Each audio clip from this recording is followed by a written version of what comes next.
Is the speed that it will reach terminal velocity decreased as the object increases in mass or density? No, it has to do with its mass and its drag, the drag coefficient. And its frontal area. Exactly. And air so is if you have an object that has a drag coefficient of 0.32 or something like a fancy car, it was able to be pointed down, that time the frontal area will give, and some other factors will give you a value of force acting in the opposite direction. And that force will go act against the 9.8 newtons of the 1 kilogram mass I'm dropping. If I have a 1 kilogram mass that I'm dropping and it's got a drag coefficient of 0.32, working through the calculations, and I got a frontal area of some number, and I work through the calculations, I'll get a drag force. And that drag force will go up. This for any, for any velocity, I'll have a force. And that force will counteract the 9.8 newtons that 1 kilogram mass would have. No, that's wrong, though. That's it sounds like for convenience. That's what they say. But air has weight. You yourself know that air has weight. You got to say at the end. Come on. Hold up. Come on. Let me just you got to say at the end. I would have got away with it if it weren't for those dastardly kids. So you got to say at the end of it. Anyway, Zanuck. Okay, so air has weight, right? You know this. So if you have a vomit comet that's basically falling down at the rate at which that things normally fall down, it's still that vomit comet is still in air, right? And that air still has weight.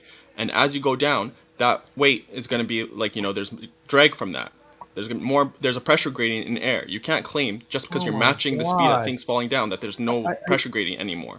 Well, there's still pressure gradient outside the plane. It's just that drag is, inflicted upon the frame of the aircraft. It's not transmitted to the things inside of it. Wait. But because there's a pressure gradient, as you go down, that plane has to change speed. Let me respond. The same amount of, weightlessness. Let me respond. This parabolic path starts going up and down. It has nothing to do with the drag on the airplane. We are trying to create a weightless condition. And we do that by giving that plane itself, which means everything inside of the plane, an acceleration that equals 9.8 meters per second. That means we're slowing down on the way up and we're speeding up on the way down. And that is called the parabolic path. Yeah, that's fine, Zanuck. Hold on. It doesn't matter. It doesn't matter if it's doing it in an ocean. It could be a plane underwater if you could ignore all the freaking limitations of water. It doesn't matter what the medium is. As long as you're doing a 9.8 meters per second acceleration, means you're decelerating the way up in layman's terms and accelerating on the way down. If you're doing that, let me finish. If you're doing that, everything will be floating. It doesn't matter what's acting on the plane. You're forcing incorrect, and your own model disagrees I'm with incorrect. You. I went to school for this. Listen. Your own model disagrees with you. They say that the gravitational force is changes depending on altitude, distance away from the center of mass. Okay, so if you're in a vomit comet going up and down, you're gonna have to change to maintain the same weightlessness. You're gonna have to change the amount, the speed that you're going up or down. Simple as that. But how much? Is this nitpicking over decimal places, or is he actually substantively wrong? Sorry? Is this nitpicking over decimal places? It turns into, 9.8, 105 or something like that? How significantly do these deviations actually have to be? This sounds like it's Emerald, their whole point was that there was no pressure gradient, that things would fall, that wouldn't fall, they wouldn't move at all. Okay. And so when you're disputing that, are you saying that there is one, but it's incredibly small, or are you saying that there's still a significant factor of a gradient still present? Yeah, I'm saying there's still a gradient. How much? It's not significant, but the point is they're wrong to say that it's homogeneous, which is what they were trying to say. Okay, is it negligibly deviant from homogeneous? I think he's missing the point. We would need to actually measure it to see, and it would depend on the altitude and the object. I think we agree that clearly we'd have to take into account what the actual value for little g is, right? We wouldn't just use the global average. But I don't think Zanuck is being that overly pedantic when he's going through his example. Multiple times. No. I'm saying we would actually change that speed. The aircraft and the pilot can do this to make sure we are having a 9.8 meters per second acceleration on the airplane and everything inside of it. That's why it's weightless. What? They force this parabola, which is a specific shape that needs power assist and everything and attitude adjustments, everything to make sure that you're flying that particular path so everything stays weightless. Everything. You contradicted yourself there, Zanuck. No, you're saying the pilot is going to change the speed of this aircraft. Well, he's so not as to maintain things falling in free fall, but also to maintain that they're 9.8 meters per second squared. Yes. Exactly. Why would you need to change the speed of the plane if they fall at 9.8 meters per second squared? Because you have drag. That's why. So on the way down, you have to increase the pitch a little bit or increase the thrust. Okay, so you're agreeing. Hold on. All right. All you have to do is make sure you keep a 9.8. There's many ways you can do it. At some point, at some velocity, that plane will reach terminal velocity. If you want to continue in fact, think about this for a second. At some point, it reaches terminal velocity on the way down. If we had no structural limitation, we had a friggin' military aircraft instead of a commercial aircraft, we can hit twice the speeds. All I would do now, I've reached terminal velocity percentage. Think about it.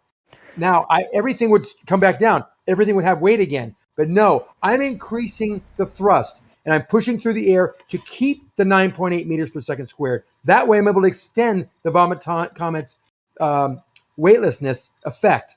Does it make sense? Except it's not actually 9.8 meters per second. If you understand that, you understand that in itself. Tell you something. You're agreeing with me. That's fine.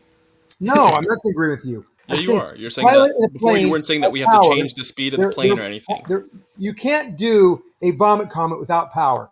In other words, Zanuck, here is the contradiction from what you were saying 3 minutes ago. You're talking about a constant speed for this plane, for the elevator. You said the elevator was being dragged down forcibly at 9.8. Constant acceleration. Zanuck, you said the elevator was being dragged down at a constant speed forcibly at 9.8 meters per second squared. I said a constant acceleration, not speed. Constant acceleration, fine, at 9.8 meters per second squared. Yes. And now you're saying no, that we're going to have to change the acceleration depending on the amount of drag in the medium. No, I said change. We're getting all the terms mixed up. I said change the force, change the thrust. Lord. Change you're saying the thrust, that not the pilot acceleration. will have to speed up so as to account for the extra drag, meaning they're not going to maintain 9.8 meters per second squared acceleration. What? No, the whole point of adding extra thrust is to maintain 9.81 meters per second squared. If you didn't, the drag would slow your acceleration down.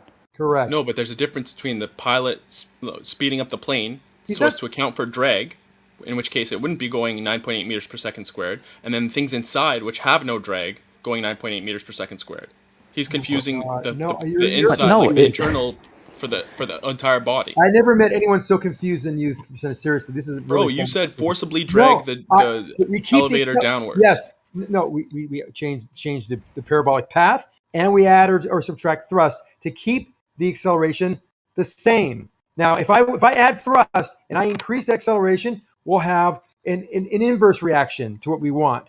So we have to make sure we have the proper path, which is a parabola, and a constant acceleration.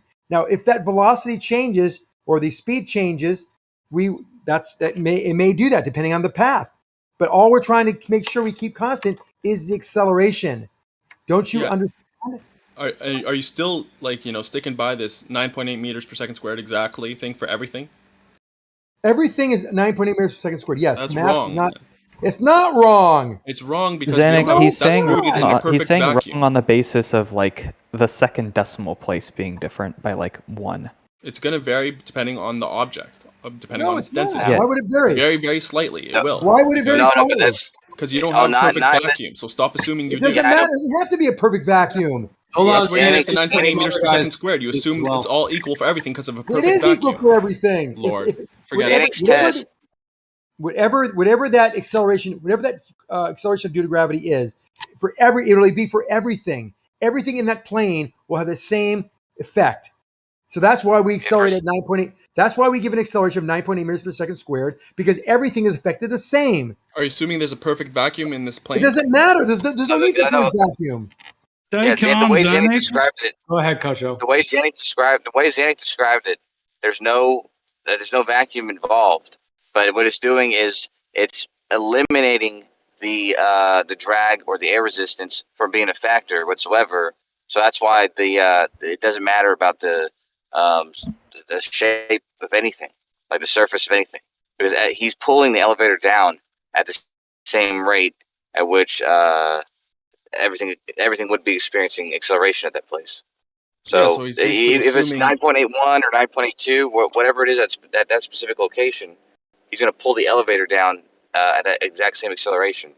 That's my point. He's basically assuming a perfect vacuum because he's saying he counteracted the the effective drag or what have you, or of air, such that it's a perfect vacuum, and that assumption necessitates that the value is the same, that's equal for everything. But that assumption is faulty. There is no perfect vacuum. If you did that, you wouldn't have a perfect vacuum, and it's not going to be like, equal for everything. There's no vacuums involved though with this one. I know. I'm just talking about the air pressure. Like, even there's if no it's vacuum. Okay. Yeah, but everything in the elevator. So everything outside the elevator could be experiencing drag, but regardless, it's being purposely pulled down at the exactly same acceleration. But everything inside the elevator, there's nothing outside the elevator that's pushing against the air in there or anything like that. So all the air, the objects, everything, there's no resistance or anything towards each other. So it's not going to be, I was just saying the vacuum is not. It doesn't really matter. That's why it's. He explained it. He said it like all it's trying to do is just counteract local acceleration due to gravity. Exactly. Like vacuums and other you guys stuff are just seems grouping just like it together into extraneous. one cohesive body. You just like the elevator is now a body, it's like an object in and of itself. The plane is now an object in and of itself. Of course, it's how it falls is going to depend on its matter and its volume. That's going to create density. No. If you're forcibly pushing it, then you're going to just be creating more, like you're going to be requiring more force as it goes downwards into a more pressure. Yeah, you're right. Percentage. You're matching you're matching this acceleration caused by gravity. Every object will have the same acceleration due to gravity. That's why I took the. That's not true. Hold on. Let me finish, and you can say whether it's true or not, because it is true, by the way. This is stuff that anyone in physics has studied for many years, and you're just you're trying to use intuition, and sometimes physics doesn't work with intuition. But you don't need to add on. You're actually wrong. I'm not adding on. Hold on. Let me just finish my description. That's why I use the elevator example. I'm pulling it down with a cable to make sure that it has that acceleration.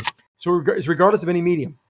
Everything inside will not have a preferential direction or vector. The plane, you keep on comparing to a vacuum. No, it doesn't matter about it. All we're doing is assuring, as Emerald said, we're assuring the uniform acceleration. And how we do that is with thrust and with the plane's attitude and its own weight. And exactly. You're just canceling out the object's weight by accelerating in the same direction. Correct. The weight is perfect. Is being Rams, you get it. Good job. You got it. So now let's say you put a bunch of anvils on that plane. You're going to require less force or less thrust or what have you for it to go down at the same speed. No. Nope. Wow. So if I put a bunch of anvils in this elevator... Zanik, it's important to understand what he's now saying. He's saying, just so you know, percentage, it doesn't matter whatever the force is that's required to make sure the elevator is accelerating downward at exactly the rate in which you're intending it to, 9.81, that we have some extremely strong thing that can, use any force necessary to make sure it's going to fall at that rate. No, Kosher. Yeah. He said anvils. Picture, hey, you know what? Picture those I said anvils because anvils are dense. Percentage, can you just restate your anvil situation? So basically, inside this elevator, you have a set amount of volume, right? If you're taking up the volume by occupying it with dense objects, then the force required for it to fall down is going to be less than if it was filled with, something else. No. Picture. Are you saying drag matters? What does drag only matters what shape is pushing it against? It doesn't matter what the object contains in the volume itself. I would say maybe you'd be right if you bolted the anvils down, right, to the point where they had to move in lockstep with the casing of the elevator. But if they were just free floating in there, they would, eventually start floating and then no longer contribute. Picture a double. Can I say something real quick? I'm trying to get it. Can I say something real quick? Percentage. I have an answer real quick. Hold on. So let's say we're like those 007 movies where the guys are parachuting and all these guys have anvils and they catch up to the plane when they're falling. Okay, before we get into the whole parabolic mode, just before that happens, they're able to slide into the plane, and just as they get on board, the plane does its parabolic motion. Now, it wouldn't know what's in there. It could be a tank in there, could be anvils, could be gold nuggets, the densest materials known to man. It wouldn't matter. Everything would be floating equally because that's how gravity works. Once you get there, sure, the anvils might help you get there. Affect the amount of thrust what's the point of any of this anyway? Everything inside that plane is floating. The plane itself is floating. because I we're mean, forcing it to I float. see where you're getting at, percent. I think initially, yeah, it would help because it would make the thing heavier, right? Like you can imagine putting a lead ball inside of a paper box Yeah, he's and then drop arguing the against paper the drag box. to The weight paper ratio. box I know you would, know would this, Zanik. accelerate quicker. Sorry, Emerald, go ahead. I was I- trying to tell you guys that when you argue There's, like this. there's Hold up. No, I cut off Emerald there. Could you finish your... I think you're like if I had I'm trying to imagine like if I had like a lead ball inside a paper box such that if I dropped the paper box it would have a bunch of drag and it would fall really slowly, but if I put a big lead ball inside of it the whole thing will drop faster because Exactly. the lead ball is going to push the box down. But I think it'll initially help contribute to counteracting drag. But once you get the thing to accelerating at the same rate as local gravity, then it's weightless. Yeah, but that's not Yeah, what, that's what why- I was saying If exactly. you No, have that's not what I'm saying saying. the two And by the way, that's objects- called Hold the up, guys, drag let me to just force respond. ratio. There's a drag to if- force. There's a drag to Hold force up, ratio. Zanik. Let me just respond to what he said. Now, that's not exactly what I was saying, Emerald, because a paper box or what have you doesn't, it's not a sealed container. It's not one object, basically, with a set amount of volume. But if it is, the volume is not changing, and you're changing the amount of matter that's inside of it, you're affecting the density of that thing, and it's either going to fall faster or slower, depending on that. Depending on the Only medium it's in. because there's a thing. Now, this is what Yeah, I. that's just the Hold on, question. If you've Rams, got, Rams, hang I was just starting to talk. on. If I was you've just got starting to two talk. I objects, have a hang on, point to make. Zanik. Hold on. Zanik, let Zanik. Rams go, and then you got next. One I second. had a very I important know, I point. but just he'll want to go try and next. clarify. If you've got two objects that are shaped exactly the same, so their drag coefficient will be the same, but one of them is 1,000 times denser and heavier than the other, will they both fall at the same rate? Thank you. There's something called a drag to force ratio, and you're experiencing that with your description there. That and Emerald The alluded to drag that. is the same. I Will said the that. I said heavier drag object Hold fall on. ratio, literally, faster? like- The drag to force ratio. Think about it. If you have a big box, same 1 kilogram weight inside, or a little box, 1 kilogram weight, the little box will accelerate and reach a higher terminal velocity because it has a greater So does that force. mean that Hold on, heavier as it- objects Rams, reach terminal Rams, velocity please. faster? Rams, it will get to the terminal speed faster, terminal velocity faster, and have a higher terminal Given velocity. all other things It are will kept have, constant. God, Rams, let me finish. It will have a higher terminal velocity and it will get to that speed faster because it has a different weight, it has a different force to mass ratio. That's what he's talking about. Now, we're eliminating that because I'm going to physically accelerate this elevator, whether the anvils are bolted to the elevator or not, it doesn't matter. Once we accelerate that elevator downward at 9.8 meters per second, it doesn't matter the outside air. It doesn't matter the inside air because everything inside that elevator will have no preferential vector and will all move around randomly. So does that also suggest that things will reach terminal velocity instantly in a vacuum? There is no terminal velocity in a vacuum. There's no terminal velocity in vacuum. Terminal velocity is that drag to force ratio that I mentioned earlier.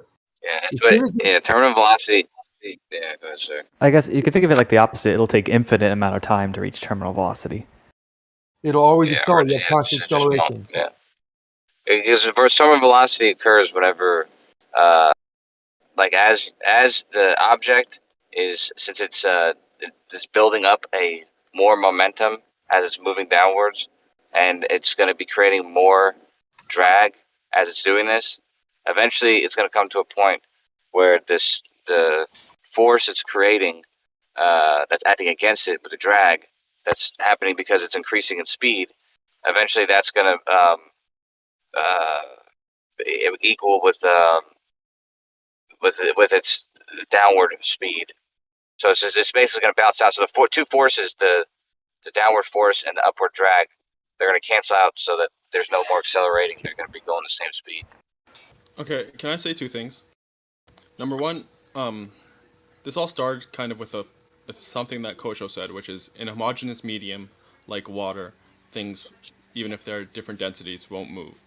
And I think that's a faulty premise because we don't have any homogeneous medium. Like water's not a homogeneous medium. There's pressure, air's not we don't have one, right? And then I think this speaks to the second thing that kind of morphed into, which is talking about how objects basically like things that contain other things, like a plane or an elevator, what have you, have, it'll depend on their density, that like the density of that object in terms of how it falls or how much force is required to make it go at a No. specific speed or what have you. Let me finish, Zanuck. So, and even that, we're assuming that internally in that object that there's a perfect vacuum. But even there, we don't have, No, we're not. air has a gradient, right? So if you have, a gradient of air inside that object, then there will be, the heavier air will be going towards the bottom, and the There lighter won't air. be a gradient if it's accelerated 9.8 meters per second squared. No, but it doesn't matter what is happening on it. It's a closed It system. does. No, you're right. It is closed, but no. But gravity doesn't care if it's closed system because it's still acting on it. So when you accelerate that elevator, everything in it, regardless of its density, will have no preferential direction, no vector difference. Everything will Exactly. But float. he has a different paradigm. He has a different Yeah, I don't think so. paradigm than we do. I think on the He's micro claiming. scale, you'll see that there would be fluctuation No, there's because no. it's not a vacuum, and because there's going to be a gradient therein, that when you're forcing it in any such way, it's going to stratify on a micro scale. Well, even on a micro scale, we can actually, if you don't have a vacuum, if you don't have any forceful way to accelerate, we can measure this drag coefficient, measure that force, and extrapolate out that yes, everything is accelerating at the exact same rate, exactly the same. Because the only thing keeping it from not accelerating at the same rate is its drag coefficient. I disagree. It's not going to be the exact same Yeah, rate. you've disagreed 4 times on things that I learned many years ago that are still true today that nobody would agree with you on and everybody would agree with me on. That's fine. And If you've that's- never if that's studied your it, and that's takeaway from this insulting, experience, So if we control for variables, right? Let's take I don't know if y'all have already run this example through the ringer 50 times, but it seems y'all are talking about an elevator, right? So if you've got an elevator that is just not connected to anything, it's just floating, or I guess it's above Earth or whatever, and it's in a complete vacuum, and there's marbles inside of it, and the elevator drops. Or I guess not marbles, let's say there's air in the elevator. Would the air form a gradient inside the elevator? I don't think so because it's a complete vacuum. You just said, right? No, Outside the elevator, yeah. Yeah, we already just talked about this percentage. You should know the answer. Right. So can we agree, at least like in this ideal case, of there's a vacuum, then there's an elevator made of metal, and then inside it there's air. Yeah, but Emerald, the only reason I kind of had contention with what they were saying was because they were assuming that it was a homogeneous or like complete vacuum type medium, and I said that's not the case. It's not true to life. I think we all agree with you that there aren't perfect vacuums and that there are obviously like fluctuations from 9.8 like 1 exactly. But that's I don't think Zanek's being that pedantic about this. Well, that's how the whole thing started. No, because he said so. Kosho said the word homogeneous. What he meant was there was nothing. He even was very specific about it. He said there was no forces acting on the internal elements of that elevator. That's what he said. Homogeneous he meant in the form of forces, in terms of forces. And I said, let's make it clear. Let's do that. Let's make sure there's no forces. Forget about the homogeneous or heterogeneous nature of the medium. We throw air in there. We got helium balloons in there. We got rocks, everything, and we drop this thing in a vacuum. And you're saying, and we say nothing will have preferential direction. You disagreed. You said wrong. We all agreed yes. Yeah, I disagreed because Kosho didn't say elevator initially. That was, I think, you're the one that came up with the elevator. Because that gives more of a pool of water. Water will be and water at the homogeneous bottom of the elevator. And once we drop no pressure gradient, and that an object, even if it's more or less dense, won't move. Correct. That's what he said. Yes, and everything. That's not true. That is true. This is the basic fundamental. It's not, because yes. Wait. Okay. How can you say that? Let's just. I want to make sure I'm on the same page with what y'all are talking about. So we've got a vacuum above, Earth, something that produces local gravity. We've then got an elevator, and inside this elevator we've got, let's say 3 kinds of gases. We've got hydrogen, which is the lightest, then we've got helium, and then we've got nitrogen, which is the densest. Let's have water at the bottom too, Emerald. Little pool of water at the bottom. Surface tension and blah, blah, blah. Let's just deal with gases for simplicity. And then we drop this elevator so that it's accelerating down at local acceleration of gravity, meters per second squared. What do you think would happen to the structure of those gases percentage? I think there wouldn't be a change, because you're negating the thing that I had issue with, which is this perfect vacuum thing. If we're assuming it's a perfect vacuum, or that there's no drag or what have you, then What do you mean there wouldn't be a chain? Like, would they just go randomly, or would they still stratify? no, it'll just be as if they're, they'll stay in their place. Why would they change? What if I put a blender in there, and then so they're all randomly mixed up? Will That they would fuck then shit stay? up. Well, let's say they start mixed up. Will they stay mixed up, or will they seek like stratification? What would It's cause them constantly falling, to right? do anything? They don't have any mass. You're saying it's constantly falling? Yeah, the elevator and the gases in them are in free fall. According to which free fall? I mean, you're assuming the perfect vacuum, which Yes, that's part of the premise here. I'm trying to fucks see if shit we up agree because on these it makes it ideal not true to cases. life. I know, but I my think whole he's point also is assuming that gases have weight and have They do. mass and will Gases fall do down. have weight and do have mass. Right, my man? whole Yeah. point is that the weightlessness depends on the density because there's no perfect vacuum. If you're negating a perfect vacuum, then it's moot. Well, I mean, the only reason I'm doing a perfect vacuum here is so we can just say drop the elevator and then have it automatically That's go why- with the right acceleration. If there's and that's gas up why I there, we'd said- have to magically yank the elevator in some way. let's have a I know, but cable. when you say a perfect vacuum, you're Forget about the perfect vacuum. Use the cable, Everything Emerald. falls at Okay, the so yeah, same rate. let's no longer assume a perfect vacuum. Let's just say we have a machine. This elevator is connected to a vertical chain, and this chain is programmed to yank the elevator down at exactly the right acceleration. Right for what? Right for the local acceleration due to gravity. So just for that object, then the elevator. All Things objects. No, inside- all the no, objects. Again, I 'cause get there's no out of perfect vacuum, gravimeter. Things No. inside will fall at marginally No, different rate. that's not No, true. I get out a gravimeter and I measure G to be 9.81, let's say, on the dot at this one place. That's what I'm going to tune my chain to yank the elevator down at. That G value is not dependent on any properties of the objects. It is a measurement at a specific location. No, that's where I disagree. G is Why would it the vary downward based acceleration, on the because object? we just talked about this, the drag to weight ratio. The density changes the speed that something. There's yeah, no but We're not drag. assuming a See, perfect that's why we vacuum. use the That's- elevator. Good you job, don't have to Emerald. assume that's That's actually a good way. Percent. he's being silly. I think there's a distinction. There's like the force downward of mg is just one component, one instance of a force acting on a thing. The net force, I agree with you. The net acceleration of any object is going to wildly differ depending on the medium and its own density, because there are other like drag is an extra force.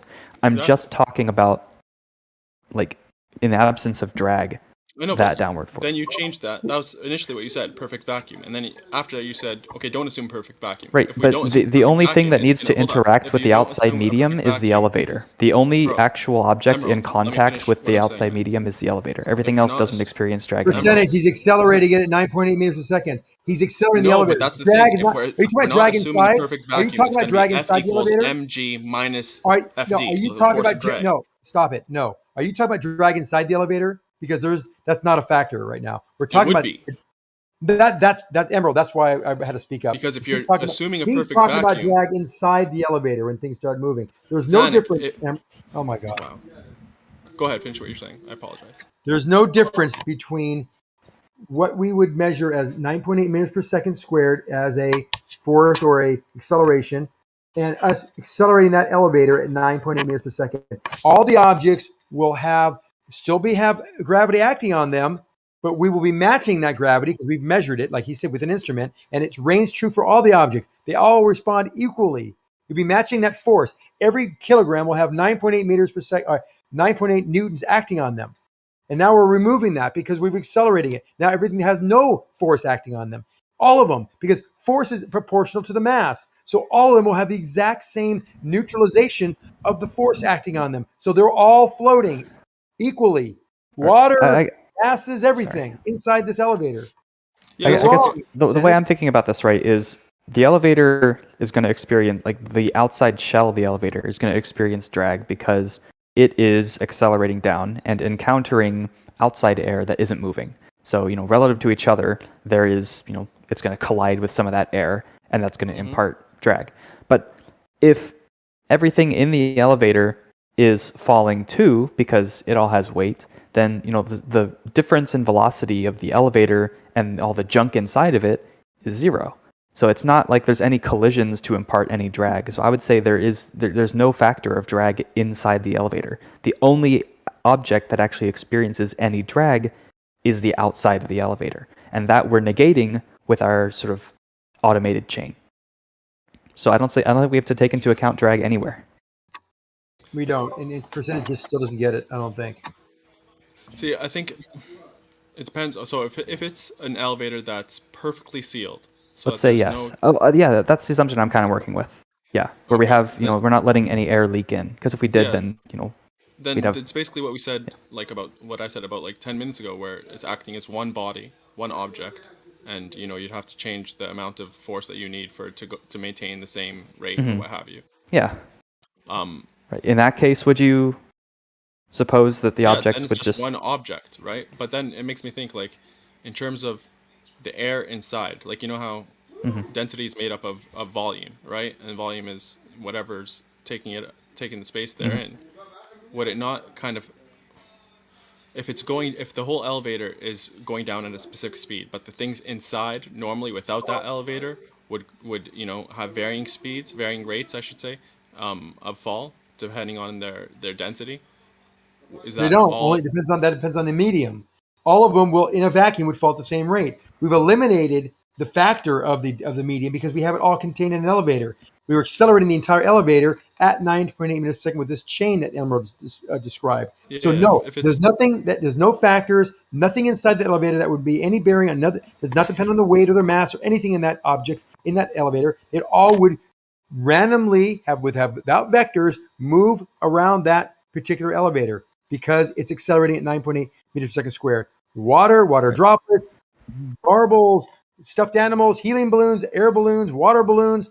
Everything. As soon as you yank down on that elevator, the everything inside it would slam against the ceiling. No, they're all just floating now. I'll give you some of the gas particles will be going upward, and I think steady state things would stabilize. If there's no pressure gradient, then why is that? I'm saying like when we first yank the chain. There will incidentally have been some gas particles that were heading toward the ceiling anyway, and they'll slam into it on the way down.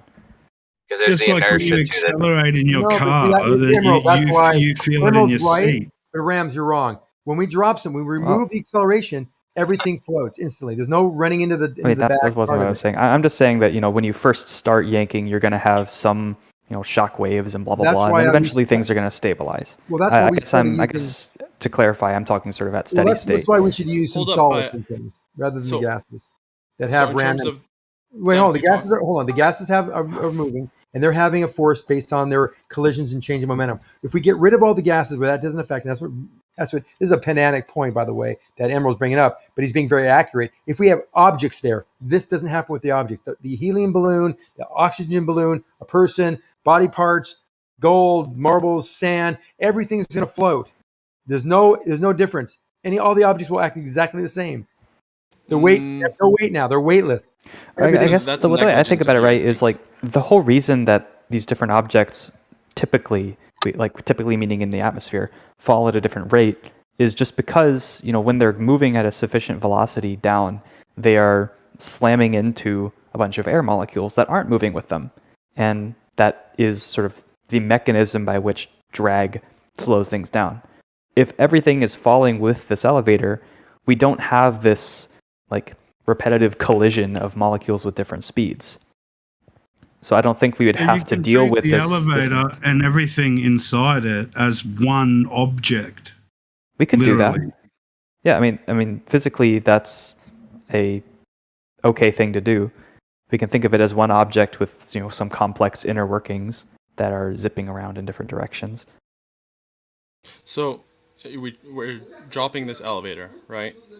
And we would expect that the air kind of goes to the top or what have you. When everything basically goes to the top, and then it stays there. What I think would happen when it does go to the top, in my mind's eye, based off of density. In my mind's eye, what I'm seeing when we start, we have pressure gradient, so there's higher pressure at the bottom and less at the top. We start yanking the elevator down, and this effectively nullifies not the gradient immediately, but it nullifies the reason, the downward force. As a result, that pressure at the bottom would then sort of cause a wave to bubble up toward the top. It would then bounce off the top and bubble back down to the bottom, and it would make a bunch of waves that go up and down for a bit, and it eventually stabilize with equal pressure.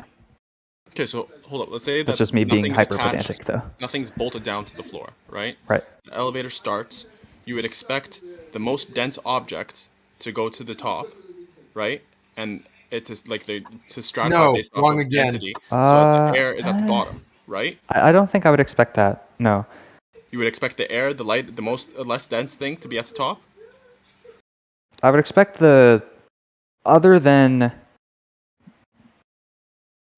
slight effects, I don't think I would see objects significantly change their position. I think they would just lose their weight, more or less instantly. What do you mean? As Okay, we so, see on the- so as you we have see to on the have vomit the pool. less dense things on one end and the more dense on the other end. So as this thing drops and all of the stuff slams at the top, the most It doesn't dense stuff slam is to the gonna top. slam That's to the top point. and it's It gonna doesn't push slam the to air the down. point. It doesn't slam to the point. That's the point of it. So Doesn't slam to the top. immediately, as What do you soon mean? It as starts this from 0 elevator, goes to No, but- 9.8 meters per second squared. We're matching this force of gravity. We're matching the acceleration of gravity, so nothing moves.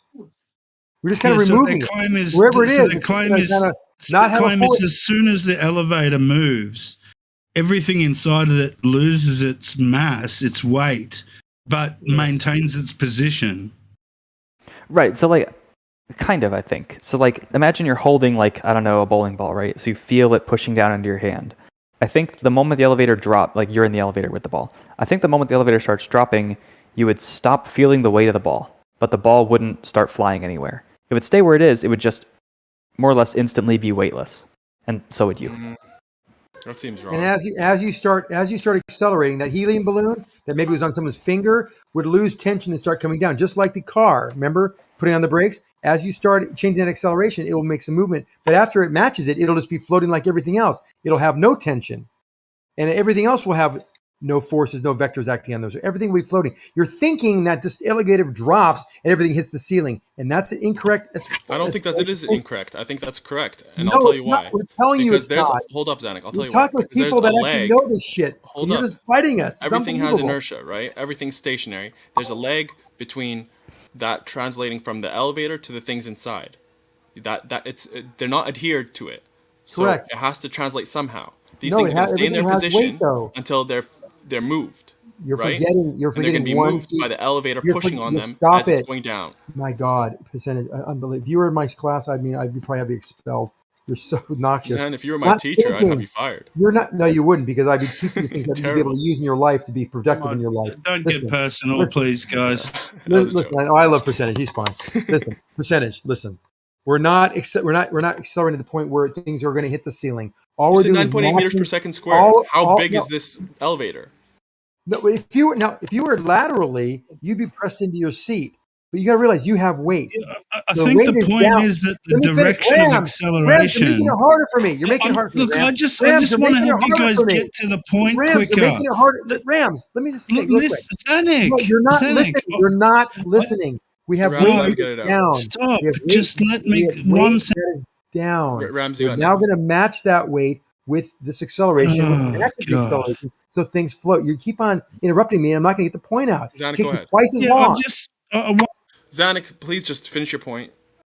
We're just matching that acceleration that's already there because it has weight. The weight is the mass times the acceleration. We're matching the acceleration opposite. So now it doesn't have any weight anymore.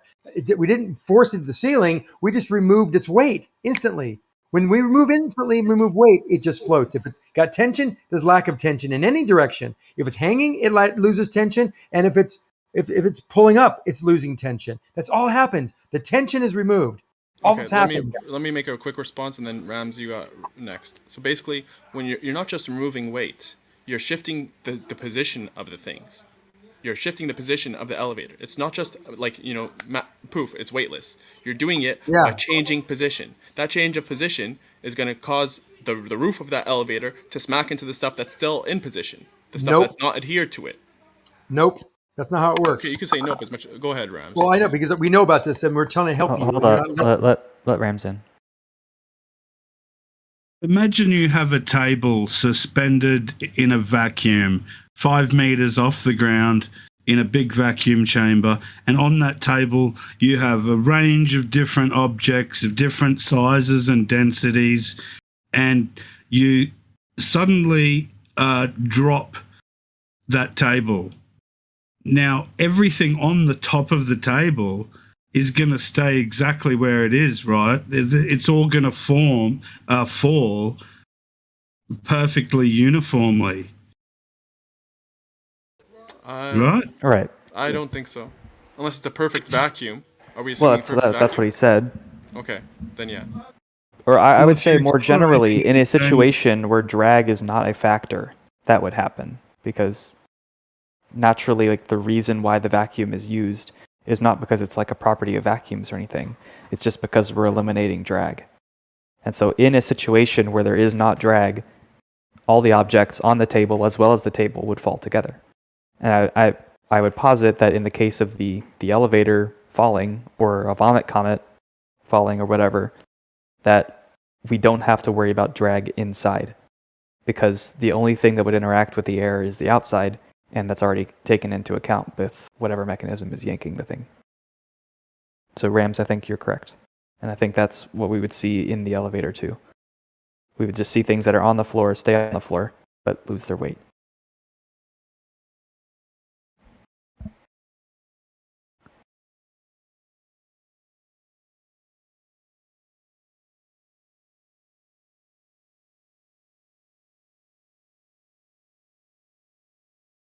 I guess, like, maybe another way to think about this is, imagine we don't have like a bowling ball on the floor of the elevator.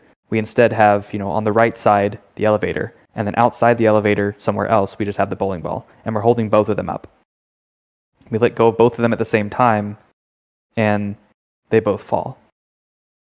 Now, the only difference between this and the bowling ball on the floor of the elevator is just, the horizontal position of the bowling ball. It doesn't, I don't think, change any of the physics. Everything inside the elevator is also pulled down because of, the local acceleration due to gravity.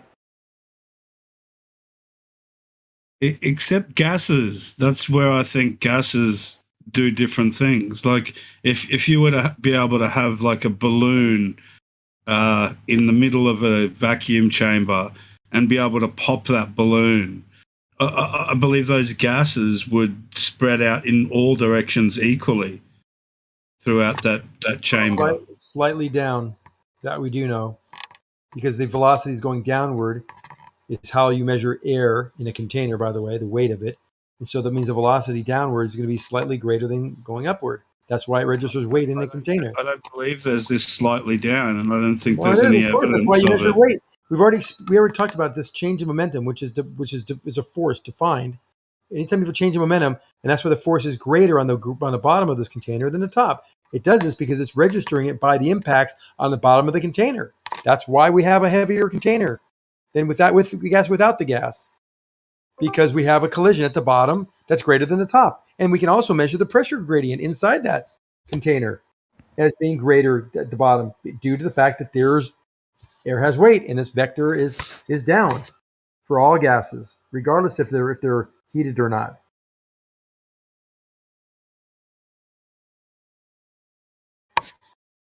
Right. Like, I think, I don't know, just as a consistency argument, right? I would expect any gas in a vacuum to behave pretty similar to dense gas in the atmosphere, just because there is, the same sort of difference of density. And what we see with dense gases in the atmosphere is that they do tend to diffuse, but there is still this fairly obvious downward pull. Like if you were to pour bromine or something like that, sure, it would eventually diffuse, but at least initially it is, pourable. You can pour it and it will fall into the bottom of a container first. Sulfur hexafluoride is a good There's example as definitely well. a gradient. Well, that means there's a skew downward. There's a vector downward. That's actually. Right. I think we could take the situation and make it, try to continuously deform this into the vacuum case, right? So if I've got bromine in the atmosphere doing this, why don't we just make each of those slightly less dense, same difference in density, but eventually we get to where the surrounding medium's a vacuum, and the thing we're pouring is just ordinary gas. I feel like there's not I don't see a compelling reason for the gas to stop behaving the same way and, fall down. Well, that's just it. I mean, a gas particle, for it to change direction, it either has to collide with something, Mhm. or it has to reach absolute zero. No, What's it can collide the with rules it. there? It can hit itself. It can bounce off itself. Because but I don't think it just runs out of energy, those gets Gaussian tired, collisions and are then no falls different. back down towards the ground. Those Gaussian collisions on each other are no different than hitting the wall. There's no difference at all between a gas particle moving away from the Earth, if it doesn't collide with anything, then why would it ever stop and then start accelerating a different... I didn't finish the sentence. Why would it stop and then start accelerating in a different direction, that direction being down? I think for the same reason that just pretty much any other object with mass does more or less the same thing. They all have the same. I don't think we see that with gas. Rams, they have the same acceleration acting on them regardless of what direction they're going. That's called the downward bias. I agree it's harder to sort of conceptualize this with gases because they're microscopic and not macroscopic. And also because if I throw a baseball up, right, we can kind of characterize its entire motion as going up and then down. But with gases, there's typically a lot more randomness in direction. And there's really only kind of a trend downward. I can see... There's no acceleration, but even though it bounces off, you gotta realize this too. It's an inelastic collision, so there's no acceleration off the when it's changing direction. As you're thinking about it, there actually is, but it's different. It's just immediately changing direction, and that change of direction is a force. And that change of direction, even though it's going up, still has an acceleration downward. Even though it's bounced off, it's not accelerating upward; it's accelerating downward. Everything's accelerating downward, no matter what direction. It's supposedly overcoming a vacuum of immense proportions and above, and that's what I just don't get. I just don't get how the atmosphere what's to overcome? As at a physical level, I don't think that a vacuum is really something to be overcome. It's just there isn't. It's a place where something isn't there. Well, think back to the early days of the Earth's development, right, when gas particles are just starting to be produced on the surface.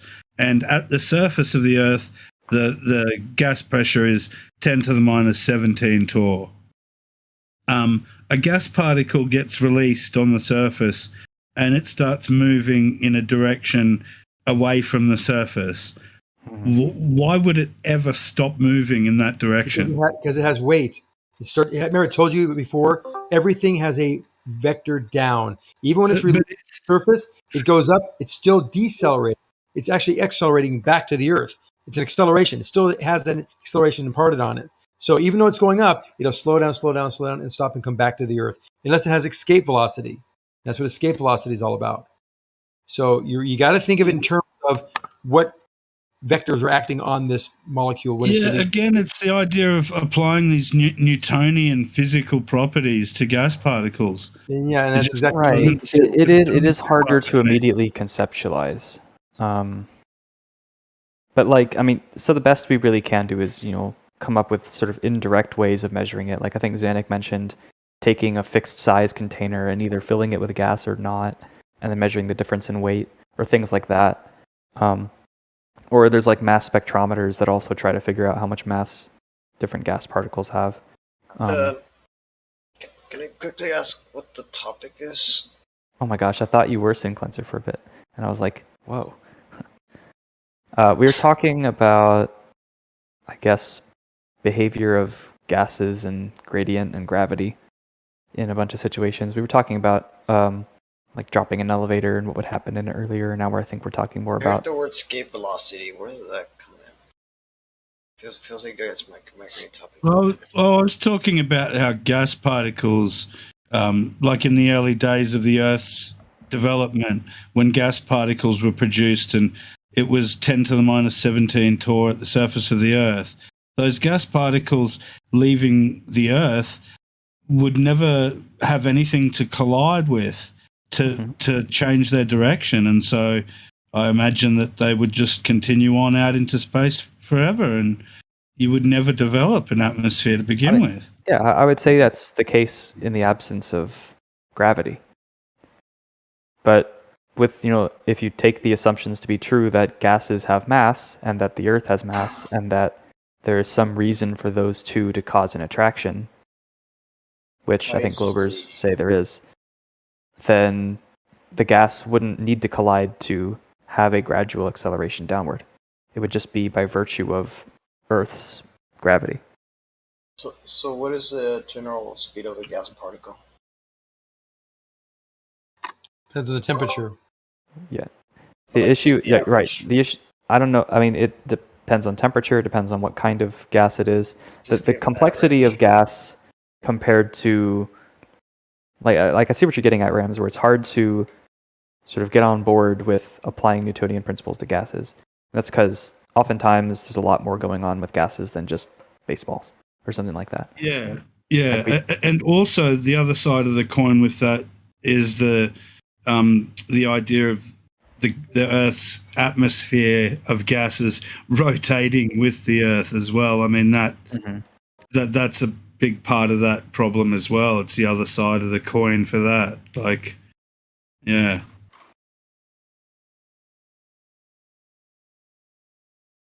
I guess how could you not have a 1,000-mile-an-hour westerly constantly at the equator? So what is the general, just give an estimate value, like room temperature, let's just say it's, I don't know, oxygen, whatever. What is the general speed of an oxygen gas in room temperature? Rams, if this gas is released from the Earth and it's already spinning 1,000 miles an hour and there's no atmosphere, well, that molecule of gas that comes off, and it's probably very cold, right? Still, well, it can be even warm, but it comes off and it starts to go up, but it has weight, as Emmer mentioned, and it would come back down. But it still has the tangential velocity that was given it by the Earth when it was released. So all this gas is constantly being released in the Earth. It's all going at the same speed of the Earth. There's no differential speed between the gas molecule going 0 and the Earth spinning at 1,000 miles an hour. It's going to be, it came from the Earth, it's going to stay with the Earth. But then as more and more gases are produced, different types of gases, different weights of gases, and then there's all this mixing, the laws of mixing take place, and convection, all this going on, all these current, we have Coriolis going on. There's a lot of forces acting on these gases. They move in all directions. Now, they're nowhere, have we ever seen gases going more than 200 miles an hour in the upper atmosphere? Generally, 40, 50 miles an hour at the surface of the Earth is the most we see, generally. And that's in any direction, based on differential pressures. But generally, this air mass is going along with the spin of the Earth because it came from the Earth and is given the spin of the Earth when it was born, wherever it came from. Does that make sense?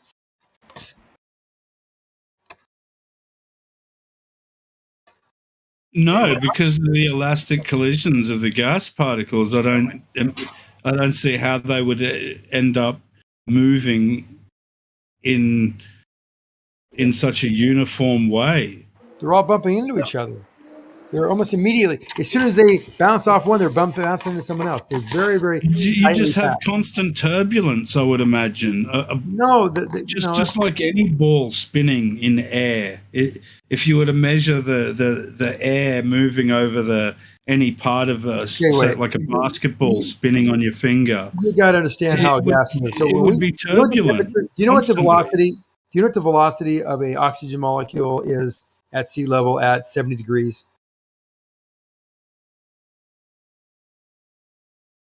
Yes or no?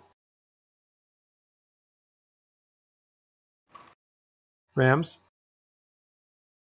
What are you asking? Rams, do you know the velocity of an oxygen molecule at sea level at 70 degrees? This goes to what was just asked by Sinclair's copy. Well, what latitude is it at? Give me any latitude you want. And is it on your ball? Would it matter? No, the velocity. See, you're confusing the the oscillations in the speed of a temperature of a gas molecule with the speed, the tangential velocity of a gas that's been released from a leaf on a plant. When it relieves the leaf of the plant, it's going because the plant's not moving, and let's say the air above it is not moving. Well, it's going at the exact same speed. Momentum. It's already been given the momentum. So conservation of linear momentum, right? It's going to come off the leaf and stay there floating because all the gas around you is floating. Now, if there's a pressure differential sitting next door, a dip in pressure for whatever reason, then all this air that was by your tree moves toward the lower pressure, or vice versa if it's lower pressure where you're at, and that will move. That's local movement. So there's local movement of gases, and then there's the entire aggregate movement of gases. So I don't know how much more clear I can make it than that. It seems pretty, easy to understand for me and most people. I don't know why you're fighting it. Because you've got a whole body of gas that's moving as if it's almost one body, and it's velcroed not at all. to the surface of the Earth. Not at all. We have the upper atmosphere is moving at 200 miles an hour, both directions. We have Coriolis effects. We have tornadoes. We have all sorts of things going on in the atmosphere. It's moving on, but it's not moving 1,000 miles an hour anywhere. But the Earth spins that fast relative to the sun.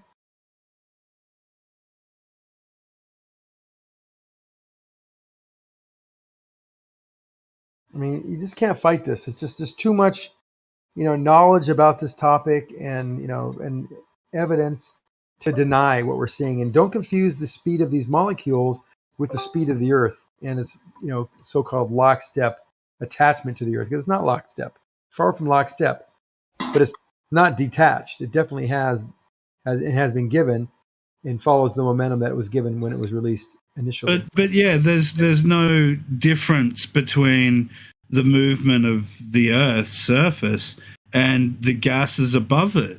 They all seem to be moving in uniformity with because they're running into surface. each other, and that's what doesn't seem right. Just like my example of you spinning a basketball on your finger.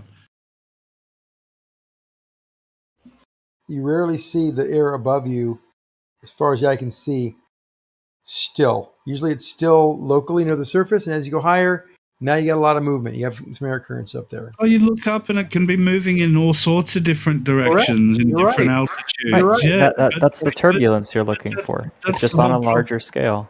Yeah. There you go again. And even then, like if you take, there are some examples where you can have like a fog machine or something like that, and you can see even all the locally turbulent air around you. Air is never like truly super duper still unless you're doing something very controlled. It's always turbulent at both huge scales in like air currents and also at small scales, like just even in your room.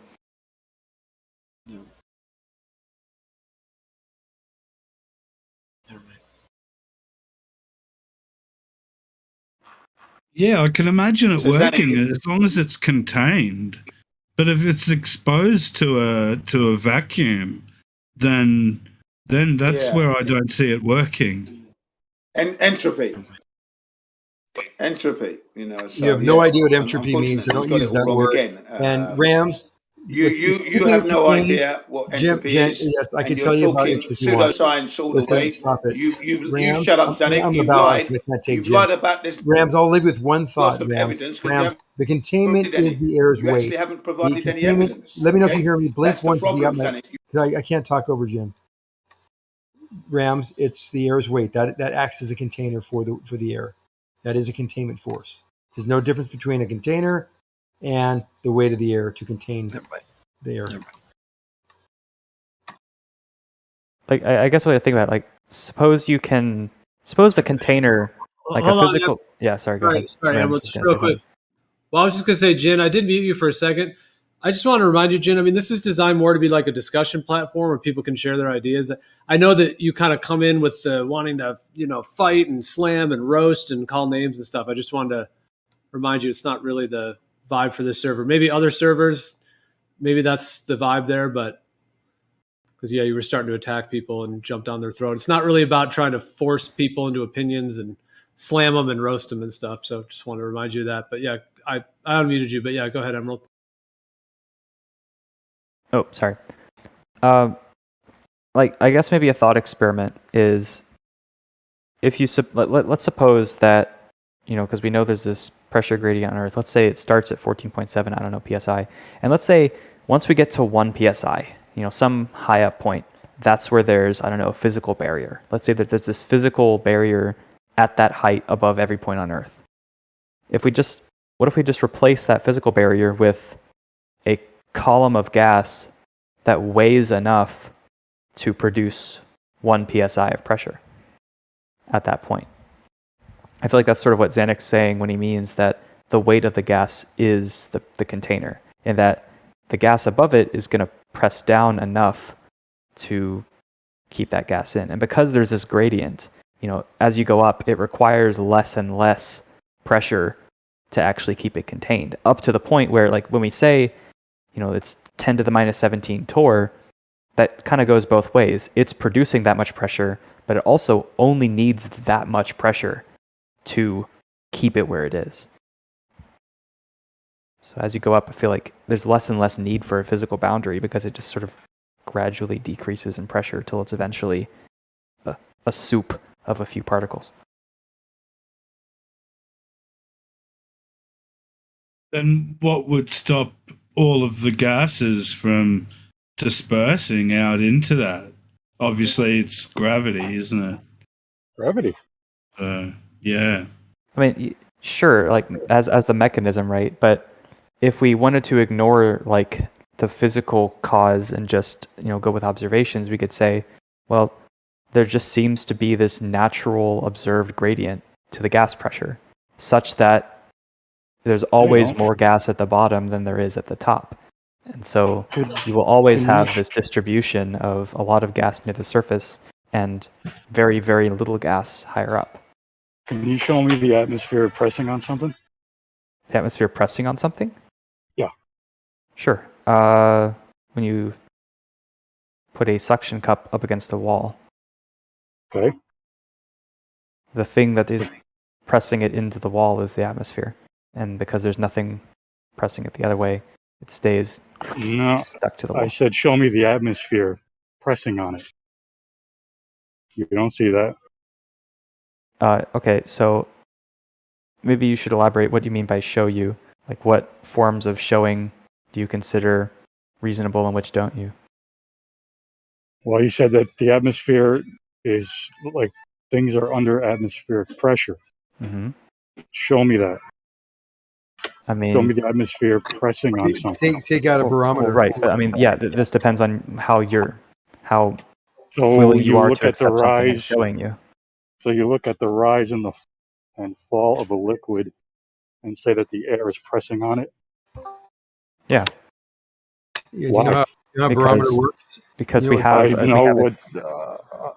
know what you see when you're looking at them. Is, you know how barometer works? Yeah. So I guess I know what you see. If you have just a normal, you know, set of two tubes that are connected at the bottom, and you fill it with some liquid, you would expect that the liquid would rise to the same level on both sides.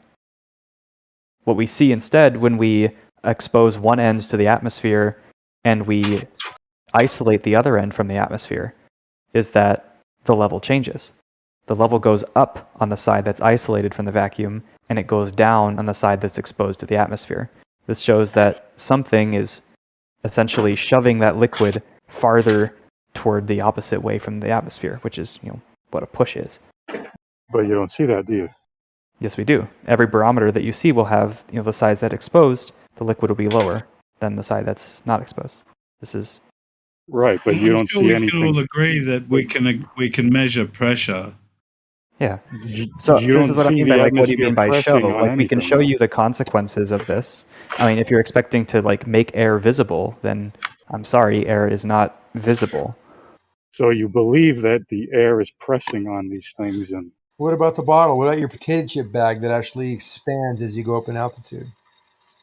Yeah, I mean, we do have pretty easy to understand, and you can correlate no, that with the barometer as well. No, you don't see that. You do see that. You see a potato chip. No, but you don't see the atmosphere squeezing it. Yeah, this is why I'm asking you to elaborate for us what you mean by seeing the atmosphere, because basically by a layman's interpretation, you don't see the atmosphere, period, because it's made of transparent things. So are you just going to go with that and then say, haha, it's an unshowable thing? Or are you actually asking a genuine question where you want us to try and demonstrate this to you? Well, this is how you guys justify space. You're saying that there's a gradient of pressure. Meanwhile, you don't see that. Well, we measure that. Does seeing your requirement, or is measurement sufficient for you? If you're going to measure something, you compare something you could see with something else that you could see. Yeah, and I told you earlier that the thing that we are seeing is the comparative levels of two sides of a tube filled with liquid. And that's all you got. No, we got the barometer as well. We got that is what I described basically as a primitive barometer. Yeah, so I agree, Jen. But to address his point about the barrier, there being no need for a physical barrier, and the entropy argument that opposes it is just like if you no entropy argument opposes it. Cup full of water or Coca-Cola or something, given enough time, you can come back and that cup will be empty. Due to evaporation? In the same way, we would expect the same thing for the Earth. Now, if you have a cup of water that evaporates in a room, you'll notice that the humidity in that room has gone up, exactly proportional to how much water has been released in the air. Yeah, and so if you've got an infinite vacuum of space, then you've got infinite space to disperse we haven't that heard the word energy into. In a while, and we haven't heard the word entropy in a while, and you guys got to realize what that word means. It's just a thermodynamic property of the second law. It doesn't mean it causes anything. It's a measurement of what happened. And what happens, you can have a process such as evaporation, diffusion, effusion, all the other eusions that happen with fluids. And that's not entropy. Yes, entropy will change if that happens, but that's not what causes it. My issue with this argument is that there's a change in state that happens with water when it gets heated or the pressure changes and it turns into a vapor. And when it turns into a gas, the entropy has gone up. But the entropy didn't cause it to go up. The pressure or the temperature caused it to go up. You see the difference? Now, if you ever hear Quantum Race or anybody else talk about entropy, just think about that. It's just a spreading out. No. Quantum Race is correct because 10 to the minus 10 toys it's quite a powerful pressure there. And if the Earth was indeed in space, that's what would indeed happen. But we don't experience that. No, we don't because the air has weight. Quantum Race is correct. You are wrong, sir. The air has weight. That's what keeps it contained. As we said before you got here, Jen, and there's no other need to look at anything further than that. The air has weight. End of story. And it follows. My issue with this, why doesn't the gas just disperse argument is like, omnidirectional. It seems like the same kind of argument would apply to like if I have an arbitrary container filled with gas, I would expect that over time the pressure would equalize throughout it, right? I would expect the pressure at the bottom to read the same as the pressure at the top. Like that sounds like a reasonable. It's the same sort of vein of argument. Not if it's a dynamic system that's being heated up and cooled down, over and over and over and over again. Thank you. All right, but let's say, I would say even if we, push the experiment closer toward being equal by getting rid of any kind of dynamic systems, we just have a homogeneous mixture of gases in a sealed container in, I don't know, the basement of a lab or something like that. The same argument, we could say, we've controlled all this, it's not dynamic. The second law of thermodynamics says that, entropy will seek a maximum, the pressure will equalize, and by that sort of token, it'd be the same everywhere. But you can do this experiment. If you just removed the sun, just deleted the sun from existence, then,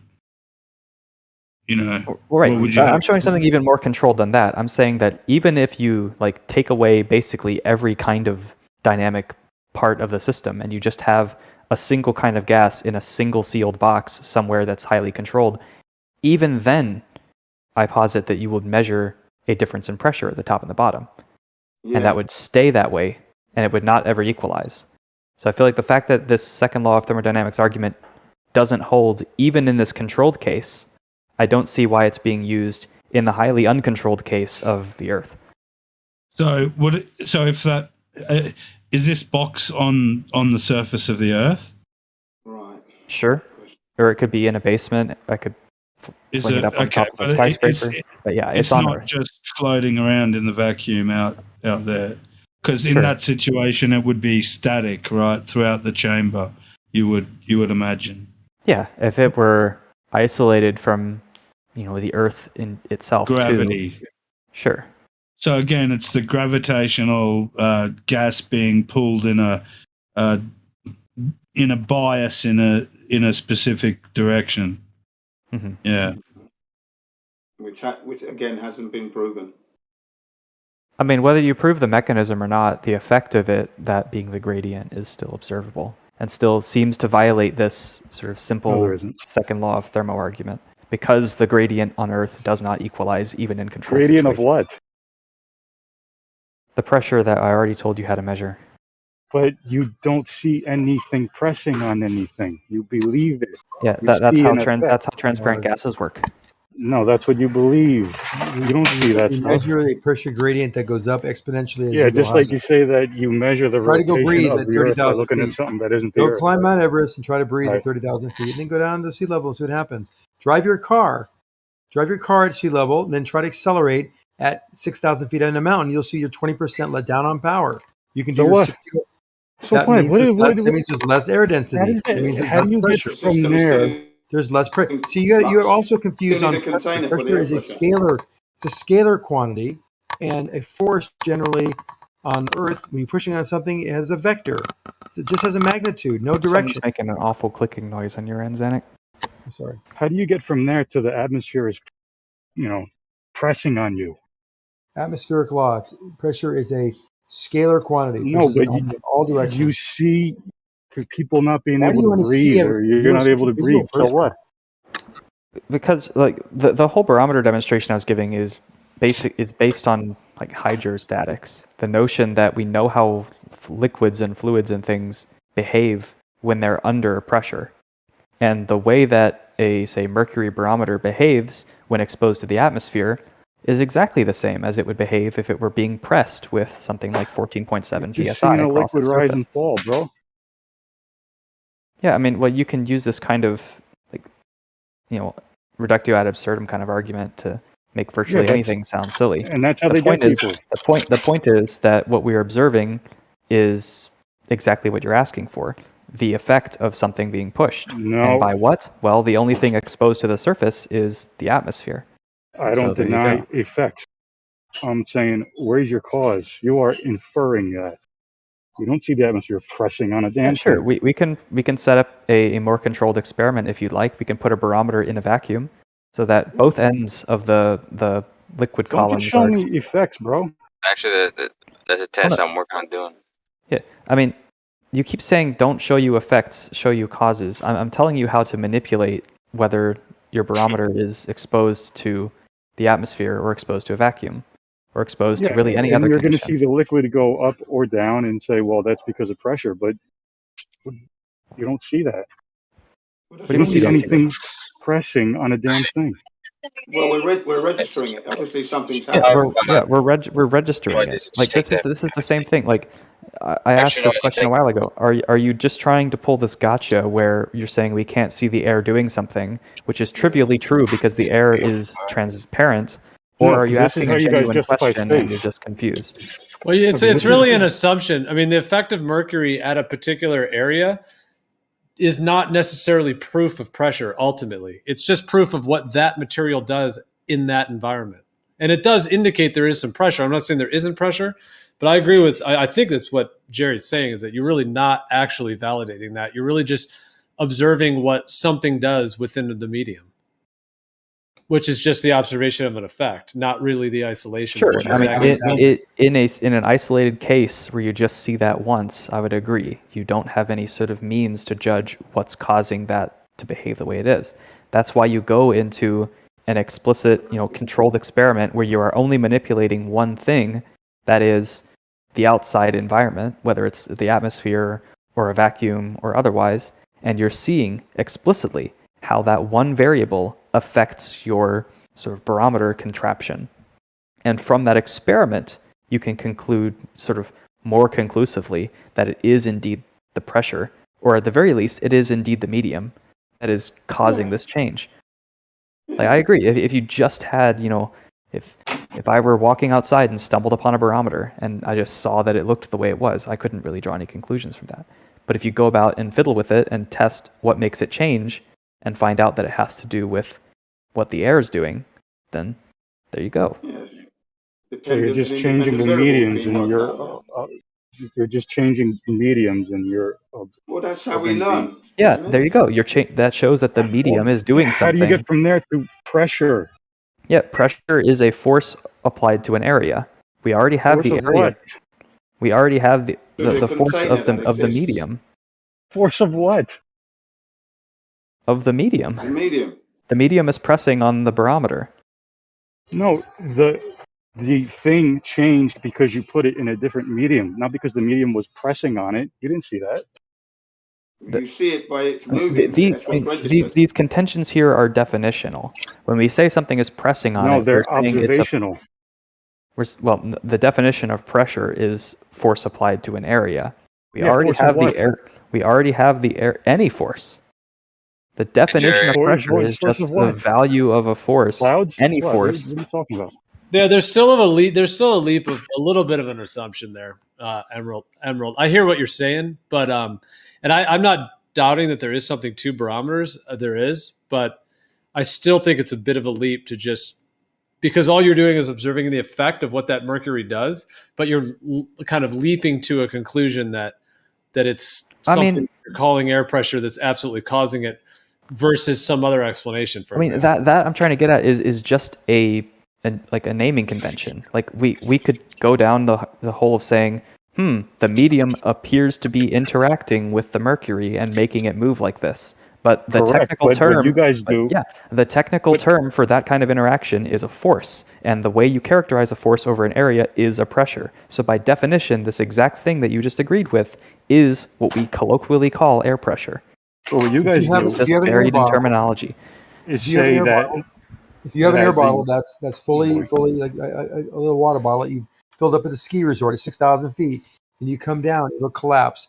If you bring it down from 5,000 to 2,000 to 1,000 to 0 to sea level, you'll see a collapse. You can measure this collapse. You can actually calibrate it, and then you go underwater. All you need to do to equate that 14.7 differential from 14.7 to 0 would be to go down 33 feet, and that'll be another level of collapsing on this particular. Yeah, you bottle. Observe the effect of bringing the bottle. So you're observing the bottle collapse based on the pressure acting on all the entire surface of that bottle.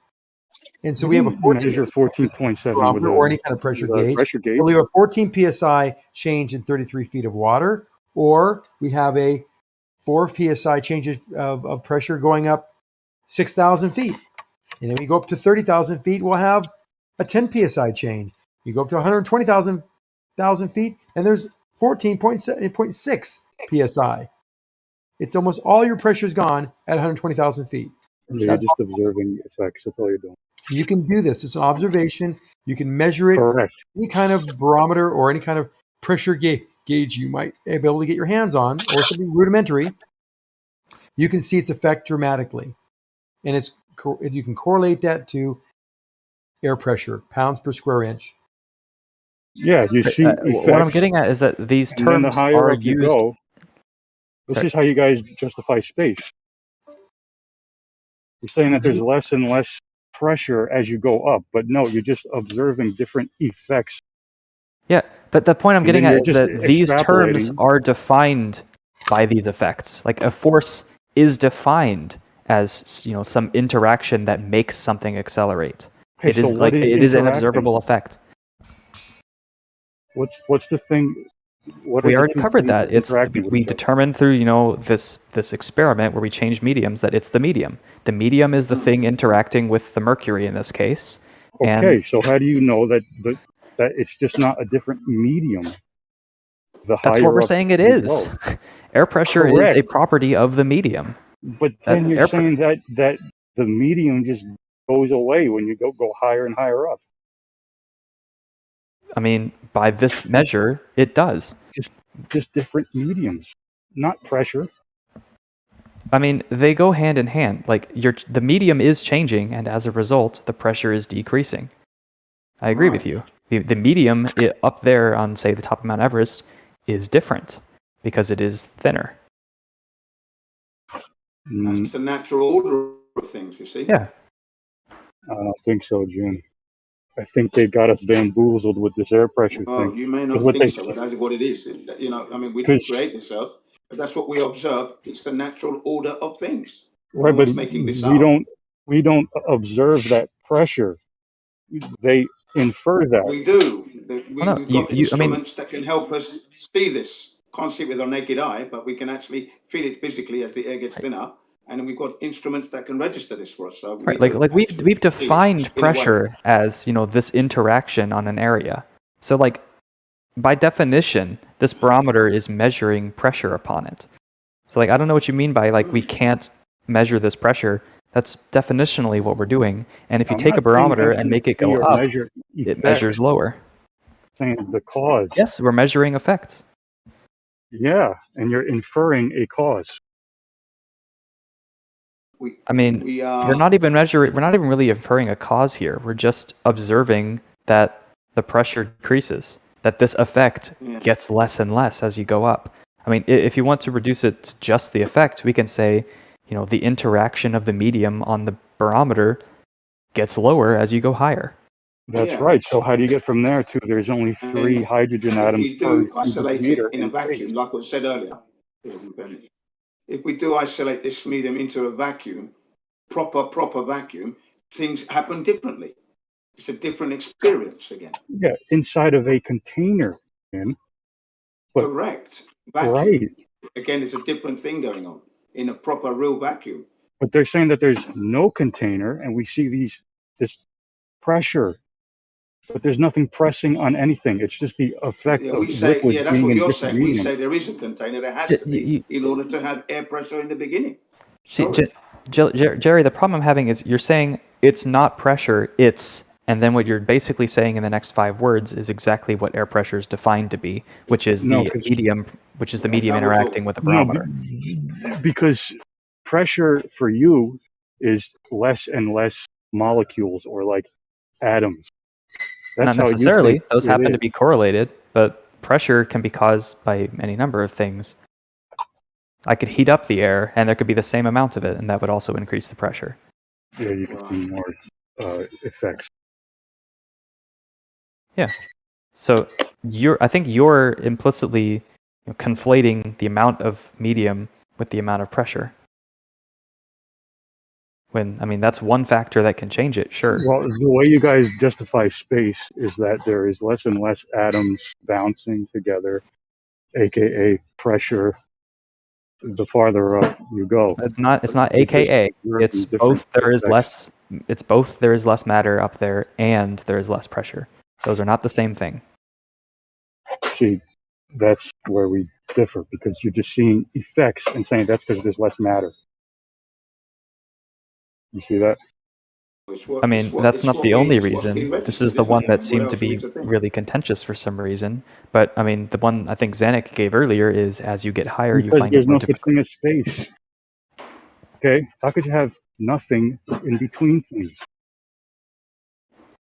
I mean, that there's less and less stuff between these atoms. Air has weight. Air has weight. Hydrostatics dictates that there'll be more pressure at the surface. It'll go down exponentially as you go up to nothing. Yeah. Okay, so thank you. Welcome to the Flat Earth dynamic system. Thank you. What's in between the atoms in space then? Space. Space of what? Emptiness, nothing. So there's nothing between things, but they aren't touching. Is that what you're telling me? Things do collide occasionally, and that's why you get to 10 to the minus 17. That's not what we're talking about. We're talking about 2 atoms that are separated by nothing. Mm-hmm. Yeah, and you just be vibrating, just be oscillating. How could there be nothing between 2 things and not be touching at the same time? That makes no sense, whatever you just said. If there's nothing between 2 things, that means they can't touch. There's nothing between 2 things. How could they be separated? You're confusing nothing with no distance. I'm not So saying there there's is no something, distance. right? I'm not saying there's no distance between two atoms. I'm saying there's nothing. There's no mass between the two atoms. So a distance of what? Nothing? A distance, space between them. Yes. Base of what? Distance of what? Distance of, on average, a couple hundred meters per between atoms. Meters of what? Meters, Nothing? distance, nothing. There's absolutely zero between them. You Okay, actually so have there's absolute nothing zero, and there's something absolute at the zero same time. nothingness between these two atoms would be nothing, just emptiness. So nothing and something at the same time, right? Between the atoms is nothing. Whoa. The atoms are something. So in You're trolling between, really hard, pal. So just keep it up. so in between This nothing, is the conundrum of the heliocentric No, model of the there's Big no Bang conundrum. Theory. it's complete This is like nonsense. kindergartners When can figure this one out. Come on, a It's kindergartner can complete figure this out. bullshit. If you put your hands together, there's nothing between them. If you separate them, there is now something between them. What you're What's saying is between them? going on. What's What you're between your hands if they're apart? air or dust. Okay, in space, there's no air or dust between them. Okay, so what is? Nothing. No. When things are touching, then there's nothing between them, sir. Okay? Yes, and when there's nothing between them when they're apart, that means there's nothing between them. You can't have that Well, because you can have Says that. says who? that's a contradiction. No, you're In thinking what? it's a contradiction. You just can't figure it out. No, you want me to believe that things could be What do you think's separated between them? by Okay, how about this? Let's say we take the kindergartner's balloon that we mentioned at the beginning of the conversation, and we're up at 120,000 feet, and we have 0.015 psi. So what's between the molecules up there? And we already measured the mean distances between them by this pressure value, which is I'm not going to take your 0.015. nerd quizzes. What's I'm not between going to take your nerd quizzes, sir. what's between these collisions? I'm not going to take your nerd quizzes. Yet you're Tell me trying to do the how same thing things- to him. Just tell me Jerry, how things come on, could Jerry. be separated.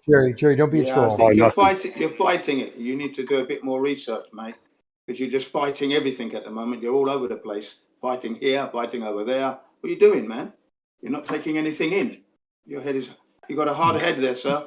No, Jin, it's all bullshit, okay? They want you to think that things could be separated by nothing in space, okay? I mean, okay, Well, I guess yeah. what do you suppose Yeah. is between them? If I have, say I build a vacuum chamber and it's a decently good one, and so I have only 100,000 particles in that container, and say, each of those particles is very small, so that their This is your total religion, volume man. doesn't fill the whole thing. What's between any two of them? If I can't see it, then I don't know. All I do know is that if the walls are not touching, there is something in between. Why do you suppose that? Like, so you mentioned that when Xanax said there's nothing, it's a Fucking logic, bro. contradiction. What principle does this contradict? Because when two things are touching, You've said there this is already. I'm nothing asking you between why them. that's true. Are you saying that nothing ever touches, sir? Nope, I'm asking you for your justification for why two things that are distant must have something between them. Because if you're saying there's nothing between them, This isn't about what I'm saying. I'm asking for your justification. Can you provide Let's ask another question. Yeah. Let's ask another question. What is your question? Yeah. Do you believe man can go to space? Do you believe we can actually go to space? I don't believe there's a such thing as space, Jim. There's stuff everywhere. Okay. Thank you very much. I understand now. Yeah. Right. I'm asking That's a for your fair point. justification of that, Jerry. I'm asking, what is your justification for the statement that, between two distant things, there must exist something? Because that's what we observe. That's what But we you just said what we yourself feel. like a minute ago, even if you can't see it, you know it to be true. So that obviously isn't your full argument, because you've already sort of we thrown that could out. breathe air. Are you saying we breathe space, sir? Nope. Please do not try to strawman me, and instead try to make sure that your own position is consistent. Listen, my position is there's no such thing as space, okay? You're saying that things are separated by nothing. Bullshit. Okay? That's not observed. Let's say that's a everywhere. given. Let's say my position's BS. At some point during your argument, though, you said that between, if I have two objects that are separated by some amount, that there has to be something between them. And you even said a while Correct. ago, and this is on Livestream, that even if you don't see it, you know it's there. So I'm asking, if it's not seeing or observing, what is your justification for knowing that something has to be there? Because you breathe air. I mean, I don't know what you're getting at with nothing. I mean, Like from here to you, there is air, land, dust. What does breathing have to do with knowing that there exists something between two particles? Because you're trying to, this isn't about me. This isn't about what I'm trying to do. I'm asking you a simple question. I'm hoping that you'll answer it without diverting to this whole nothing thing that we were talking about several minutes ago. This isn't about the nothing anymore. This is about your own position, about knowing that there is something. Correct. How do you justify that? Between what? You said, give me you gave an example. If you put, if we have, two particles or something like that are separated, you know that there has to be something between them. Correct. That's what we observe. And then you said something a little while ago, which is, even if you don't observe it, you know that it's true. Is that still your position? It's based on observation. Okay. But logically, if you're going to say nothing, that's a problem. Okay. That just seems like you're saying it's true because its negation is false, which is, not really a full watertight justification, in my opinion. We observe stuff between things. You can't ever have nothing. That's it. Okay. How do you observe? So if I've got a really good vacuum chamber and I suck down a really good vacuum, how do you know that there is, for example, something all throughout the entire volume of that container? How do you observe that? What's your mechanism for observation? Because you can't breathe in a vacuum chamber. Because the sides are not touching. Okay.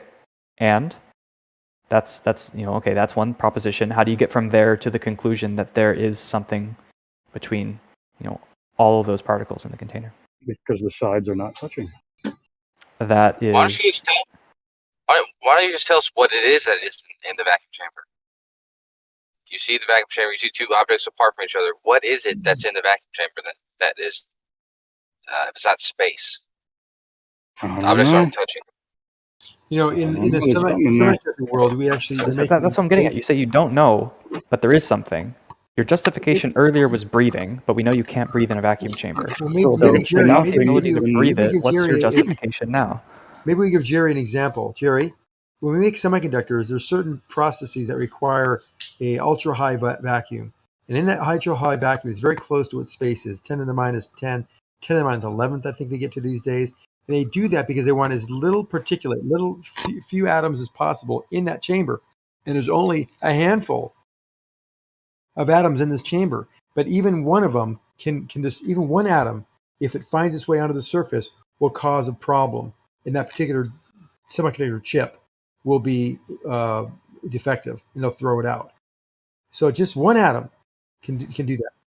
So we know that there is distances between these atoms where there is nothing, because if there was something there, that would be contaminating this process. So that's what we mean by vacuum. There's nothing between these atoms, Jerry. We have the surface, and we have these atoms that are floating around, just a few of them, and that's all there is inside of a ultra-high vacuum. That's if you believe in atoms. Pardon me? Okay, so let's say we don't believe in atoms, we don't believe in nothing or whatever. My issue with what you're getting at, right, is the statement we're talking about. Like, if we deal with this purely logically, right, we're trying to do, P implies Q, where P is two objects are separated, and Q is there's something between them, right? Does that make sense? Or is this a good characterization of what you're trying to get at? If two things are separated, then there is something between them. So then I asked you why, and you basically said because they're separated. Like, you basically tried to use your premise to prove the conclusion as part of your argument. That's not a valid argument. If I can't see what's in there, then there's nothing seen. What do you want me to do? Have a better answer than one that's circular? Is that too much to ask? I'm not sure what point you think I'm trying to make. I'm saying there's no such thing as nothing. Okay. Okay, that's a good point, isn't it? I think that's fair. But you've made statements in the course of saying that I find also dubious. Like, this is no longer about the nothing argument anymore. This is about, if two things are separated, then something has to be between them. And it seems like you haven't been able to cough up an answer for that doesn't either just refer directly back to your own premises without getting anywhere, or talk about breathing, which doesn't suffice in this case with the vacuum chamber. I'm not sure what you. I don't know what you're getting at. I feel like I've made my point and we're going in circles. Maybe. I'll let other folks chime in then. I should probably go. It's getting late. But yeah. Good to hear from you, Emerald. Good to hear your voice, bub. You too. Have a good night, good evening. Get some sleep. Thanks. All right. Later, y'all. Thanks. Yeah. Great. Good innings.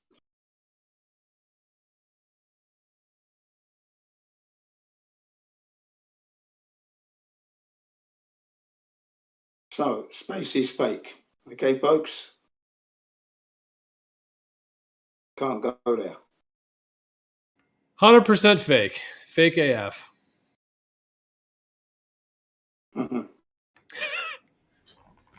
Not even in any way remotely even real at all. The entire medium just doesn't exist. Truly amazing how people can believe that. And that's what I'm saying.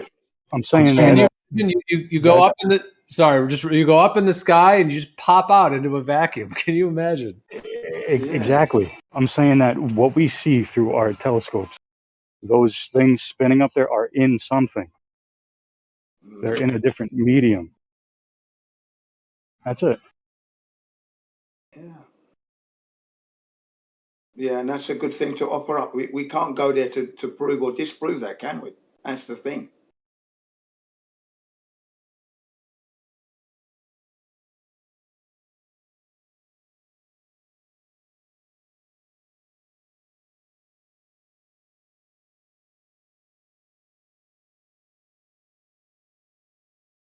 When they fire their rockets, they don't go straight up, do they? They go in that curve trajectory.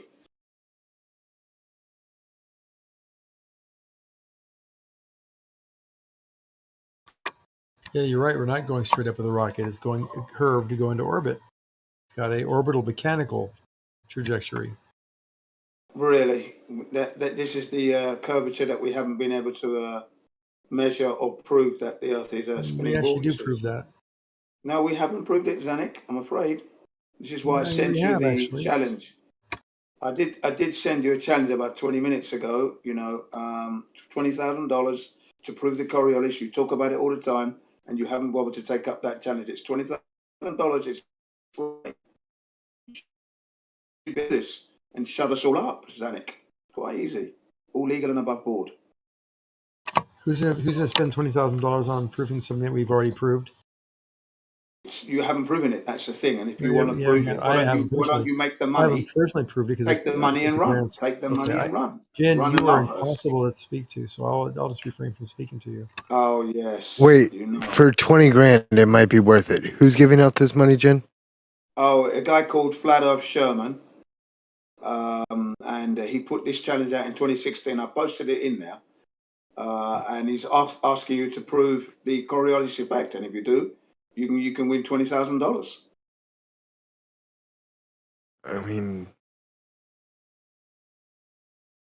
yeah, okay. Yeah, I posted it there. So I'm just going to assume he won't accept any evidence. No, he's going to dictate to you what targets to hit, and he wants you to demonstrate how you calculate all that stuff, and he's all your maths, and proving that the Coriolis effect does indeed exist. That's what you've got to do. You've got to prove this thing to him. And he will give you the targets to hit. He's going to call in targets for me to shoot? Is that what it is? Correct, yeah. You bring your weapon of choice, and he'll give you the targets. And I shoot the target and tell him how I did the math, and he gives me 10 grand? Well, you've got to prove that the Coriolis effect is actually happening. So you've got to prove this. North, south, east, west. Got to prove it. Okay. You know that's really easy to do, right? Well, this is why the challenge is there. If it's so easy, the challenge is there. It's been there since 2016. No one has been able to do it. Maybe because he won't accept any evidence? I'm just guessing. I haven't actually looked at it. No, that's not the reason. You just got to prove it. If you watch the video, it's 10 minutes. It's a 30-minute video, but the section that you would really be concerned with is the first 10 minutes. That deals with the actual challenge. Then the second 10 minutes it explains what the Coriolis effect is all about.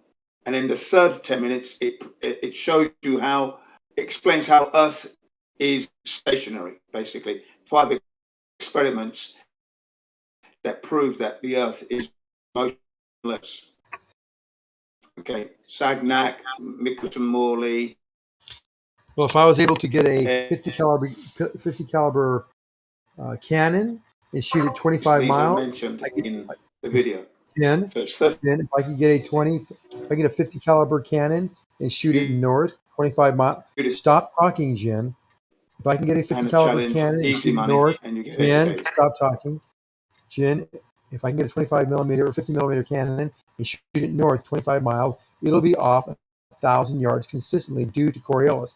Now, I don't have access to a battleship, but if I did, I would do that and win my $25,000 from him.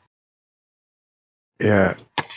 Because at my ranges, the distance I would be off by Coriolis would be measured in fractions of an inch. You're more likely to have screwed up your trigger squeeze than it'd be Coriolis effect. And Zanik, I wasn't speaking when you were speaking. I think there's an echo going on.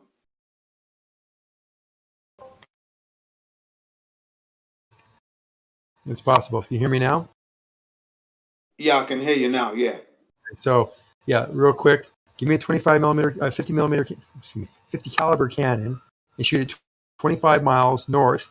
You'll see it miss the target by about 1,000 yards. 1,000 feet, sorry. Well, there was an experiment conducted, which is in the video. No, this is done north or south, and they knew this. They knew this in World War II, especially in with Britain and in France, in Germany after they took over France. You should know these kind of things. They fired on the beaches, Normandy, and they had to know the Coriolis effect. Otherwise, they'd miss their target by 1,000 feet.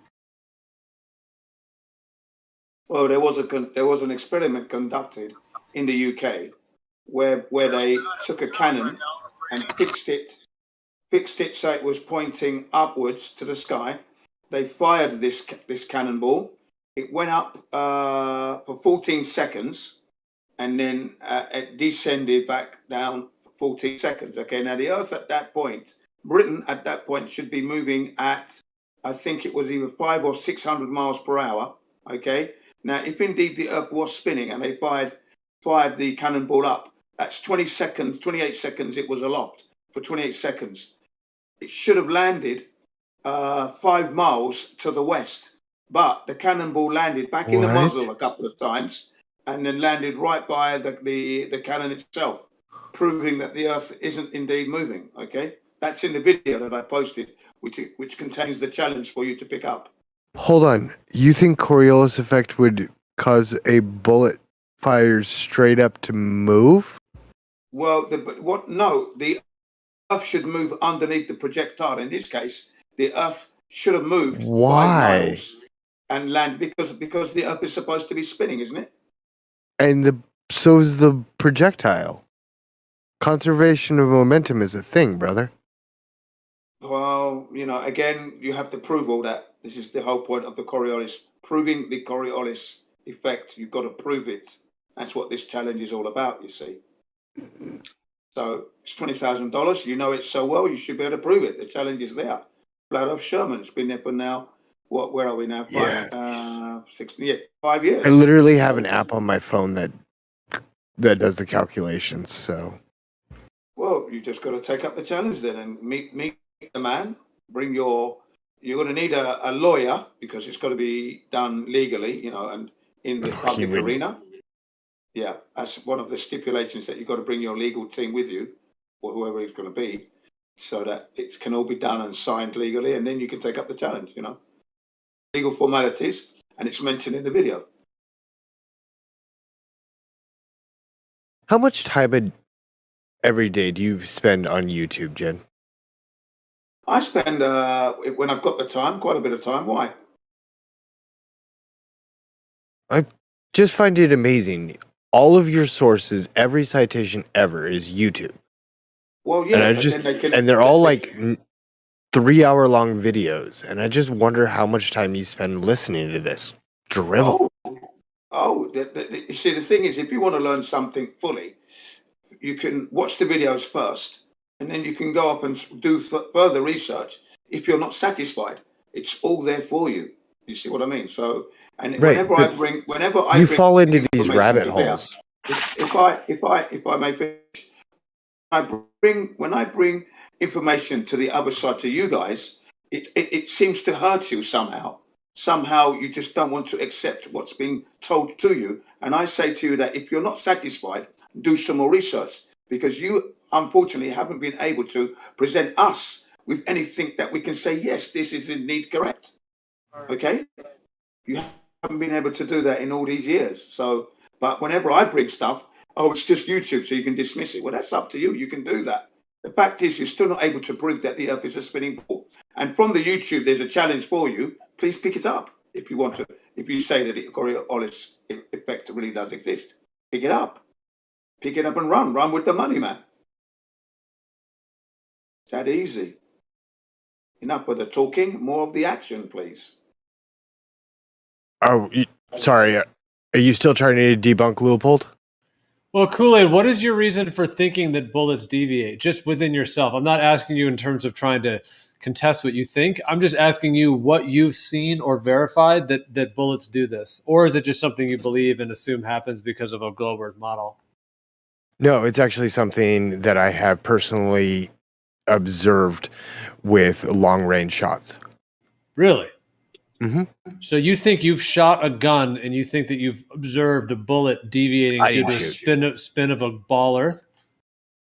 I didn't shoot. I was at the range. Yep. Okay, so what about somebody else shooting a gun that you were there present made you think that the bullet was deviating due to the spin of a glob Earth? The fact that he was able to use the calculations, including the Coriolis effect, to put first round on target with a cold bore weapon at 1,600 meters. So you're just sort of assuming that he did some calculations and that he. No, actually, I did the calculations. I'm just trying to understand. I'm not trying to contest it. Just asking. I did the calculations. So they saw this effect over and over again, and they got the calculations.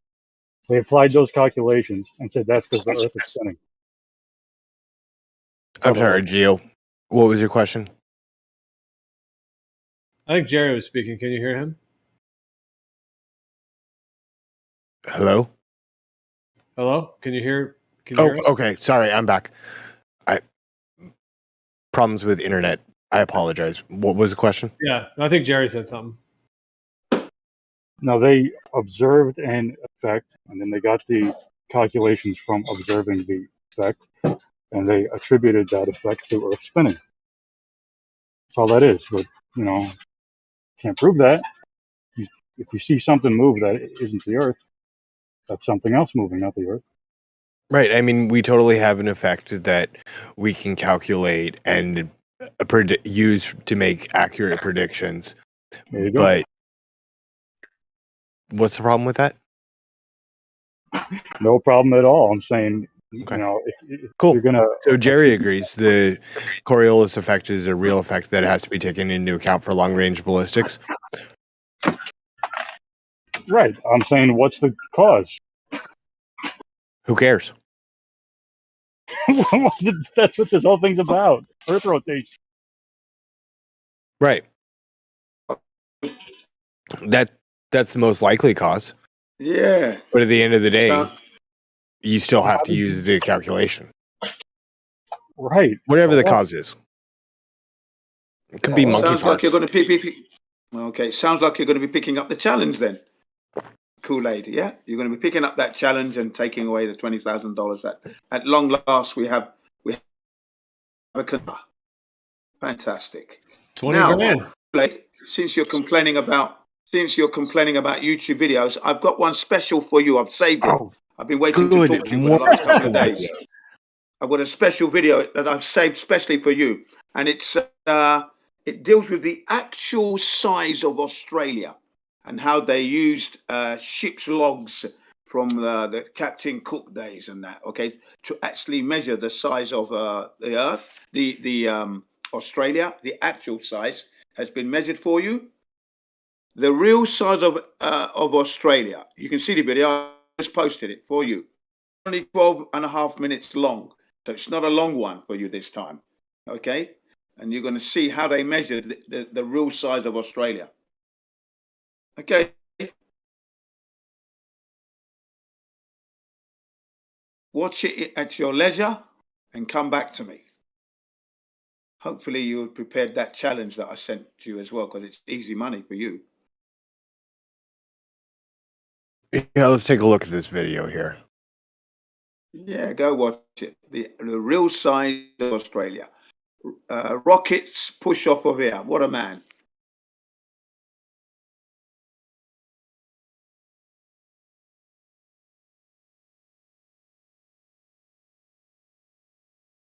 A man of impeccable integrity, unlike the other side.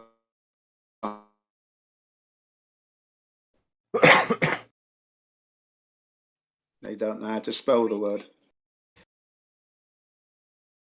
Take your time. Don't speed watch it. You might miss something. Just spend the whole 12 minutes, relax, cup of tea, scone and a cookie. Take a load off.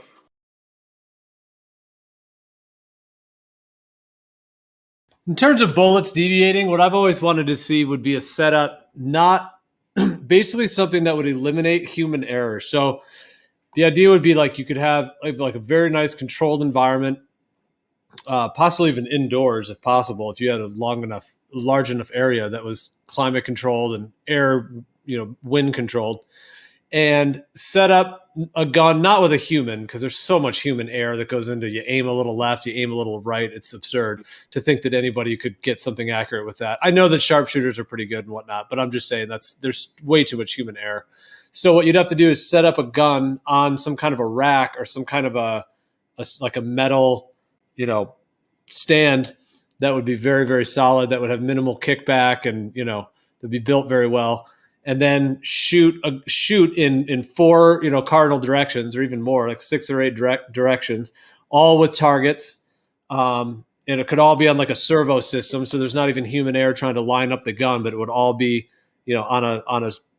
with motorized system, and then do multiple shots, at all directions, taking very, very detailed, readings of all of the data from that, and try to see if you could actually extract any actual drift. Of course, you'd have to incorporate the factor of like spin drift. The shape of the barrel will affect the spin of the bullet. There's so many factors, but if you had a lot of different equipment, you could cross-validate. That's what I'd like to see if that actually is happening or not. Four Yeah, cardinal I directions. would like to see that outside on in the atmosphere, and then in a enclosed vacuum. If you could get a long enough range to do that, yeah, that would be absolutely magnificent. No, but yeah, that's the 4 cardinal directions. You do that, and then that's how you get rid of this stuff like wind drift. That's how you get rid of all that stuff. Because only in those 4 cardinal directions. Everything else should stay consistent. Like the wind drift should be consistent in every direction, assuming that there's that the air is equal. I don't know. Yeah, I don't know if you're doing it. Yeah, it should always go to the right. The wind drift always curves the bullet to the right. So it's always going to be a problem with wind speed. You see, that's the thing. It's never. It's not always constant. You know. yeah, That's so you the thing. do it in the same. You do it in the same air. You keep all the other variables as the same as you can. The wind the speed sniper is has to adjust for wind speed. yeah. Wind speed, stick round, elevation, distance to target. They're the 4 things that a sniper takes into consideration. The Coriolis is not something he or she does. This is what makes this quite interesting, is that they're claiming that they do. People are claiming that snipers do this and have to do the maths. Right, for Coriolis. So that's what's going to be interesting.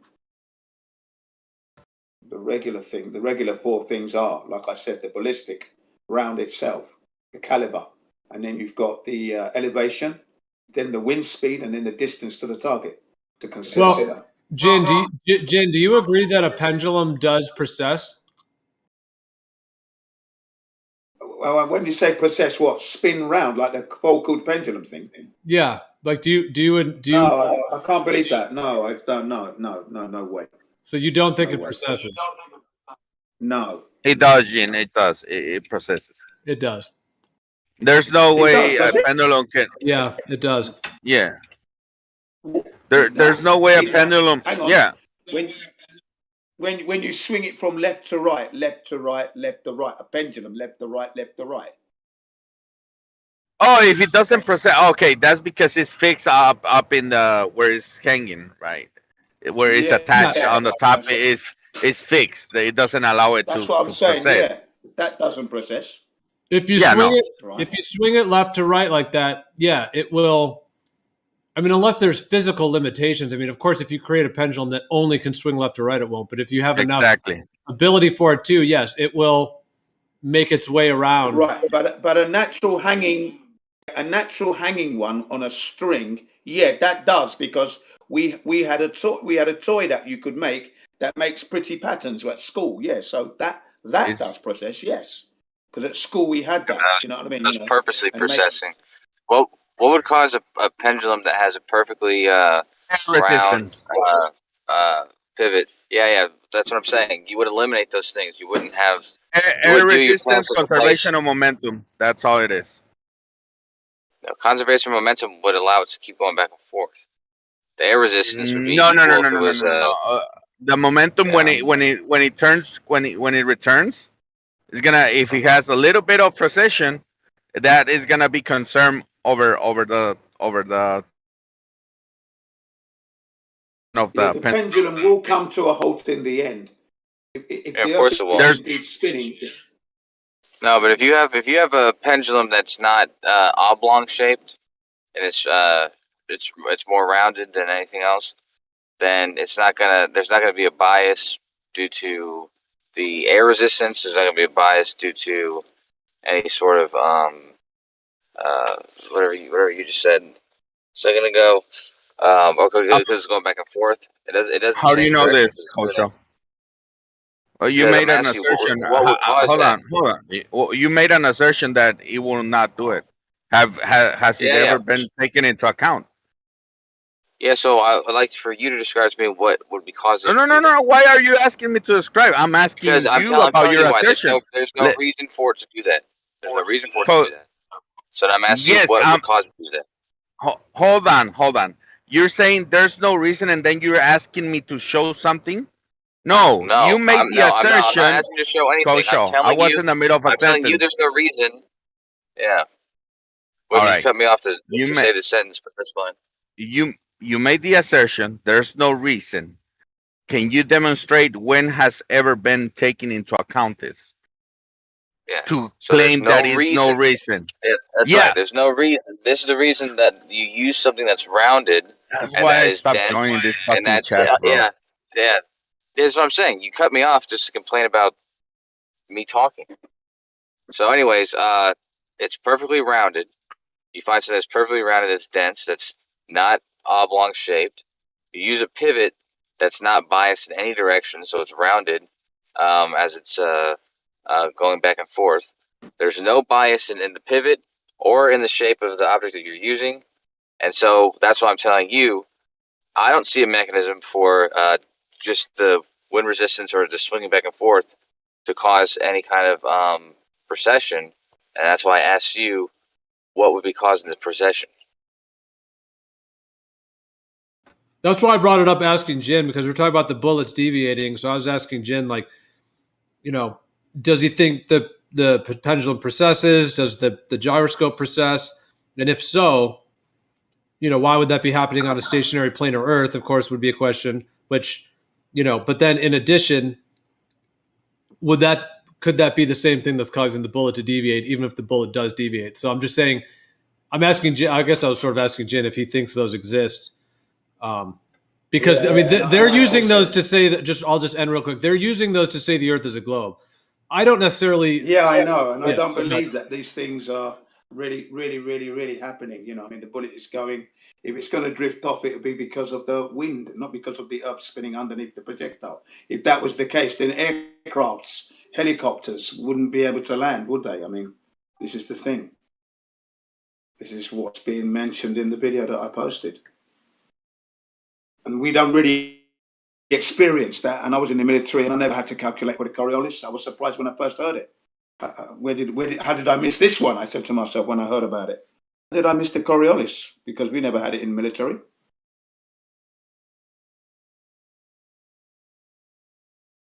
Not using it in the artillery. We never had to take in do any special maps. Well, Jin, are you open? Are you open to the idea that these things are happening, but they're just not happening because of Earth rotation, but perhaps because of the medium moving or something else? Yeah. Wind speed, yeah. And the bullet that spins, yeah. The reason why the bullet is made to spin is to keep it on a linear trajectory. That's why the barrel is designed to spin that projectile. Okay, so it can actually stay focused on its target. But you might have to factor in the wind speed and stuff like that, and then move it. So this is why you have your sighting shot first, bang, and then you make adjustments from that first shot. Increments. So you can get it bang on target. Jin, I just watched the video you sent. Yeah.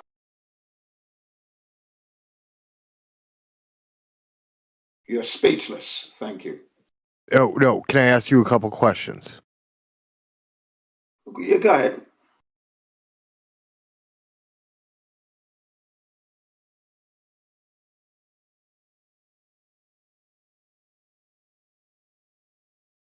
Questions? Go ahead. Yeah, we are waiting. He dropped? Yeah. He got some. Yeah, I think he did. Yeah, he's got some connectivity problem there. It's funny how he says I send him 3-hour videos, but that's how you learn things. Of course. It's in depth. Yeah. Funny, that video I sent him was posted a couple of days ago, and I was like amazed. I thought, yeah, this is interesting. This should be right up Kool-Aid's alley, this one. Yeah, Jin, don't let his disparaging comments get you down. I think it's awesome that you resource all these and that you give people information to back up what you're saying. It's awesome that you're resourcing things and giving people options. That's great. Well, Gio, thank you. If somebody asks you to, like, you're having a conversation about something, right? And you say, well, this is the source, and the source is 3 hours, and then you say, well, this is the only way you can learn things by watching 3 hours videos. At least watch it if you want to criticize it. Otherwise, you're just talking out of your ass because you don't know what the video is about. You just in disbelief or denial or whatever, what it is. Right. We spend like 15,000 hours in school, and they're going to say that, how many hours do you spend on YouTube? It's like, dude, it's not even comparable to the amount of, Excuse me, in school, how many hours do you spend learning the same shit over and over? Exactly. And for the final test?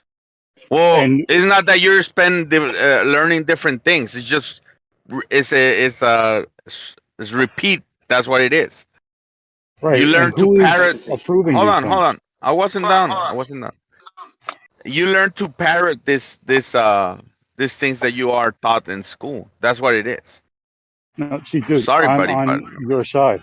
I'm on your side. Is when these people say, well, all you do is watch YouTube, but the amount of YouTube that we watch compared to the amount of time that we spent in school learning bullshit is, you know, it's not even comparable. Yeah. Can I you hear me know now? they gotta Yeah, I can hear indoctrinate you you. now. Sorry, my internet's crap tonight. Yeah, My mine is question also. So. my question for you, Jin, in this YouTube video, why do they keep changing the length of nautical miles? I can't answer that really. No, why? That's beyond me. Because his math only works if you change the length of nautical miles, which he does repeatedly throughout this video. He even goes through great lengths to show you how he does it. My question Yeah, is, because he wants to give you the why? accurate size of Australia. But Because he wants right, to let you know the actual size of Australia. That's why he did that. then why is he Obviously. changing a nautical mile? Because a nautical mile is a measurement of distance. It's a set thing. You can't just arbitrarily Well, make a it longer. distance, I think a distance can give you the size of something, can't it? Point A to point B is equal to this distance. That's the size Right. of the distance. Jin, what he does repeatedly throughout this video is arbitrarily make that distance larger. It's like saying, here's a meter, and then we're going to tack on another half meter because reasons. And then we're going to say the measurements work out the way it does. He does that repeatedly throughout this video, sir.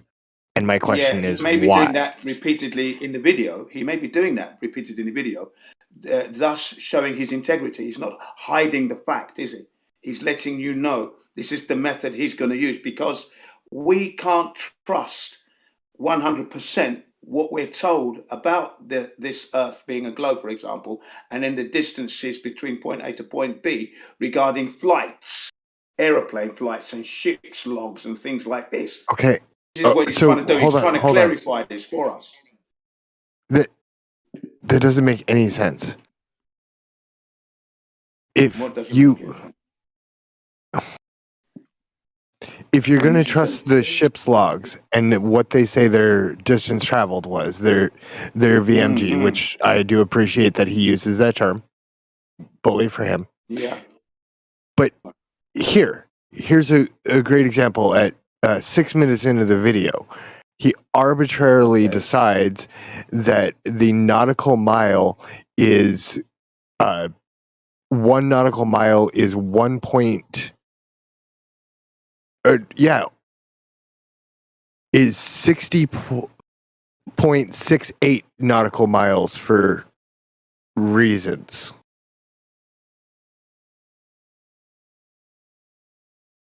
Correct length, is it not correct?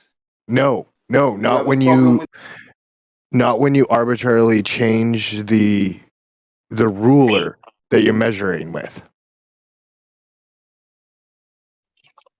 They went out and measured with a ruler, and then they came back, and basically he's saying, okay, your ruler that you say is a meter, I'm going to say is a meter and a half, because that makes my math work.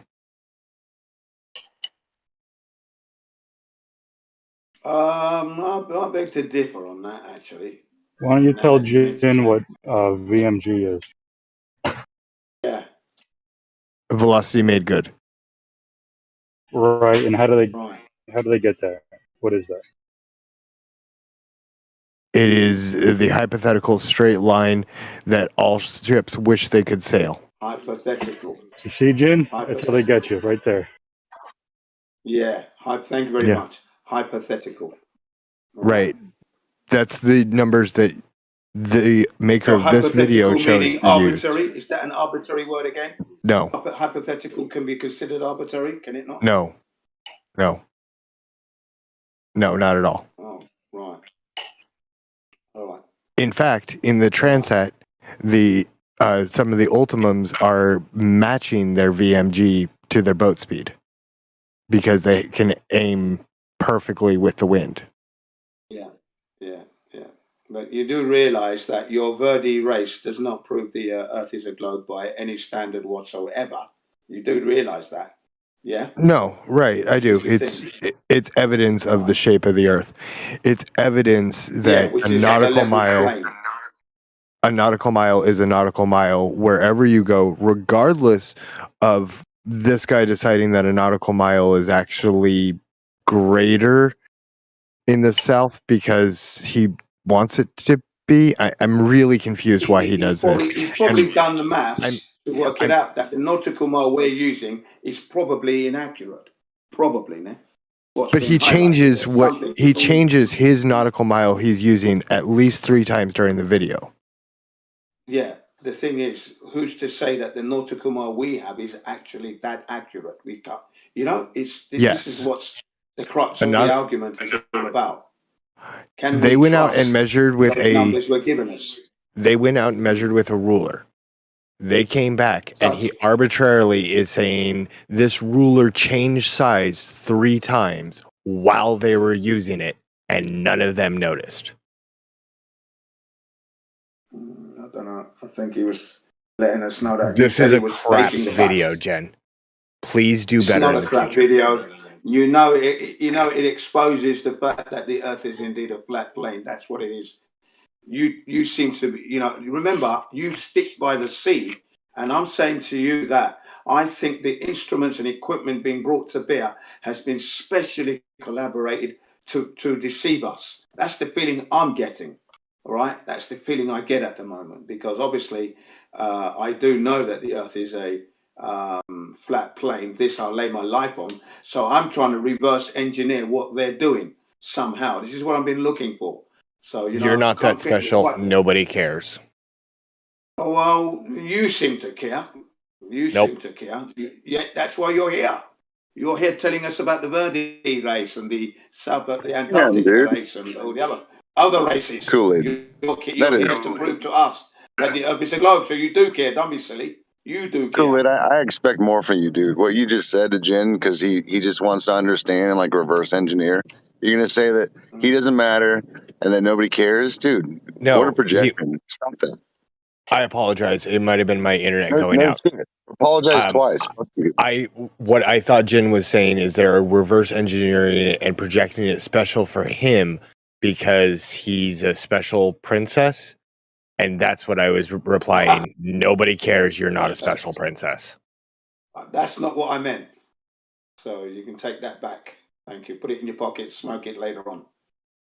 Fair. That's not what I meant. I reckon they're deceiving the whole lot of us here with some of these shenanigans. So I've got to keep an eye on that. Like changing the measuring stick after it's already been measured. Well, he stated it clearly in the video, and it's allowed when we're trying to find things. It's called reverse engineering. We're trying to find out. No, Jen, that's not allowed. You can't go out and make a measurement, and then after the measurement's made, change the measuring stick and say, it's not actually a meter. It was actually a meter and a half.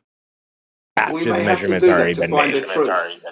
I think it's a valid and logical and honest and way of doing things to try and find out the truth. It's not okay.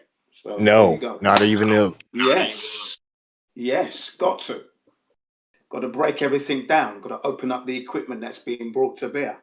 All right, let's put it up to the room. Riggs, is that fair to change the measuring stick after the measurements have been made? I don't know, man. I'm driving right now. I didn't hear this part. What's going on? So they went and made measurements, and during the presentation of this YouTube video, he changes the length of the measurements they made arbitrarily. Wait, 3 different times. Well, I mean, what for though? I mean, he changes the length of a nautical mile to make his math work. Changes the length of a nautical mile. Yep. Well, you mean just makes it like 2 nautical miles, or what do you mean? He makes it about 1.5. Okay. And then says that's what 1 is, because that makes my math work.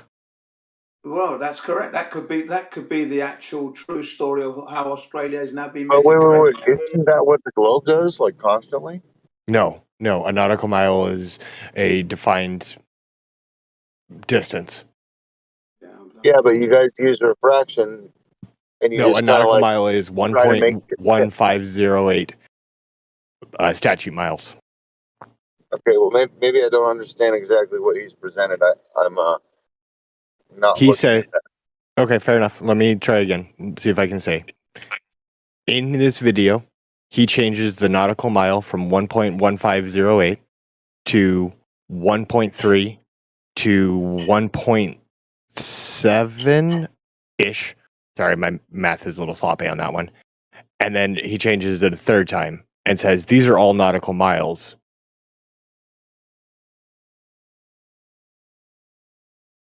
No, I don't think you understand it. I'm busy.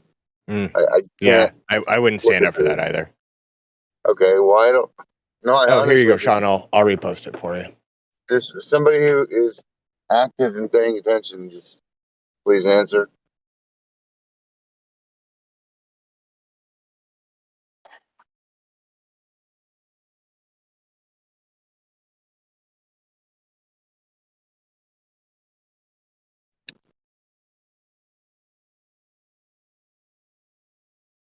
So, Jen, you want to stick by that video, or might that be a... Oh, I'm really going to be sticky by that bit. Yeah, okay. Fucking bigger than that. 3,666 kilometers. Ah, it's fucking bigger than that.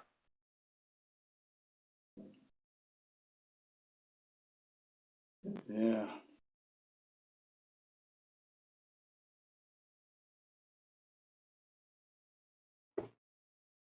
It's just one more piece to a puzzle. We're trying to find out what's going on, you see, so we've got to check every angle here. 5,000 kilometers high. Yeah. If indeed it is wrong, then it is wrong, but let's go with it. Of course, you've got to go with it. In the interest of trying to find out the truth, you see.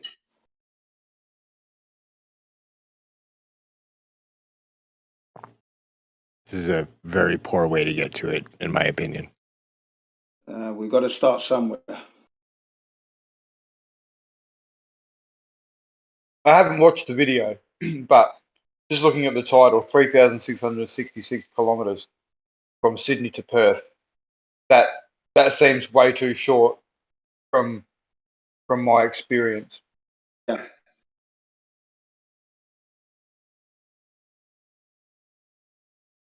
Yeah. But anyway, I watched the video. Curious.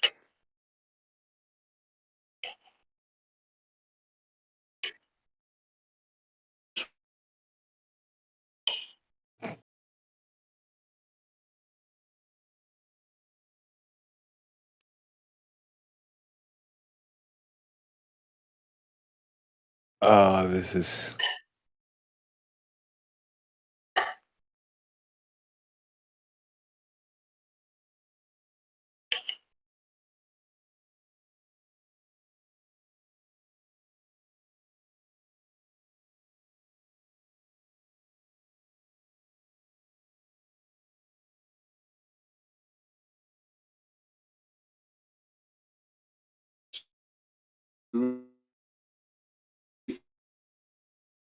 This is painful, Jen. Why'd you show me this, sir?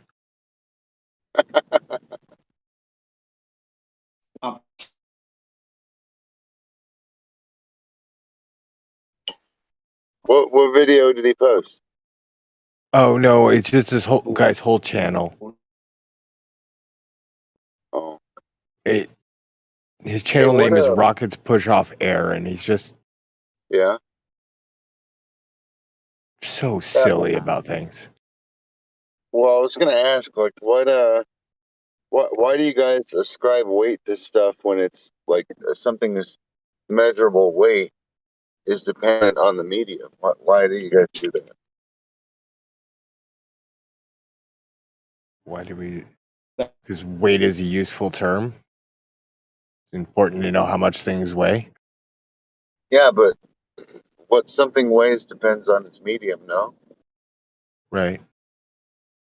Yeah. So, like, I just don't know why you guys like use weight when it's always changing. Yeah. I mean, when I go to the gym, I want to know if I'm about to pick up a 50-pound dumbbell or a 500-pound dumbbell. And it's sort of important to know the weight of things. So, well, yeah, those dumbbells probably have a different weight underwater. I don't really care about that when I'm at the gym. Right. So why don't they say that like weight on the surface or something like that? Well, because they had to invent this thing called mass, and mass doesn't change, although then it does change in the 1920s or 1900s, where they switched the definition of that. So they needed mass to justify weight, because weight, as you said, always changes. Yeah. So basically they had to come up with something called mass, right? Right. They inserted a soul, essentially, into every piece of matter, called it mass. So all matter tracks because of mass. And then they ascribed density relationships and stuff. Okay. I mean, I knew that, but I like to hear it again and again sometimes. Anytime. Hey, man, there's a lot of people who don't know there's a lot of slimy, sneaky stuff going on.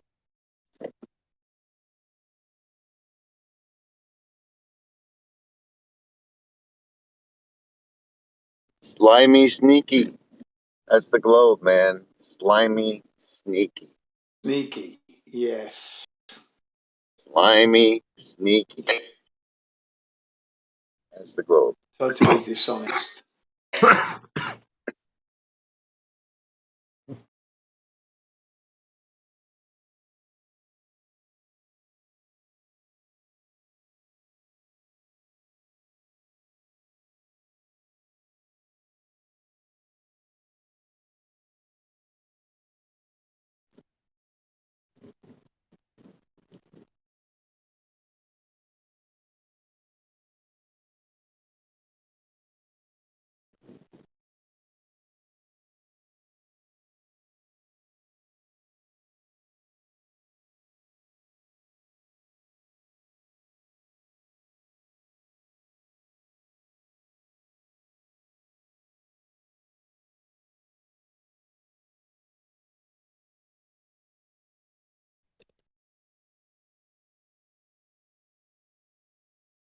And then once you got mass, you could justify orbits in relation to the Earth and the Sun and all the other planets, and that's how they did it. It's all because of mass.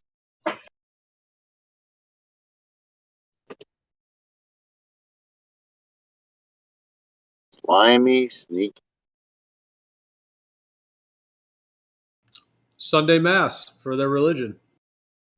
There you go. There you go. Everyday mass for your religion. Mass everywhere. Everyday mass. They amass in the church to talk about their mass.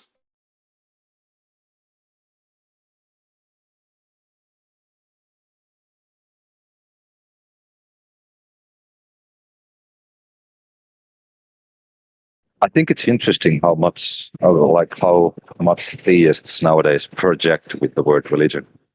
I think it's funny. Do you?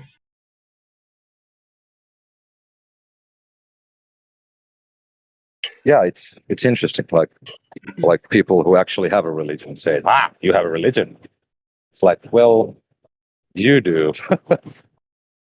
Well, I don't have. I don't have one. I'm not religious at all. So you don't. But well, let me ask you this, mailman. No, I don't subscribe to any religion.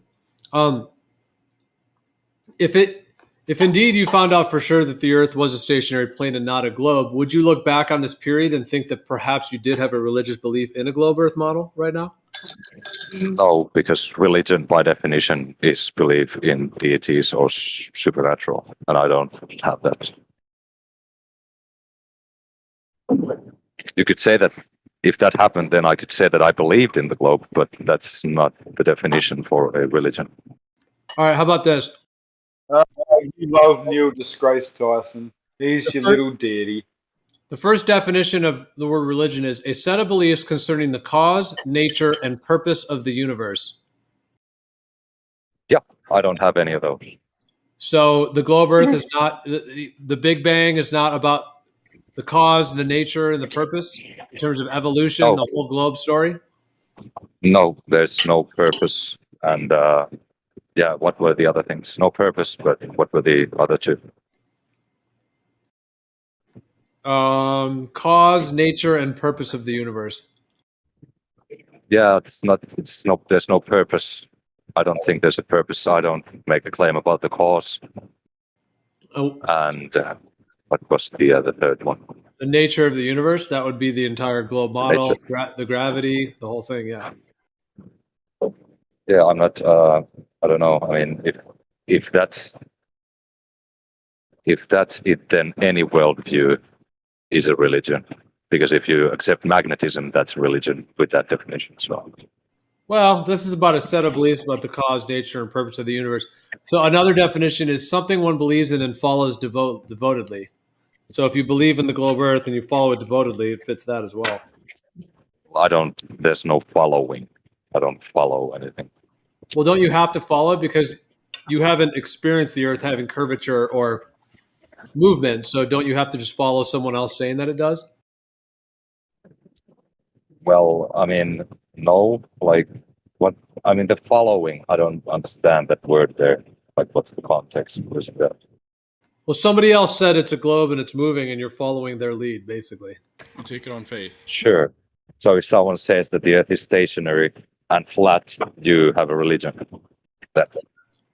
If you follow it blindly and in those ways, then yeah, in that case it would be. But if you come to that conclusion through direct observation and experience, it would not be because it's through direct observation and experience.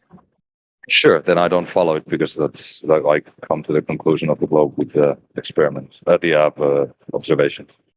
You did? Yeah, I see things obstructed by the horizon. Half a sun there, half a boat here. Yeah.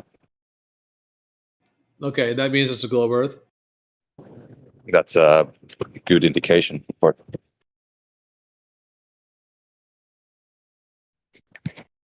And if that distance changes day by day, hour by hour, then what? Then there's something that is changing it. Okay, so you can't then say that it's because glob. Yeah, I just said that it would happen on a sphere. No, he says the same obstruction is just something else is making it change. I mean, sure, but then we don't know the shape because I mean, if it's flat, then it can't change the distance either because you're not seeing the actual Earth there. Actually, the effect only the effect only changes if it's flat, though. No, because I mean, why? Why can't it change it on a globe? Because you will be able to see only the effects taking place on the because of the globe. You're being obstructed by something physical, and things physical doesn't shrink and expand as as willy nilly. Sure, but light doesn't. Light is affected by the atmosphere or the air, not the atmosphere. Let's say the air. So it seems to me that the bottom line is that you can't use this method to conclusively determine that Earth is a globe. Yes. Sure. Yeah. Correct. Yes. I would say sure. Or that it's flat. You can't use it for that too, because I mean, on a flat surface, it can't obstruct anything. Yes, So, it can. well, Yes, it though, can. then you can see. Then you can see further on a globe. Yeah. It works with both because you have refraction. If the refraction is bending the light that's coming, like, you know, from the water or whatever, it'll seem like a mirage, like a inferior mirage or something like that, where it's blocking whatever. It works on both. It's not conclusive. Sure. evidence. Yeah. Yeah. You can see further on a globe if there's refraction. Yes. I mean, you have to apply it to both. You can't just apply it to one. Agreed. Yeah. Yeah. Yeah. That's why I don't. I mean, I would just use the distances, but people just deny those because they don't have the courage to test them. So what do you have that's undeniable? I mean, I think the only way for someone who don't accept it is to get up, because well, that doesn't. It's not. That's proved. Not proved. There's nothing that can prove it to some people. Well, it is, Why right? you say that going up wouldn't be proof? But seeing the whole object, it will be a proof. Yes, seeing the whole object. What do you mean no?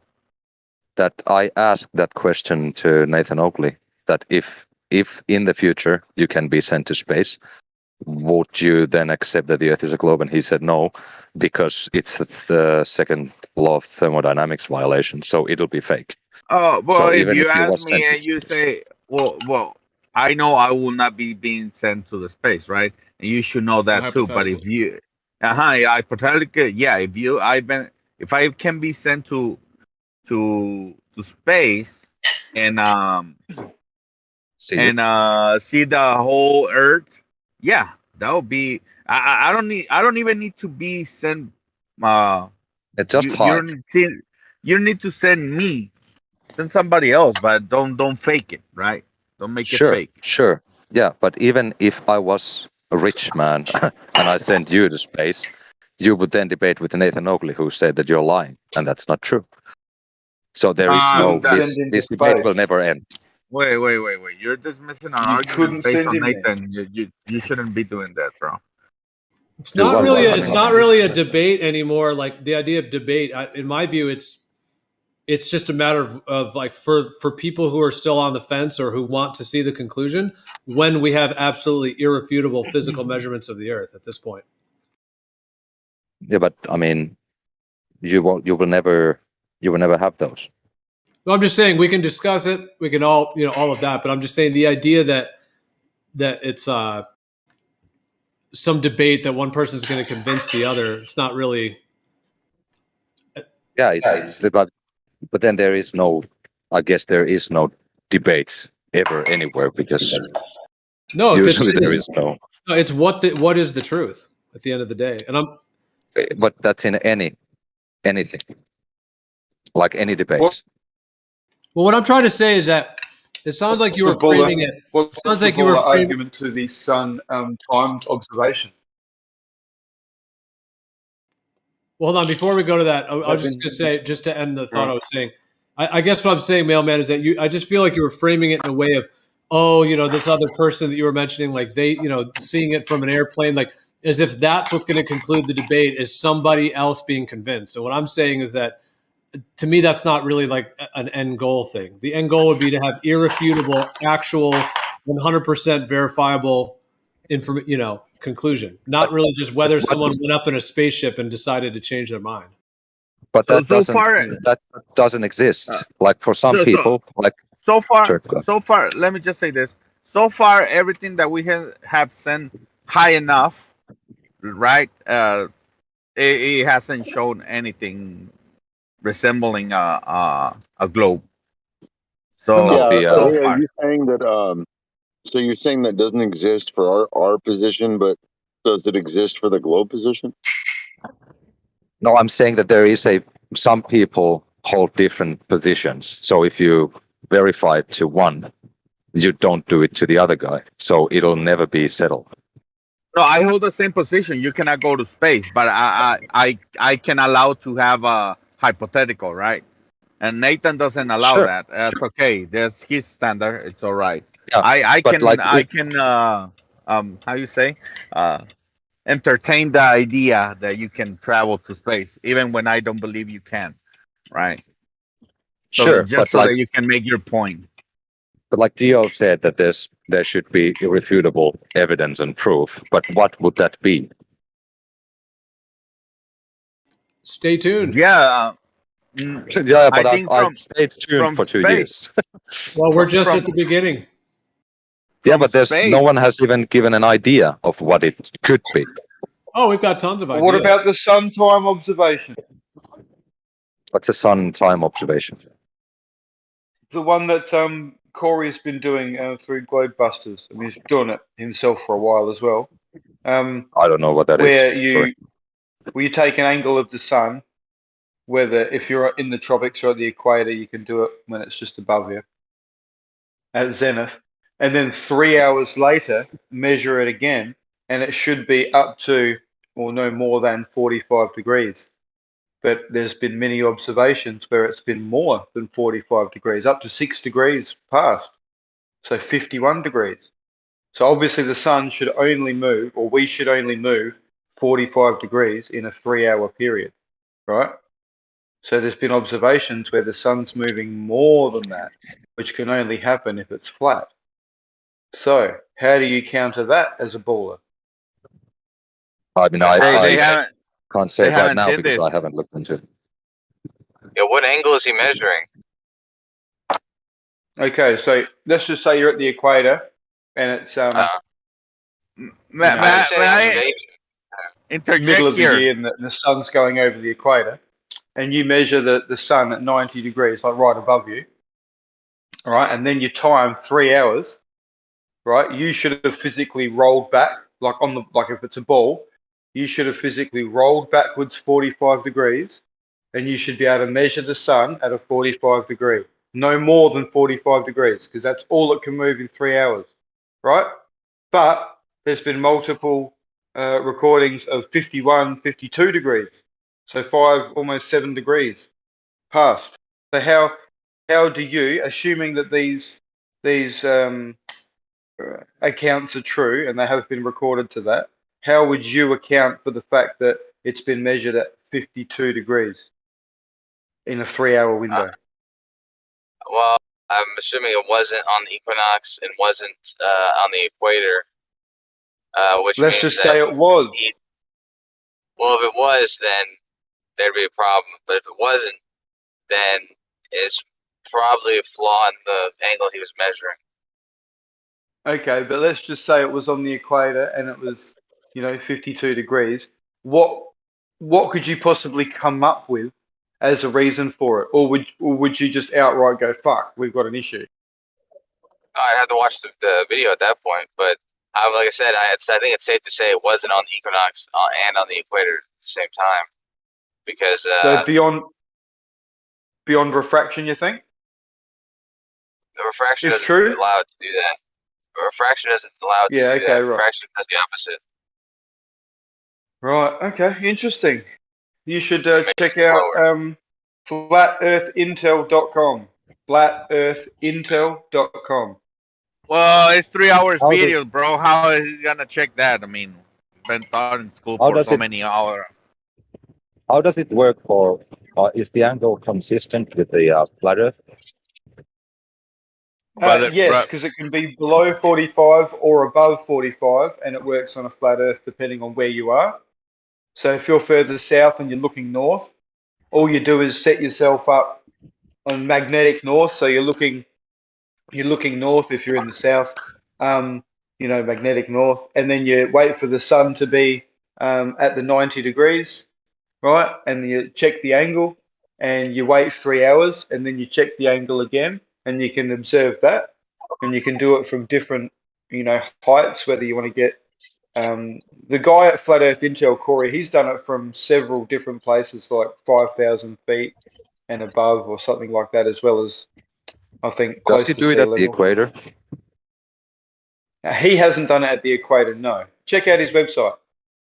Oh, okay. Because I mean, I think wouldn't that only apply at the equator for 45 degrees?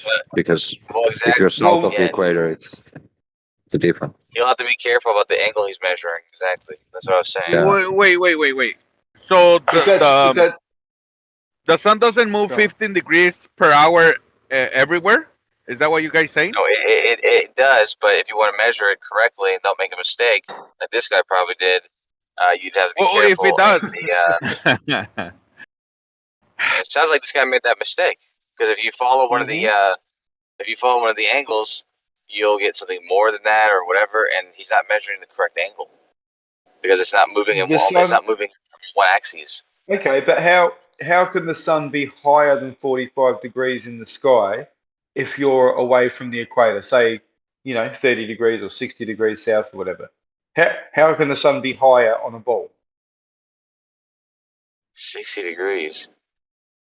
If you're at 60 degrees, the sun's not going to be directly up in the sky. I know what you mean. No, you don't need it to be direct. But how could it ever be, even at the equator, higher than 45? Well, the sun goes directly above the equator and only goes 23 degrees from there. So at noon, it's always going to be above 45 any day of the year. So In a 3-hour goes window. without saying. It's a timed observation, a 3-hour window.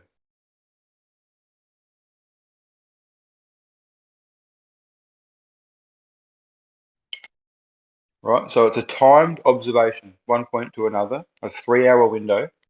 The sun goes more than 45. How is that possible? So theoretically, if I'm further south, it should be less than 45, shouldn't it? At the equator, it should be exactly 45. But it's going more. Okay, so what would you say is accounting for that optically? What angle are you measuring? Are you measuring the vertical or the horizontal? The horizontal is what I'm talking about. That's the actual angle. Oh, okay.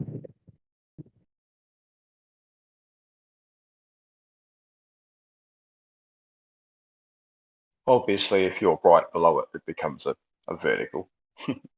There's no horizontal. No, yeah. But at the equator, at the angle of elevation, that would be a good measure, I think. Is anyone gone to the website? FlatEarthIntel.com? Oh, I'm at work, but I would like to check it out. Yeah. I'm at the site, and I'm looking into it. I won't have much time to go into it further. I have a translation coursework that I need to get back into. Yeah, but please look at it and come back with your rebuttal because I'm very interested Sure. to hear both sides. I haven't yet done the observation myself, but I plan to do it from Australia. So, yeah, let us know what you think.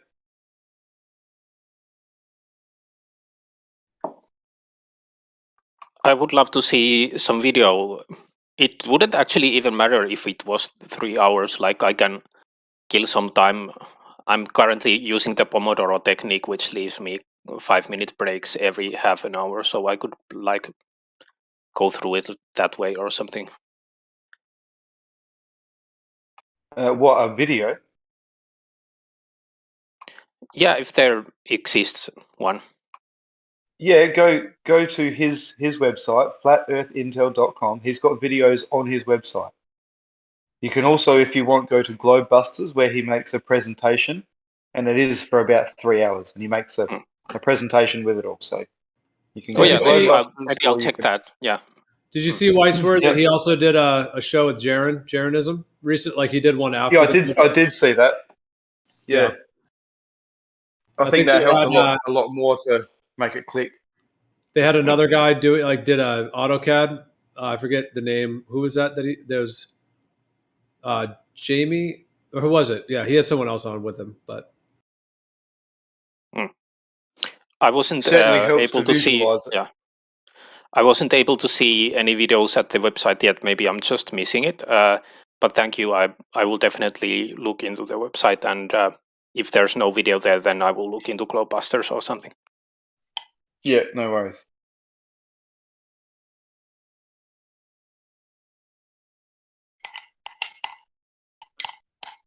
Yeah, it's interesting, that's for sure.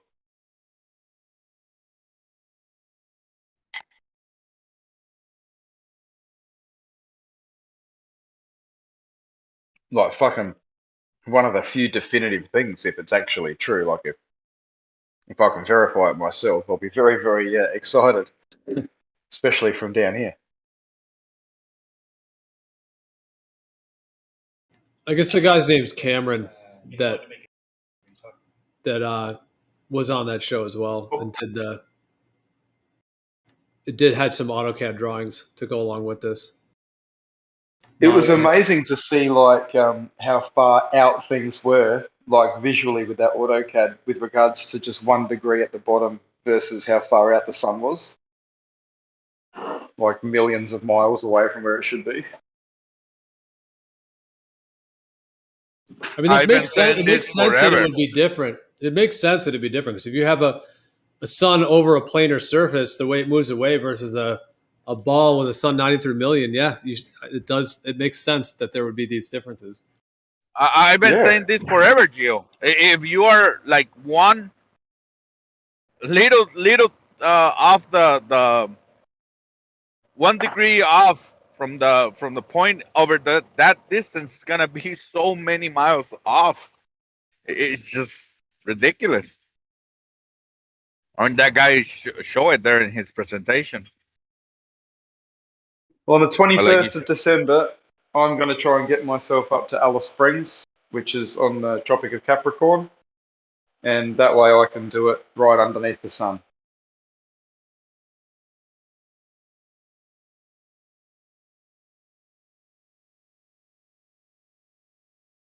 I'll do it before then, obviously, from my location in South Australia, near Adelaide, and then 1,000 or 2,000 kilometres north at the equator, and do it again. So that'll be a good comparison.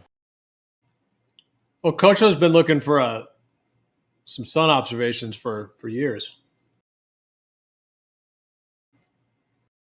Oh, I thought he was still. Yeah, I think there's something different about these timed ones. It just adds that extra dimension. Because I mean, people remember when Oakley did the 24-hour sun thing. Everyone followed the sun. I think that was Oakley.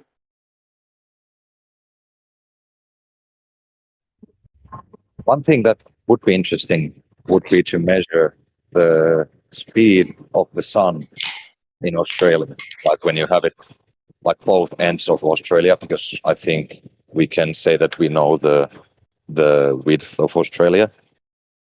So you could measure the speed of the sun on the ground over there. Yeah, if we can get it above on the tropic, yeah. Yeah, it's just when it's north from one observer, and then when it's north for another, you can measure the dark time. So you know how fast it'll travel. And you yeah, can I mean, get the distance is an issue, though. I mean, the width of Australia. Already up for debate. Yeah, the width of Australia is already up for debate, yeah. Well then, sure. Yeah, I think then this that means nothing then. Like the using the sun, because then we don't know any distances anywhere. Well, no, we can know distances, but at the end of the day, to actually have something definitive is another question. You know, just like sailing in the ocean, you know, fucking hell. If you end up getting to a certain point and you look, oh shit, that's where I need to be, over there. Turns out you weren't quite on track and you just have to change course a little bit slightly to get where you're going. You know, who cares? No one cares. It's only if you're going to end up in a fucking shipwreck because something led you astray that you really care. Nothing needs to be as accurate as you're thinking. Yeah, just wondering, like, why can we not know the width of Australia? Can we know the width of USA? No, it's not that we cannot know it. Like, it is known. It's just that it's not consistent. Like, even when you see different globes from around the world, You know, you go back 20 years and you pick up a globe and you look at the countries versus a globe that's been produced now. Now, the countries are all fucking different shapes, different sizes. Sure, they might be roughly in the same place, but they're not consistent. And sure, it's just a picture on a ball, but still, why isn't it consistent? Why isn't China the same size? Why isn't, why is everything conflated or not conflated? Why is, I don't know, I suppose propaganda involved, I suppose, to some extent. I haven't seen those globes though myself. Okay, fair enough. Well, they mustn't exist then. No, I didn't say that. I just said that I haven't seen. We've usually been quite consistent. Fair enough. Of course, there's like No, different accuracies.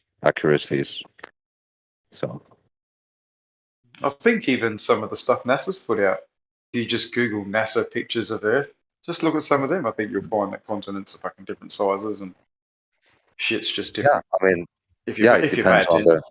Not to mention the words written in the clouds, but hey. Sure, but it depends on the camera that you're taking the picture with, obviously. The focal length and the zoom. Oh, sure, yeah. I mean, that's demonstrable.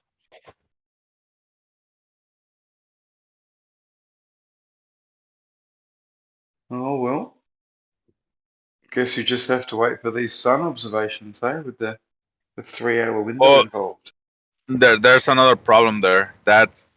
You would be assuming that the distance between one side and the other side to the other side of Australia is a fix. That distance is known. And that's a problem. We just said that. Yeah, so but then any distance on Earth is unknown. Mm-hmm. So then we know that's why nothing. That's why you have a lot of problems with the maps, though. And the sizes of the map. What? Right? Because the only actually known distances that we have is the roads. Those are actually measured known distances. But since those distances have mountains, curves, and stuff like that, I mean, it's not a reliable. It's not reliable to take those distances to try to make some measurements for the whole terrain, for the whole map. Sure. So then we can't use the Earth to figure out the shape, sort of, because we don't know the distances. So, like, you can't measure the distances on the Earth. Well, yeah, you cannot do that. If you're intellectually honest, you cannot do that. I mean, I don't have a problem saying that, right? Because I don't have any dogma on me about this thing, so I have no problem saying no. Sure, because you can never get fully accurate. So of course, there's some error everywhere on any measurement that anyone's ever made. Because you can never be fully accurate. When you say that, I don't like it when you say that, because then you can say well, it's so little that it shouldn't be taken into account, right?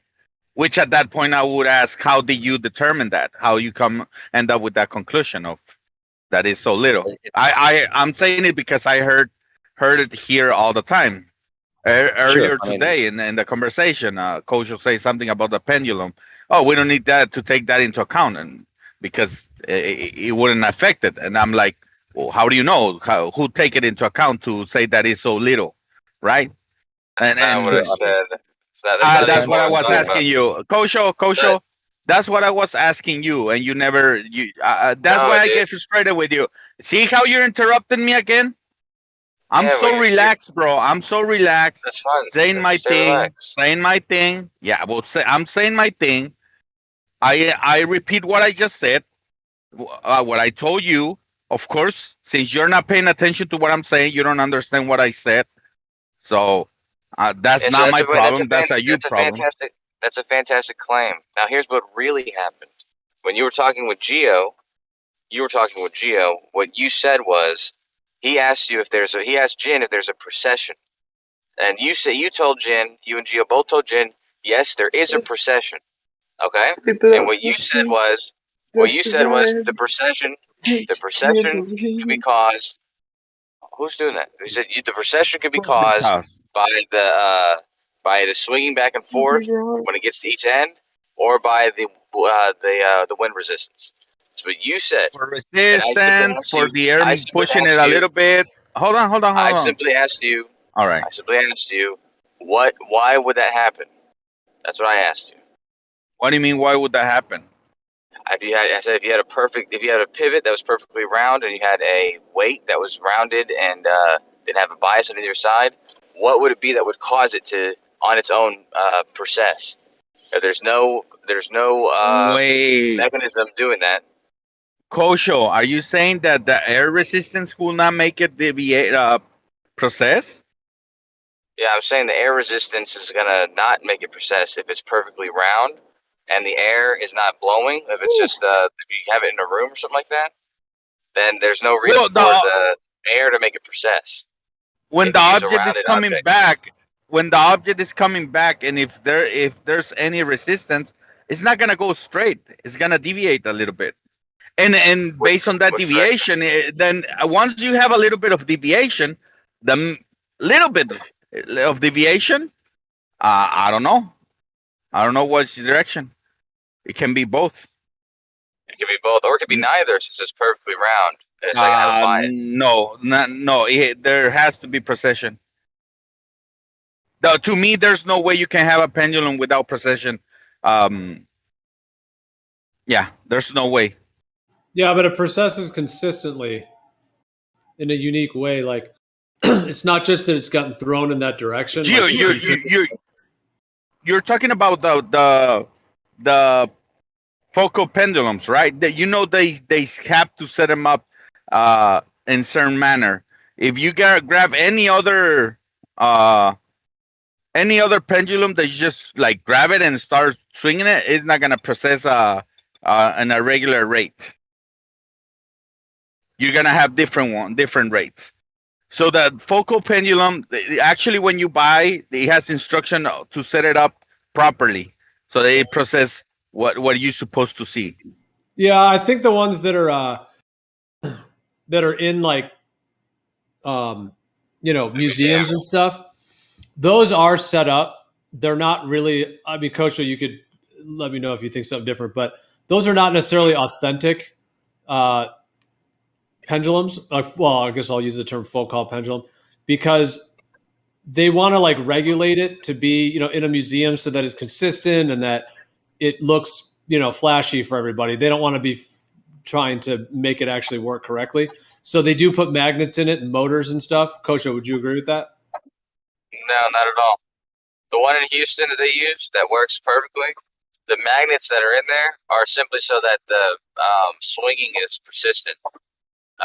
And the one that I built, it didn't come out of a book. I built it myself, and it had no mechanisms extra. But yeah, the one at the museum, they don't add any other magnets or motors except for the magnet that allows it to continue to swing, but it doesn't add any precession to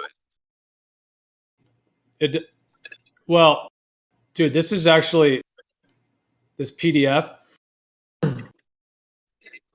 Of all people, I think Human Sheeple actually had posted this a long time ago.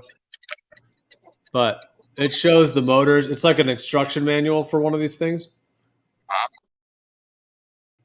And it literally describes like how to set it and dial in the precession. It's clearly a toy. Well, the one, the specific one you're talking about, I suppose.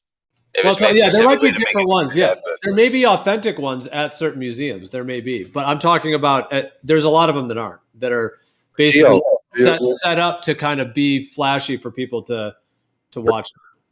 But over there in that toy pendulum, do you need to dial in your latitude to get the precession that you have at your latitude?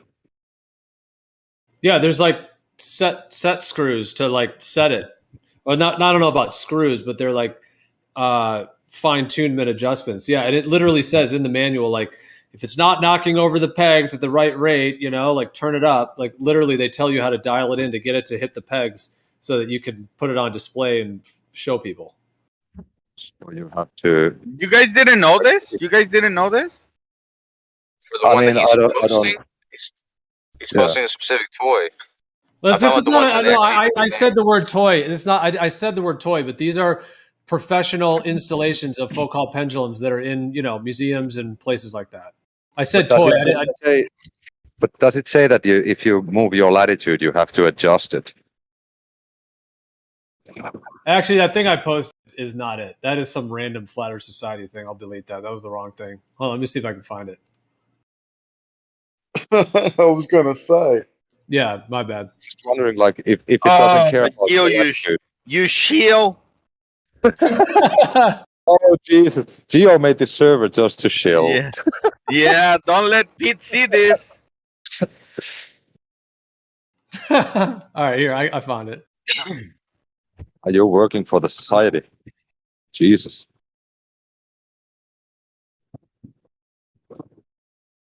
But yeah, someone should take one of those pendulums and take it to different latitudes to see if the precession is different.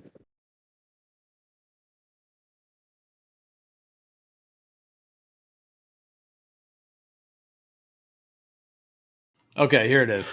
So this is at Academy Pendulums, Mark II Foucault Pendulum Installation Manual.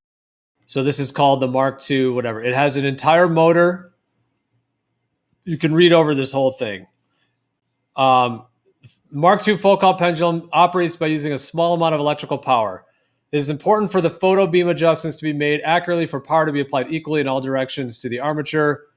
2 pairs of photo beams trigger the magnet's power as the cable swings through the center. Pay close attention to the photo beam's alignment. This adjustment can affect the ball's precession around the pit. It may require a couple days to determine if precession is operating properly. Precession is a function of the Earth's rotation. Depending upon the latitude of your pendulum, the time required to make one trip around the pit will vary. At the North Pole, et cetera, et cetera. I'm not going to read the whole thing out loud here, but it says power to the magnet is controlled via the amplitude control. This control drives the pendulum's swing distance. Too much power and the pendulum will be driven past the designated swing distance. Anyways, you can read it over. I'm not going to read every part, but it's a whole manual on how to set it up. So I'm sorry, but a real Foucault's pendulum shouldn't involve any of this. I mean, it should just be a pendulum. No, yeah, that's exactly what it should. It's exactly what they need to keep it to persist, to swing. That's exactly what it would need. Well, unless you want to do it like the way it's supposed to be done by the spin of the ball. Yeah, show. What the hell, man? I want to make something clear because that this really should be understood. The swinging of the pendulum is not done by the Earth.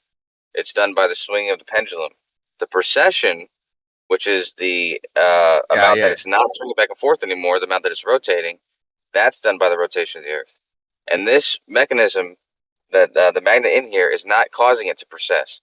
It's telling you how to make sure that it doesn't mess with this precession. It's allowing it to swing back and forth. Don't mess with the precession. It's saying clearly that the precession is a function of the rotation of the Earth. Well, if it's a function of the rotation of the Earth, what it matters how far it goes. So that it continues to go, so you can continue to observe it. Otherwise, you're going to only be observing it for 20 minutes instead of a whole day. If it conserves some momentum while it's moving, why doesn't it conserve momentum while it's not moving?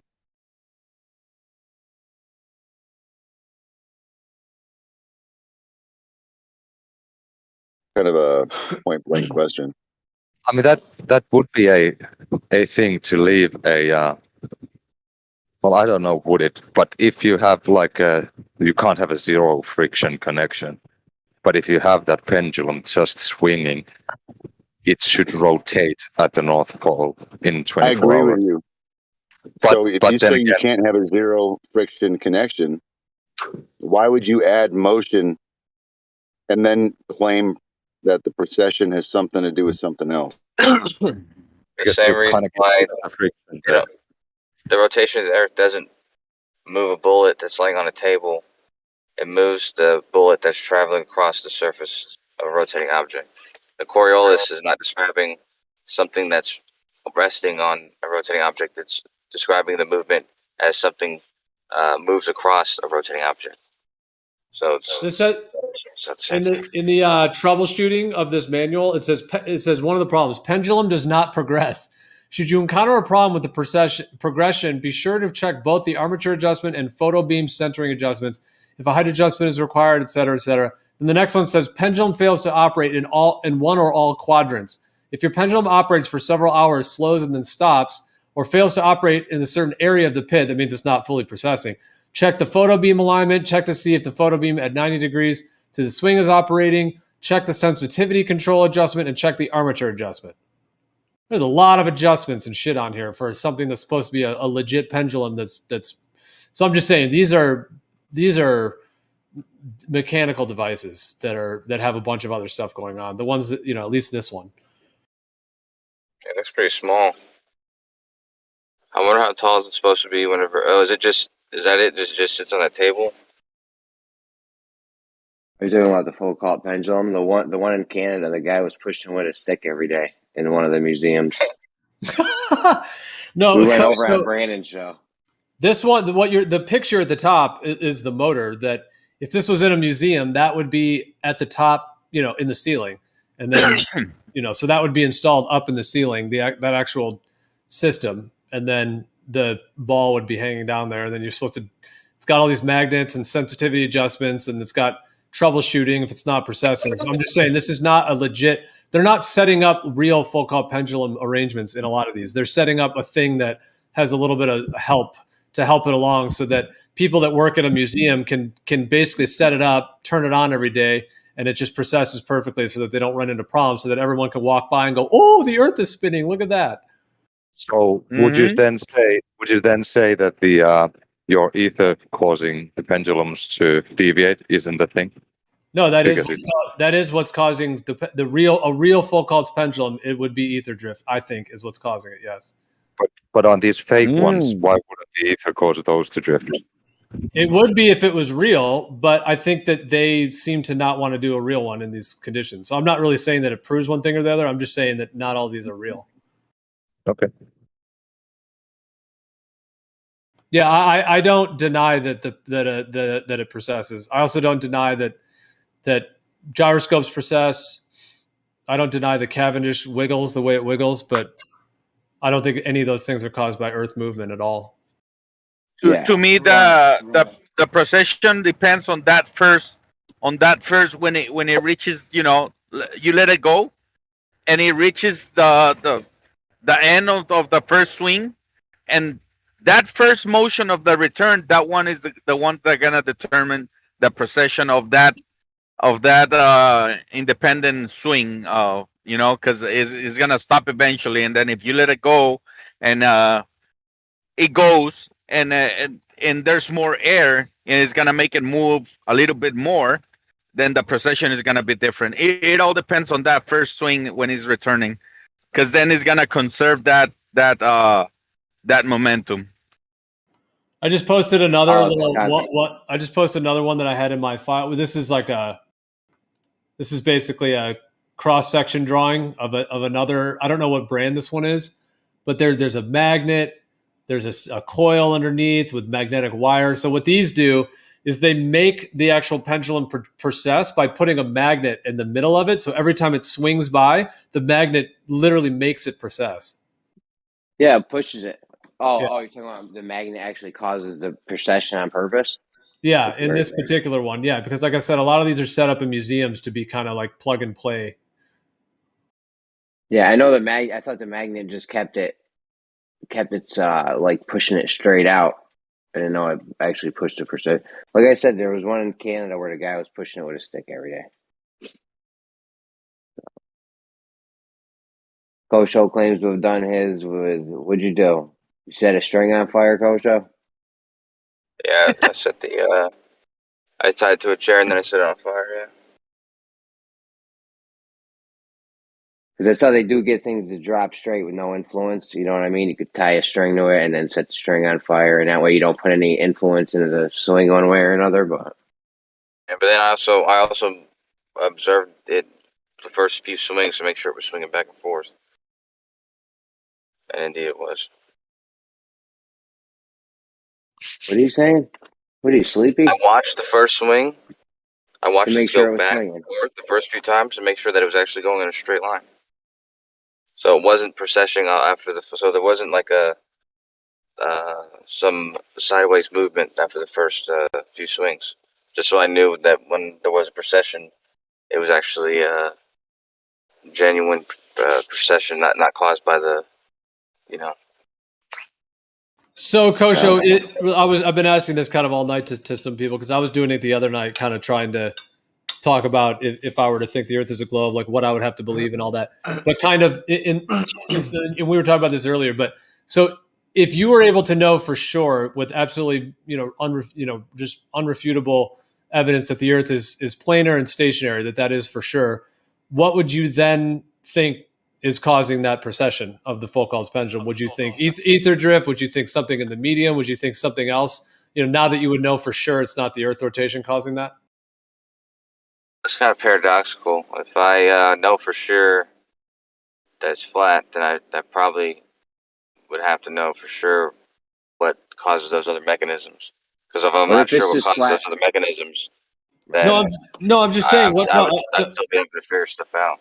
No, I'm saying if you were able to verify that the Earth has no curvature and that it isn't moving, like that was 100% fact, but you're still looking at this pendulum and being like, well, why is this thing processing? What I'm saying is that you then would be forced to have to think of a reason or to try to figure out why it's processing, knowing that it's not the movement of the Earth. So it's just sort of a thought experiment.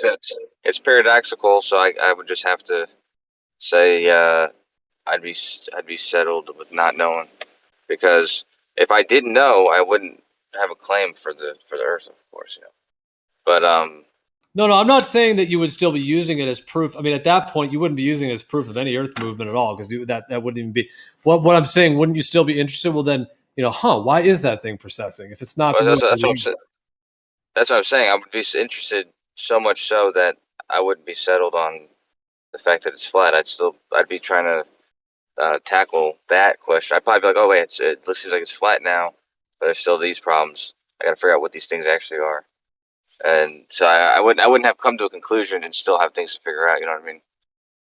I would have, but that's why it's hard to say. The only thing I can say is I would just have to say I don't know.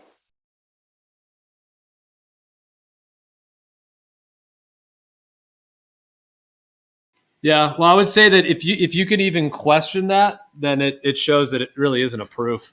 Because if it proved it, it would prove it. But exactly, that's my point. It's not proven. That's what I'm saying. It's because it for me it does show it to be true. If I for some reason knew it was flat, but then also didn't have an answer for why this is happening, I would actually just be kind of lazy and intellectually dishonest, because I have I have evidence for something, but I'm just ignoring it because I have some sort of definite proof of something. But really, I shouldn't have a definite proof if I have this blatant glaring problem that I haven't tackled yet. So ultimately, I would not. I would believe it was flat, but I wouldn't say that I knew it for sure, because if I had big problems I haven't answered yet,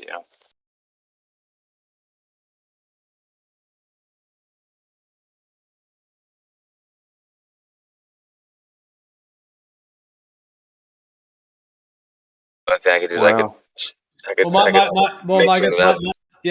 Part of my point overall is that if we're sitting there looking at a pendulum and it's processing, we're both being like, okay, well, why is that happening? And you're being like, well, I think it's because the whole Earth we're on is spinning at all these different directions and et cetera, so that's why I think it's processing. And I would scratch my chin and say, okay, well, that's what you're saying.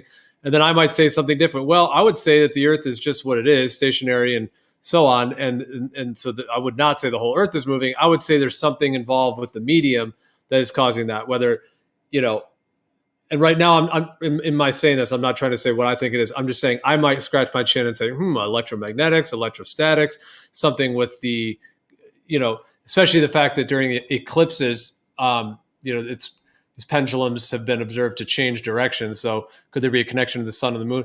I'm just saying that like both of us could scratch our chins thinking why it's happening, but somehow you're looking at it and trying to say, hey, this proves that we're on this whole spinning ball.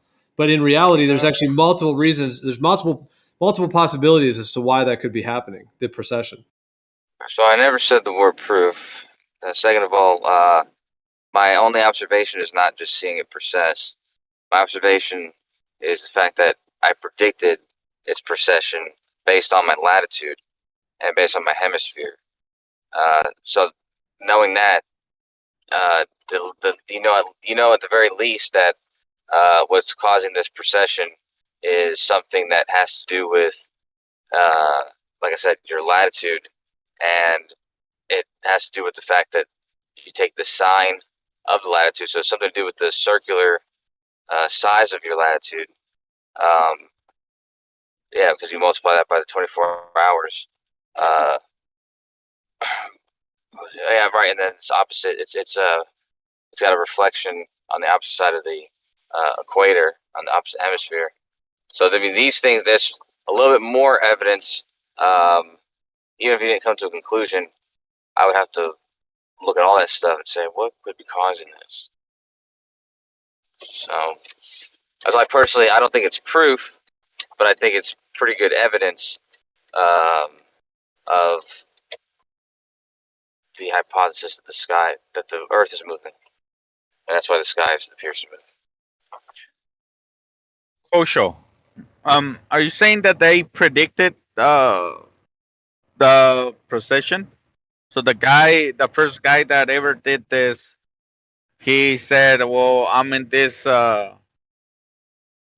position in the globe, and if I swing a pendulum, it has to move this much before even seeing it." Foucault, I don't think that Foucault made that prediction, no, but I'm saying I did. I said I made a prediction, and I think anybody else is capable of doing that. But yeah, I don't think that Foucault made a prediction for his location. Without any adjustments, you did I think it? he saw that it precessed at different rates in different places, and yeah, and then later.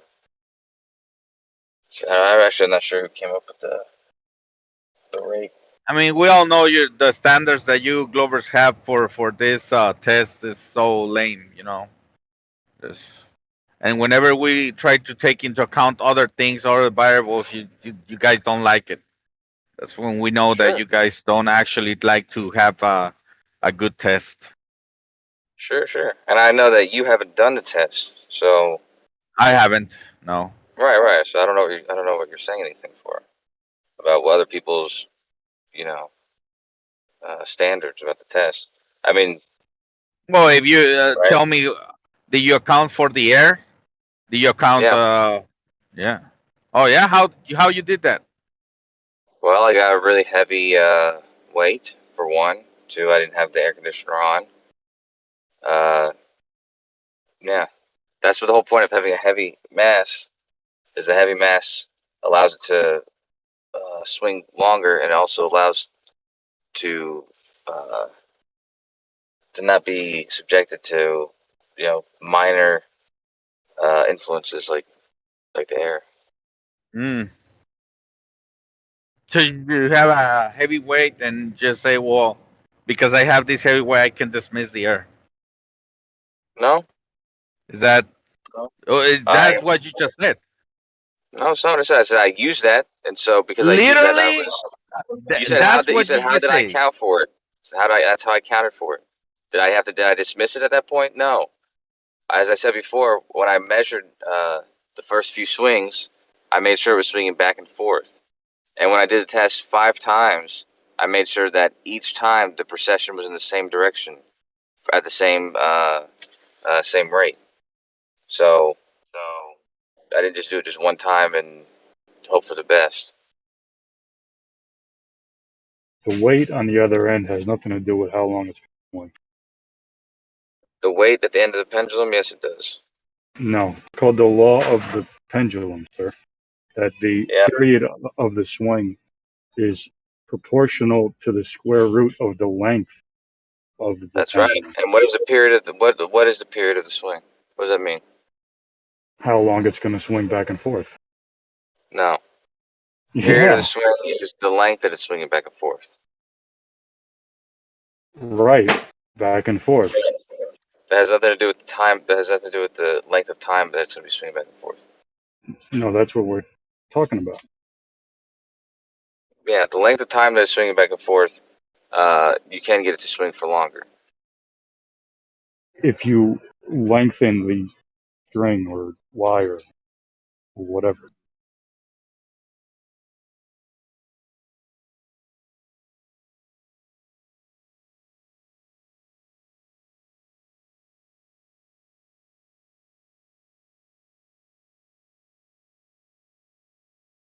I always thought that that was common sense for the people, and now I hear Gio saying that he thinks that is the ether saying the precession. I mean, I never saw a pendulum have a constant precession. Every time you swing it, it's gonna have a different precession. If you're not doing anything to manipulate, it's just grab it, let it go, and it's gonna have a different precession every time. If you're doing it and it's doing that, then Maybe you need to be more careful with you're your doing it tests. wrong. Yeah, Now absolutely. you like that, Kosho? If you don't get the results that we should be getting, you're doing it wrong. No, That's you just said that's how you that you use grab it, everything. and you let it go, and it does something different every time. That means that you're being Well, yeah. sloppy. You need to be more No, it careful. means no. If the precision is, hold on, if you have the same length, the same weight, and you let it go, right, and you have different results, and you think that the Earth is the one causing the precession, it will mean that the Earth at one point it spins faster, and then you let it go, and now it spins slower because the precision is less, and now that's ridiculous. That means Now, that if you gotta, no, Kosho. See, that's the problem right there. If I don't get the results that you want, I'm doing it wrong, right? No, dude, you just told me you did it wrong. Okay, when you told me No, that you're all letting I'm it doing. go, and it does different stuff each time. That means you're doing something wrong. Okay. Well, okay. You have to make sure when it's released, there's no bias. You have to make sure there's no bias in the pivot. Exactly. You have to make sure Yes, that the exactly. length is long enough. You have to make sure that weight Exactly. is heavy enough. If these things are accounted for, then you can say that there's something going on. But if you're not being careful, then there's no saying that you didn't make the error.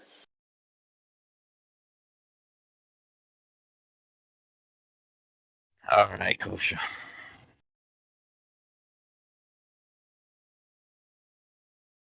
Yeah, there's no doing anything to help you, man. The same thing I did with the weights, right? I tested now 2 times. I don't get any results. To me, there's no point on showing anything of this shit because you're just gonna say, "Well, you're doing it wrong." Anybody else is gonna say is doing it wrong. There's no point on trying to argue with you guys. Is you guys are dogmatic and yeah, there's no point. Some people do tests On wasting correctly. time. I mean, I don't know why whatever. that's the conclusion. If you're not doing tests carefully, then you're going to get sloppy results, and that's going to be an inconclusive test. And that's just the way it is. Sure, because wait, but you take hold on, Kosho. But you take the test of one guy going in his fucking room, right? Just putting some weight on the scale, and then going to another place and putting the weight on the scale, and that's a correct way to do it, right? But if I want to take into account more things.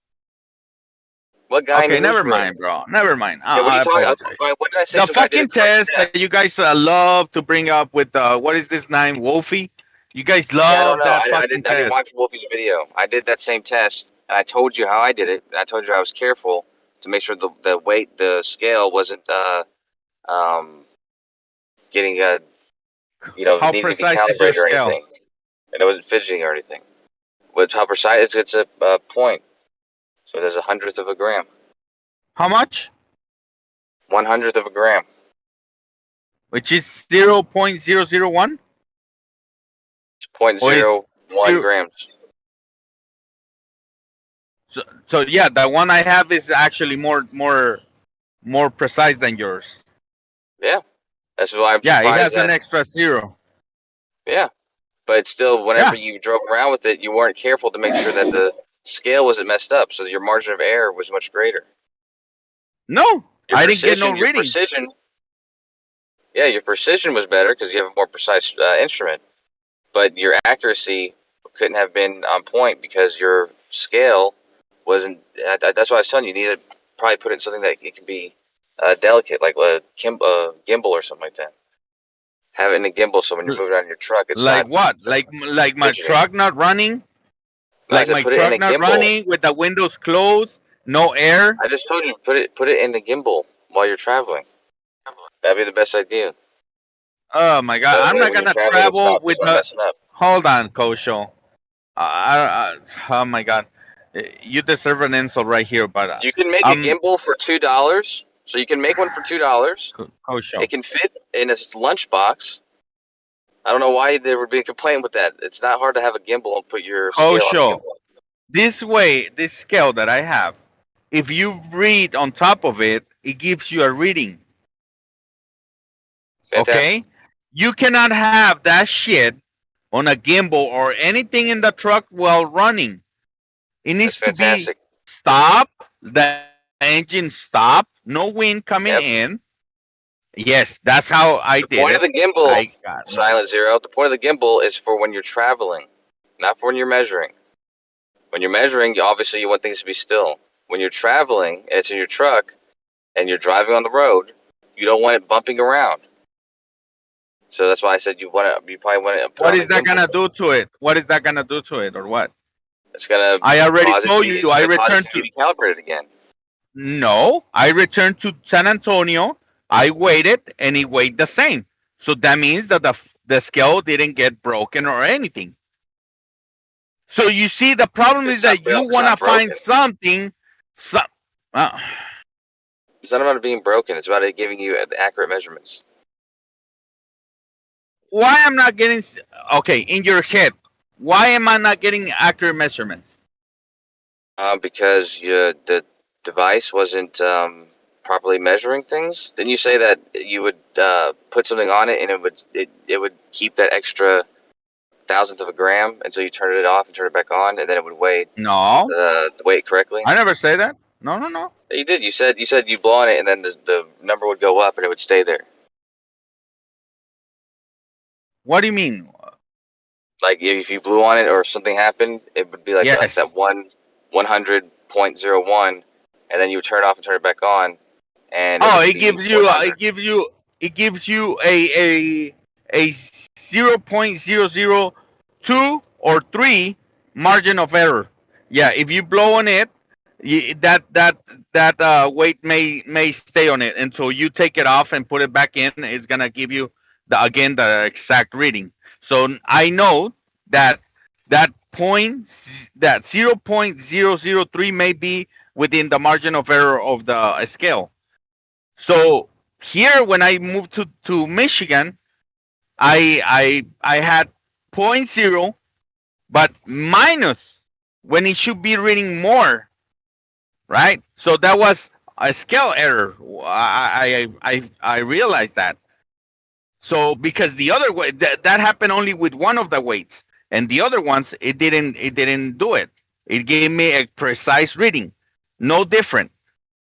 Or you're doing it wrong. Then I came to San Antonio, weighed them again, and they weighed the same shit, right? So listen, I don't know. If you didn't get the globe reading, you're fucking doing it wrong, bro. Why should I bother at this point, Jeremy? It makes no sense to me to show these people anything, right? They're not intellectually honest. That weight thing needs to be done on a plane, honestly, I think, bro. I agree with you. I totally agree with you. Or you got to drive real far. You got to drive farther next time. You know, start in like top of Canada or Alaska or something, and then drive to fucking. But Jeremy, remember I bought these things because they say that it was enough, and then BioDual, I asked for the numbers, I never got them from him. Then Bacon asked me, right? What was the I ain't seen distance? Bio I doing told him. Yeah. I told Bacon. He didn't give me the fucking numbers either. So these people are full of shit, bro. That's what it is. Once you take them to task, right? They will not.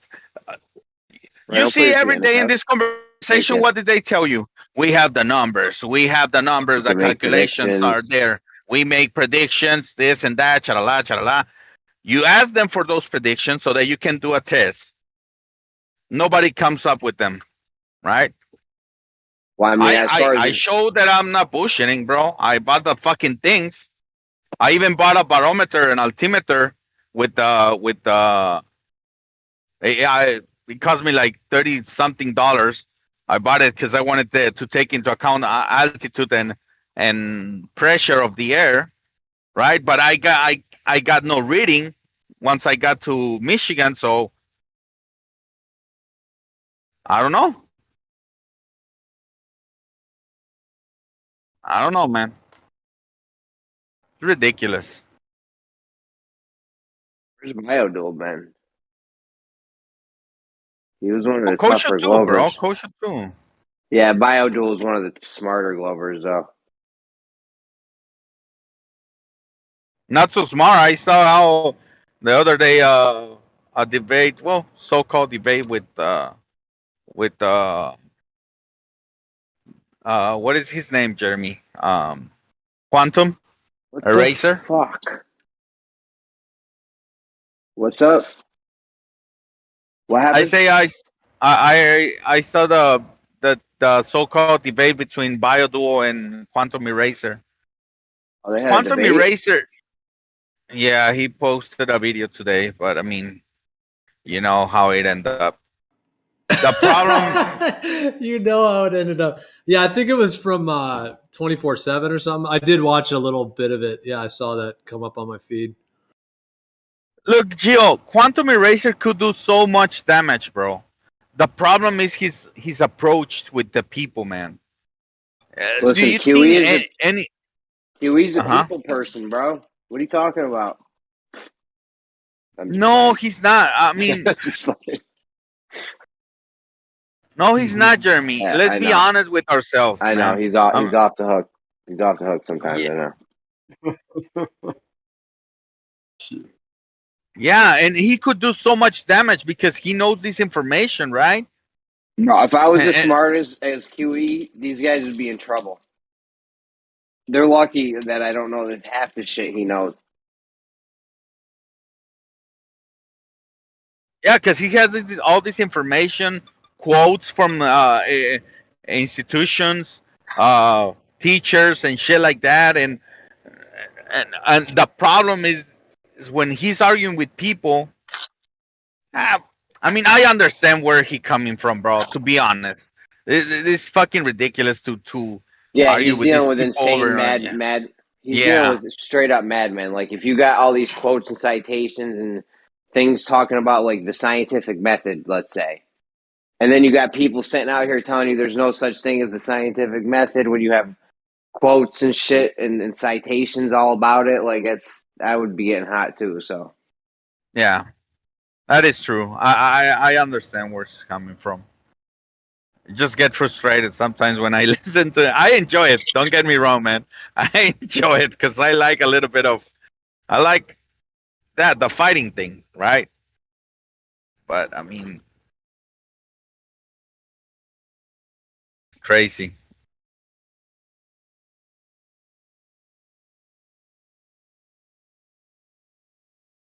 I mean, I'd like to see the flying and the driving thing done with the scale. I don't know why you didn't get no reading. Was your air pressure the same in both places, or? Okay. I'll do it. Jeans English school is. I'll do it, Jeremy, again, and Jeans I'll show you English to you. school. I'll give you videos to you. Hi, Monday night is. Hi, thank you. You're gonna give me You some leaving? videos? What are you wearing in the videos?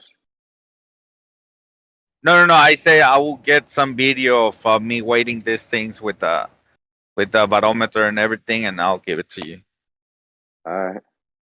But I don't care I don't care to showing the Glovers anything, right? I actually don't give a crap. I'm doing it for myself. I know they're lying. I know now I know every time they bring this weight thing in different places, I know it's bullshit. So where yeah. do you well, we gotta put a pit, we gotta sew this up, bro. Like, this shouldn't be in the repertoire anymore if it doesn't work. Like, if the weight thing doesn't work, we need to show it and knock this out of the box. So that's not one of Dude, their he said things. himself his scale didn't cut it. He said He his has a scale scale that messed weighs up when he measured it over there. 0.01. He didn't say that. Silent. Yeah, he said there was a problem with his scale. We're gonna square this up right now. Yeah. See, no, I never said that. I don't know where you got that from. Wipe your ass and wash your hands, Kosho.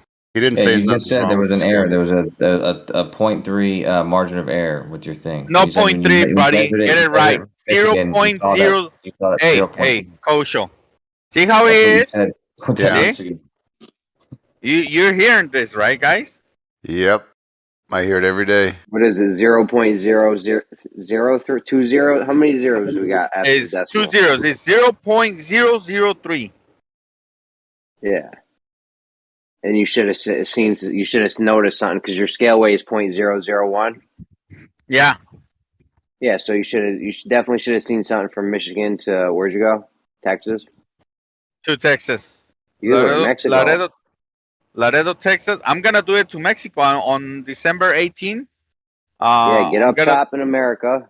Go all the way down to Mexico. As far down, would you go to, like, Mexico City or something? Or you pass that. What is that, like 2,000 miles or like 1,700? It's more than 2,000 miles. It's 2,300 miles, I think. Woo! How much weight change should we see on that? On 100? What are you doing? A 50 gram thing? I have 100, 50, 20, and 10. Yeah, but your scale only does 100, right? So if you're Yeah, my scale at the top is 100. If it goes above 100, it gives me an error. So on a 50 gram scale, Kosho, you there? Kosho. He's wiping, man. Just give him a second. All right.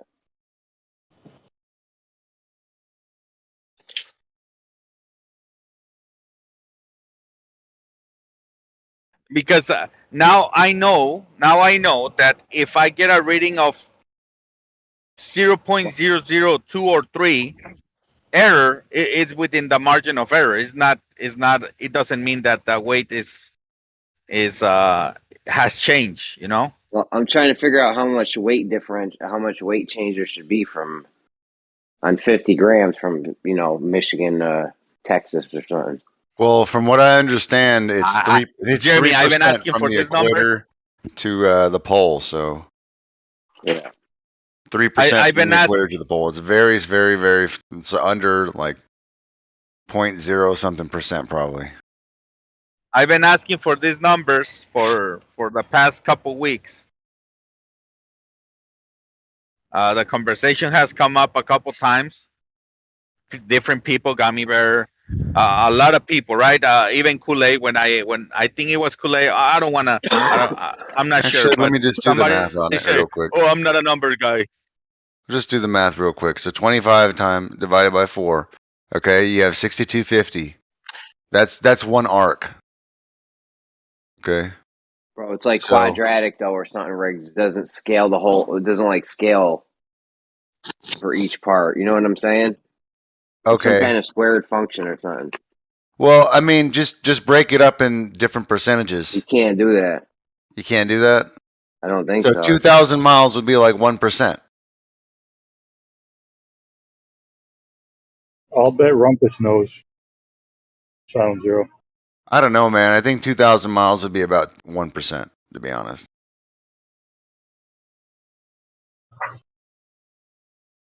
Kosho knows this bullshit. He did it. He must know, right? Or he probably did it like everything else he does. He just put the thing in the weight, and then he saw a different number, and he said, "Voila, there you go." Globe. Globe. Yeah, man, it's about 1%. It is what it is. So out of 50 gram, it will be 5 grams. I mean, That's not 5 10%. grams. No, it'd be 0.5 No, grams. no. It will be 0. No, it'd be 0.0. Well, no, 0.5. That's what it'd be. Holy No shit! way. No, my There's no oh my way. god, that's a lot. It is 1%. Don't sound right. I know, Well, but that doesn't. this is That doesn't funny, sound right. but Though. when in Michigan, weight's supposed to be more, and I got less. But it was 0.00 like 2 less weight. Well, So things, it I was think the opposite. things weigh less at the Therefore, flat. equator. I know, but that's what I'm Yeah. saying. It was supposed to be more. So as you go north, if you go north 2,000 miles, it's about a 1% difference. Should be 1% heavier. So it'd be, if you have 50 grams, it should be 50.5. Actually, it depends on where it was calibrated. But if your first place was calibrated, okay, when you measured it, what did it measure at the equator? It was calibrated in San Antonio. Okay, and what did it measure there? It measured it's calibrated. I have precise those. I have weights. Okay, to calibrate and it came the out scales. 50. It came out 50 grams, like exactly. Hmm? Okay, so then these weights were okay. All right, yeah, then it'd be about that, right? 50.5, I guess. Yeah, and I got 49.007. I think I got. Barometric So pressure the same? no, that's what I bought. But no, It hold was on. a gram But that was less. no. It was less, but not a gram. It was 0.003 less. So we pretty much okay. nothing. So that's within the margin of error. And that's So within the let me margin of ask you, error. So let me ask you, man, what was your altitude in both locations? Okay. Here's the thing. I did not have an altimeter at that Okay. point, which Well, I if bought you're one. in San Antonio, then you're probably close to the sea level. You're probably a couple hundred feet. It was a little chilly out. Yeah, winter I coat. I bought an altimeter and barometer. I just haven't You didn't done comb your hair, but I asked you to comb your hair. the test again, and I'm gonna do it because You I didn't do was it good with thinking to water or build anything, like no. a vacuum chamber You got a mask? so that I can make it do it on inside Listen, of a you need a vacuum coat, but chamber. it's freezing outside. Jeremy. My bad. You're hard micing. Yeah, so anyways, you were closer to sea level. San Antonio is really close. I think Austin's like 300 feet altitude. So San Antonio is probably like, I don't know, 100, 200 or something. You can look it up. But then Michigan, I don't know. I think they have varying. Just depends where you went. Next week, I guess I'm gonna do it next week. Okay. What is your name? I keep forgetting your name. Riggs. Riggs. Yeah, Riggs. Riggs. Sí, güey. Aye. Yeah.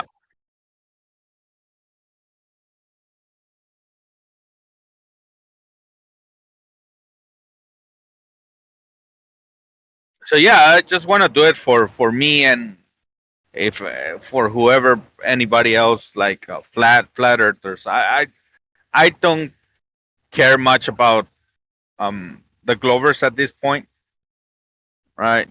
It doesn't matter what you tell them, what you try to show them. They're not open minded to the new ideas that you're bringing to the table. So yeah.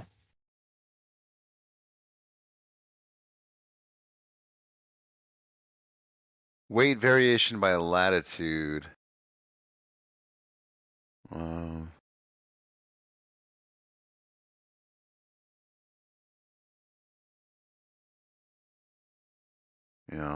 I'm trying to find.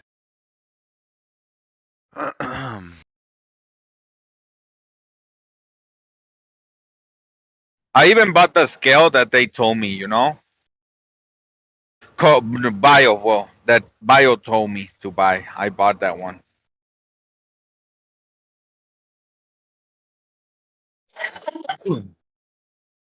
And then I remember when Jeremy said, "Well, the perfect way to do this is just to get in a plane and put the weight from when you're on, you know, on the air, and let us see change weight during the flight time. That should do it, right?" And then Rumpus started putting like caveats, started saying, "Oh, you cannot do that. You can for this and that." And, like you're like, okay, well, you know, you only like the test that. Oh, that then he brought in the Wolfie thing, right? He said, "Well, he weighed this thing in his room, and then he traveled to this place, and he waited again on his room, and that's it." And I'm like, really? That's the correct way to do it? Then somebody else do it. You don't get a reading. You're doing it wrong. Oh man. I may have been wrong about the 3%. It may be like 1% or something. Because, yeah, bro, 0.5 grams seemed like a lot of fucking weight right there. Well, I was trying to remember what percentage they were claiming would be different, and I remember it being 3%. It could be like 1 though. I don't know. I don't remember exactly. But either way, I mean, your scale is more than capable. Yes. To we don't even know how much it should be weighing different. Have you gotten a number from a Glober, Silent? No, never. They've never given you the prediction for this? No, never. Bacon said, "I will do it." I give him the latitude places where I'm gonna be from where to where, and yeah, I never got them. They say the difference is small, but they never use the fucking percentage. Let me try to find it. They're having problems with predictions lately. They can't. I don't know why they're not predicting that. I thought that would be baked into their math, but they can't predict that. They're having trouble predicting the laser beam. They say you gotta lift to 80 feet, plus or minus 80 feet. This weight thing, I don't know. That should be that. I thought that would be an easy one for them. No. Yeah. Well, you gotta remember how this conversation started, right, Jeremy? Remember the whole body of science? That was their first claim always. Then we demonstrated how they're full of shit with that thing. They stopped saying it. Then they will use all the time gravity and this shit, and then we demonstrated that their gravity is bullshit, and now they try to avoid it. They keep arguing for it. Yeah, I mean, we know. They think we don't know, but we know. At least the people who has a lot of years on this, we know where they're coming from. The whole body of science. Okay, so not even if that. you weigh 100 pounds at the North Pole, then you would weigh 99.65 pounds. Or oh, that's a lot. So what's the percentage? I mean, we could get a calculation going. But make it on 100 grams. 100 grams. Yeah. Well, we just need to know the percentage. Yeah. So basically, it's 0.005 difference. 0.005 difference at each. Okay. And you said the error on your scale is 0.00 what? What's the error margin on your reading? 0.00. Oh, excuse me. Percentage different. Let me, I did it backwards. Let me fix that. Fucking flat. We got some flat earth math going on here. All right, take your time, Rick. Yeah. Okay. Sorry. I just woke up. Suck a dick.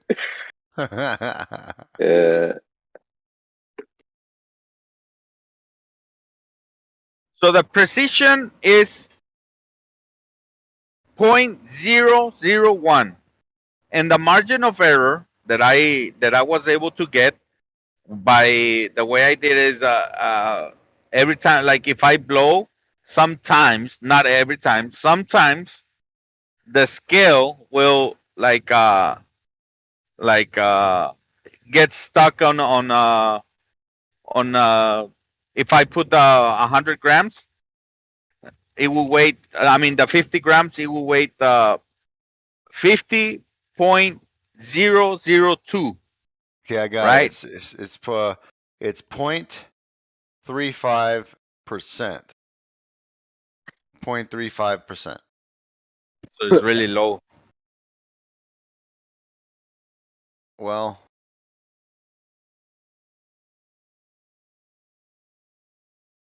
yeah, but if you're Is it going even doable?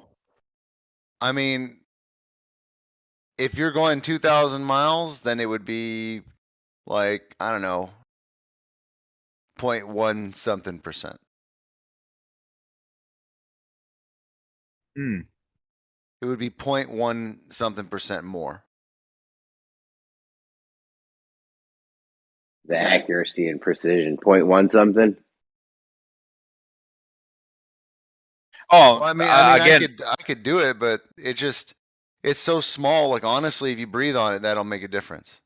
So 0.1 something is 0.01 for every 100 grams. 0.01 grams, or Yeah, for every gram or for every pound or whatever. for every gram, it's So 0.01 grams. let me put it this way, okay? There are 6,250 miles between the equator and the North Pole. So that 0.35% exists within that 6,000 miles. So you just divide the difference. So if you're going 2,000 miles, that's about a third. So what's a third of 0.35%? I see.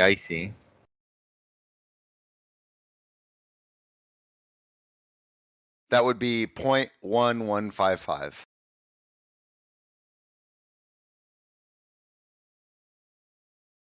Percent.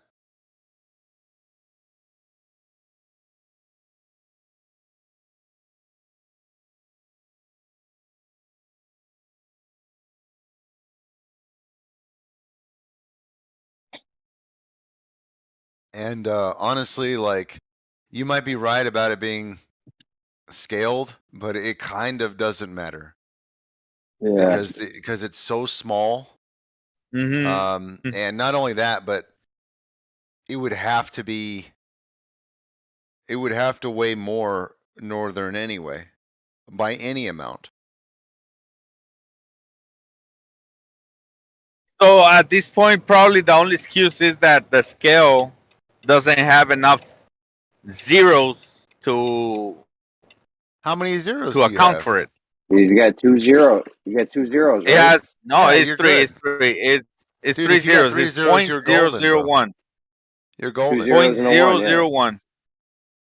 So look, if it's let me give you an example.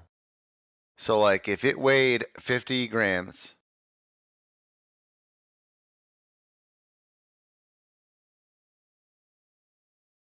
Make it 100 if you want, so that it's easier.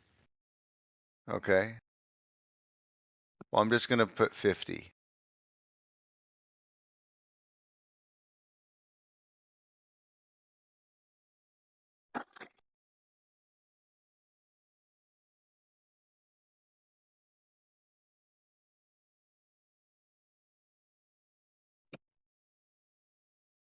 $50 times 0.1155%. Okay, so the difference would be 0.05. 0.05775. So if it's 50 grams, then you need to have the second and third number 75. Yeah, so it would be 0.075. No. It would be 50.05775. So it will be 50.057. Right, or 58. Right. In Actually, my it'd be scale, 58 okay. because the number is much higher. So it Okay. would round up. I mean, it's 58. basically 0.058. Yeah. Holy shit, that's a lot, bro. No way. Yeah. Yeah, that's right. Oh no, my scale gave me like less reading of 0.0003. And then that was only on one of the weights. And that was only on one of the weights. The other ones, it gave me precise. Well, I mean, honestly, it sounds like everything just weighed the same, because that 0.003 is within the margin of error. Like your scale is really sensitive, but I mean, even just putting the weight not perfectly center could make up that 0.003. So what you're telling us is that it basically weighed exactly the same 2,000 miles away. Yes. Yeah. Well, 1,600 miles. I haven't done the one to Mexico, which I'm gonna do. I told you it's about 1,700 miles. You said 23. Yeah. You see, I was right. I know what's going on. Oh no, this weight I did from San Antonio to Michigan. Yeah, which it's is about 1,700 miles. Yeah, 1,600, but it is the same shit. See, I've driven this, so I know. All right. Yeah, dude, it would be it should be 0.058 difference grams. Okay. At least that's good to know. I would like a Glover to make these numbers, but hey. Well, I mean, it's close enough, you know? Like, it's supposed to weigh more. And I took their numbers and I just divided the difference. So like, instead of 6,000 miles, I made it 2,000 miles, you know, like I did 1/3. Actually, no, I didn't even do that. I did the exact number when I came to that 1155. So yeah, that's what it should be. Close enough. Yeah. Okay. And this is for the 2,000 miles, right? I think it is. Yeah. So it would probably, without the 2,000, if you're making it 17, I would probably say 0.05, just call it even. Hmm.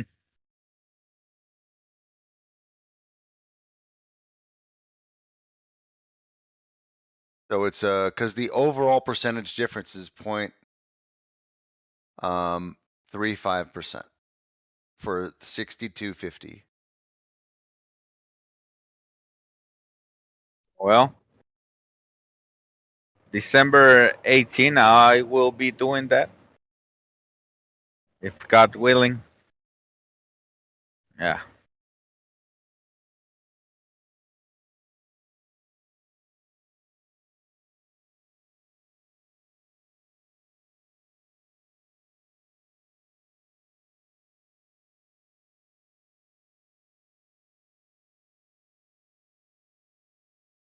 I haven't seen Glenn. Have you guys seen it?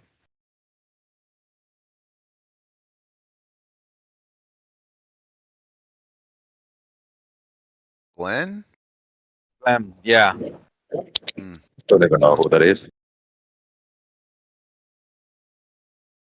You don't know who that is? No, I know who Gleam is, but I don't know who.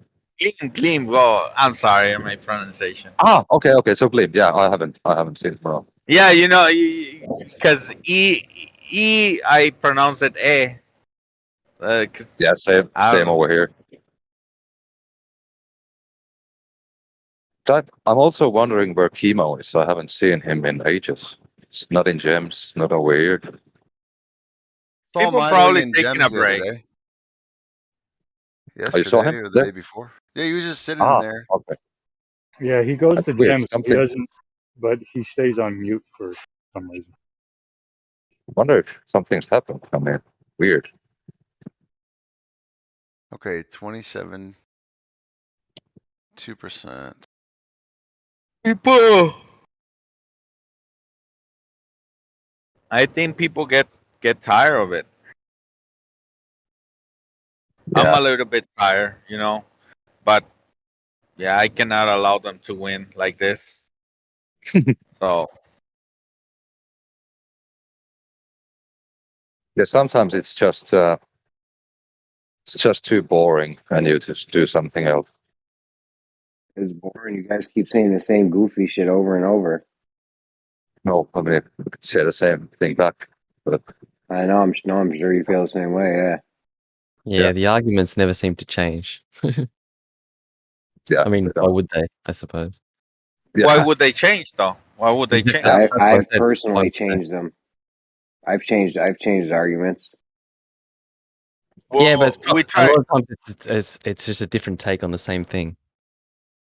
No, but that's the thing, right? You give different examples of how, like real examples of how things that the Glover is asking you about something.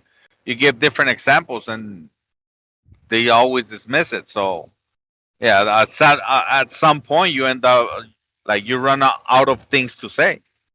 So you gotta go back to try with the same example.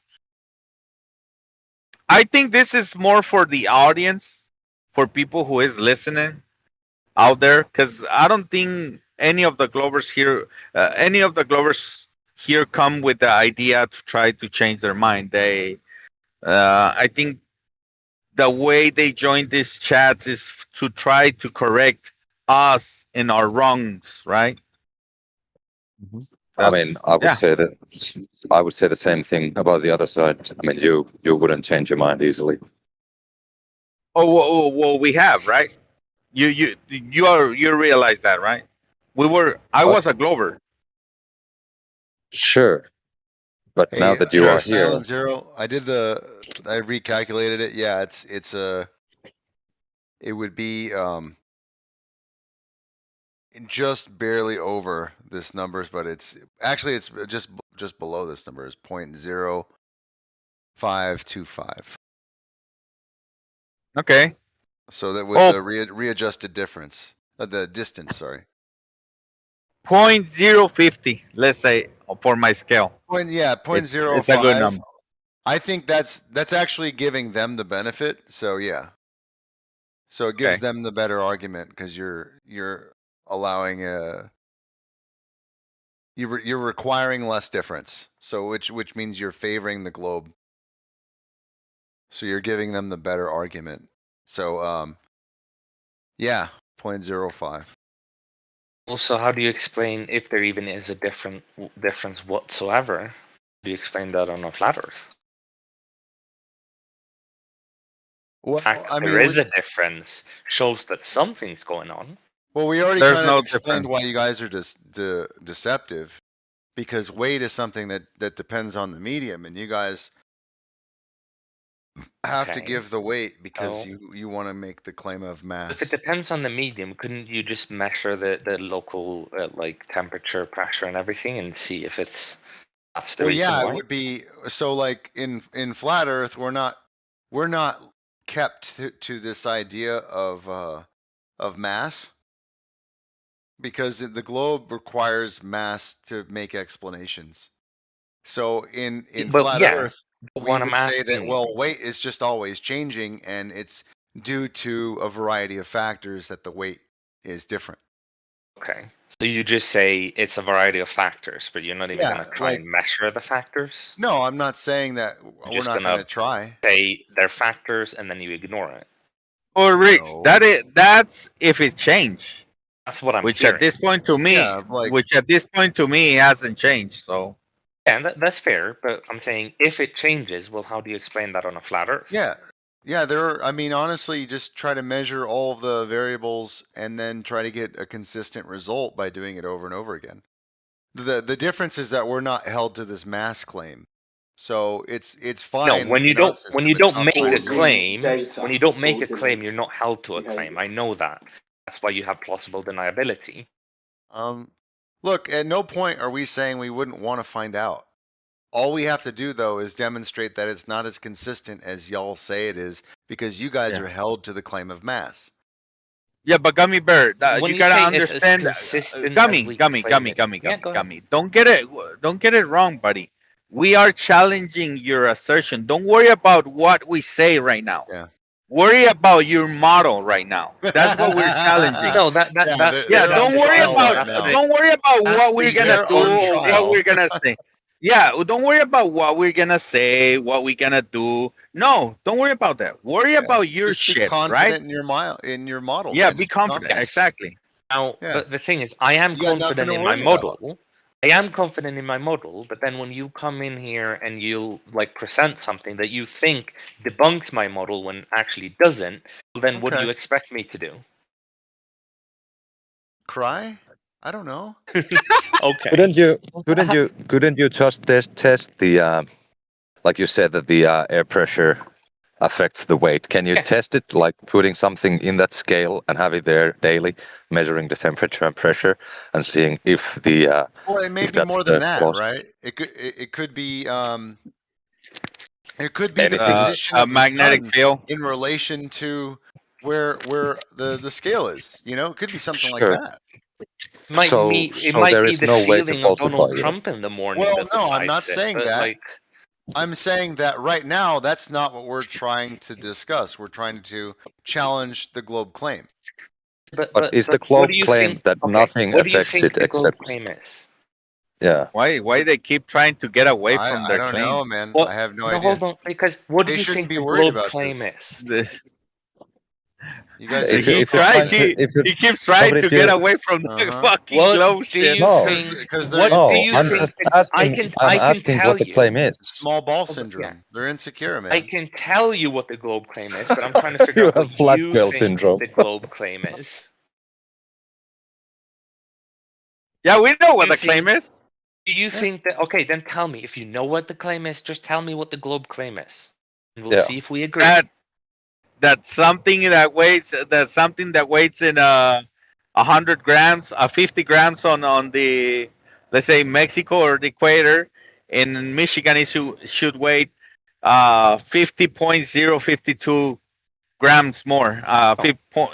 0. Why would you believe that we would say that? Because that's what you guys said. No, we And would if you don't know say- this, no, what? No, hold on. if What if we you would don't know say- this, that he let just me- did the Let me numbers. speak. Silent. What Yeah. we would say Go ahead, Gabby. is that weight varies from location to location based on a multitude of variables, including but not limited to the local density of the area, the local centrifugal force, and other factors. There's no such thing as a one I was calculation more you precise. make. I give you. I was more precise. I give you. Well, this is based on your fucking numbers, right? What I gave you. What I gave you. Listen, Gummy Bear. Let me speak. What I just You're gave not you listening. is. What I just gave you is based on your numbers of Yeah, things were you to not be listening, calculated. What I'm telling you Were is you that not you're listening? wrong. Those aren't our numbers. Those are your numbers of our model, Okay, which what is are your incorrect. numbers? What are your numbers then? Go for it. I've already told you that it depends on things like the local density of the ground underneath, which means I cannot predict it unless I know where you're at and what kind of a material is there. There is a reason why you use gravimetry Clown. to find oil deposits, because oil deposits have a different density than non-oil deposits, and you can use local gravimetry to find oil deposits. So if you have an oil deposit under you, you'll have a different weight than if you don't have one. And therefore, I cannot tell you, sitting at my computer, what it will weigh, because I don't know what's under the ground where you're How going to much be. oil is under somebody compared to the center of the Earth? So if it's about 4,000 miles, well, I mean, what's the difference if I have like a mile of oil underneath compared to no oil? I don't know, but it's in the I can tell you the measurable difference. numbers. I can tell you the difference. It's in measurable amounts. 0.0001. So it doesn't matter. It doesn't matter to Doesn't the weight? matter. Is that what you're saying? So what else? Do you know what else can affect a weight measurement? You sound triggered, Gummy Bear. You should He take does a sound chill triggered, pill. man. I'm annoyed at the absolute stupidity and boldness at the same time, where you can claim that this is the globe model, Okay, presenting well, a false model, let me and ask then you. being so proud that you're presenting the model when you're actually not. It's Hold on, ridiculously man. stupid. Hold on. Stop talking for a second. Help us then. Okay, if he's in San Antonio, which is, closer to the equator, and he's driving 2,000 miles north, should something weigh more? Not necessarily. Like Not I said, necessarily. it depends on too many So, factors for me Riggs, to just you tell see what he's based doing on right now? distances you've Riggs, moved. Riggs, you see what he's doing, right? Yeah. He leaves You it look open. this up online. This is the answer you'll be told every time. Fuck you, Gummy Bear. He does this so that he can leave it open to any Sounds like time he silent just zeros can. triggered. Yeah, No, give us so an example. triggered because science doesn't support what you're trying to do. Give us an example. What science, bro? What science? Told you, We're How asking can you. Hold on. You're We're taking asking into you. account just one variable. Hold on, not one variable. Or we're Yeah. asking you guys. Give us the numbers. And you're I'm saying, telling you well, have I to- can. we cannot Can you because shut we up? don't know what's there. Holy shit. We The can reason give you exact locations. Why don't There's you? a reason. So there's a reason why you take a gravimetry reading at different locations to find it out, rather than sit and calculate it based on one equation. There's a reason why you measure it rather than calculate it by one equation, because it's not as simple as one equation. So it's many just factors. it's reaffirming. So you're basically changing the argument when you get to a new location. Got it. No, there is predictable reasons why it would change. We're asking Which is you to why we can predict. find things. That's why we can find things like oil deposits, because of these predictable reasons for it to change. But I cannot predict it when I'm not on the ground there, because I do not know Oh what my the God. local density of the ground is. I do not know what kind of deposits are there. I don't know exactly every type of. Let me ask factors you, that Gummy plays Bear. into this. So the test that Kosha did and the test that Wolfie did, they didn't take any of this shit into account. They are wrong then, right? In their test. What thing are you talking about, or what test? I'm not. Oh, now he familiar. pretends like he doesn't know what you just said. I'm not familiar with whatever kosher or Well, wolf They did. just measured weight at different locations. Yeah, they Yeah. put out the weight in different locations. They saw different And did reading, they- and they say this is Earth rotation, Glob. centripetal force. Proof of glob. Okay, yes, that is incorrect. If There you go. they did that, All right, if there they you go. measured it at different locations, they got Somebody different clip this shit. readings. Yeah, If it's they, clipped. No if worries, they, I got it. Yeah, let me explain. If they measured Oh, it at now different he has to locations, explain. yeah, let me word it Yeah. out fully so that you know what my claim is. Oh, thank you, Gummy. Go for it. Yes. If they measured it at different locations, got different readings, which is expected, and then claimed this is just because of Earth rotation, then yes, that is a totally incorrect claim to make. Clip. There you go. Thank That's you. my full claim. I agree. He I agrees. don't think they made that claim, and I think Yeah. they would agree with me. But if they don't, or if that's what their claim is, then they're wrong. So in pure Yeah, in pure words, there's no way you can predict how much something is gonna weigh, right, Gummy Bear? You can make predictions. The Mhm. actual thing is down to so many factors that without being there and measuring the ground density and such things, I cannot get a fully accurate prediction.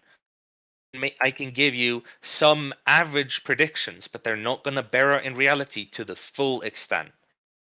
You can still make predictions, they just they'll have an error margin that's larger than you might expect if that was the only factor.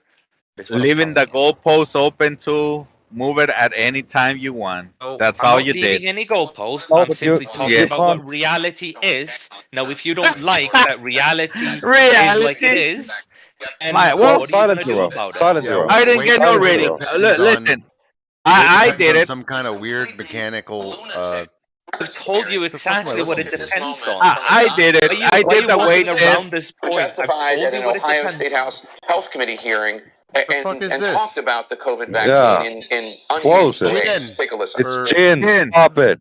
What is it that's actually being transmitted? It That's is causing. Jin. Let me mute him. Oh, somebody did. Yeah. Okay. But silent. Sorry, is that But silent, Zero. me? Or Rick. No, You sorry, said it's that- not me.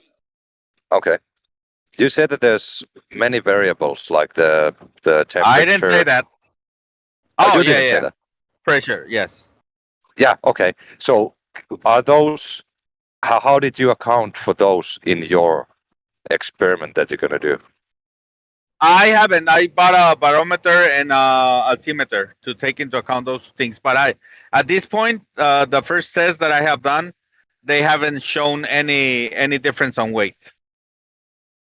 Okay. The thing is, what he's gonna test So- is the so I- straw man claim of their straw man Earth, globe Earth. What do you mean a straw man? What are you talking about, buddy? When I say the straw man, it's because you. I'm think not that you can straw just manning calculate anything. it I'm based on using one number. No. You said your claim that the globe is that things in the equator weight less than things on the poles. That's the globe claim. If you don't like it, that's not my problem. So, yes or the no? globe claim more specifically is I that. No. So Just- you don't it's an- want to it's a know simple the answer. specifics. You don't want to know Simple the answer. specifics. That's the No, problem. I don't. Because it's simple. You want yes and no Am I answers, right you don't or want no? specifics. Yeah, am I right or wrong what I said, Gummy Bear? You're not quite right. No, you're not right to the full extent, which is why I'm trying to clarify for you. You're not right. So to the things full can extent. weigh the same. So I will let you once you answer this one more. Okay. So things in the equator can weigh the same as things on the poles. With the correct circumstances, yes. So there you go. That right there, you have created at this point an unfalsifiable model, and let me explain why. Because you no, answered. Because these you answered. circumstances are predictable and measurable. I'm gonna have to mute you They're if you still don't let me falsifiable. finish my sentence when I'm in the middle of it.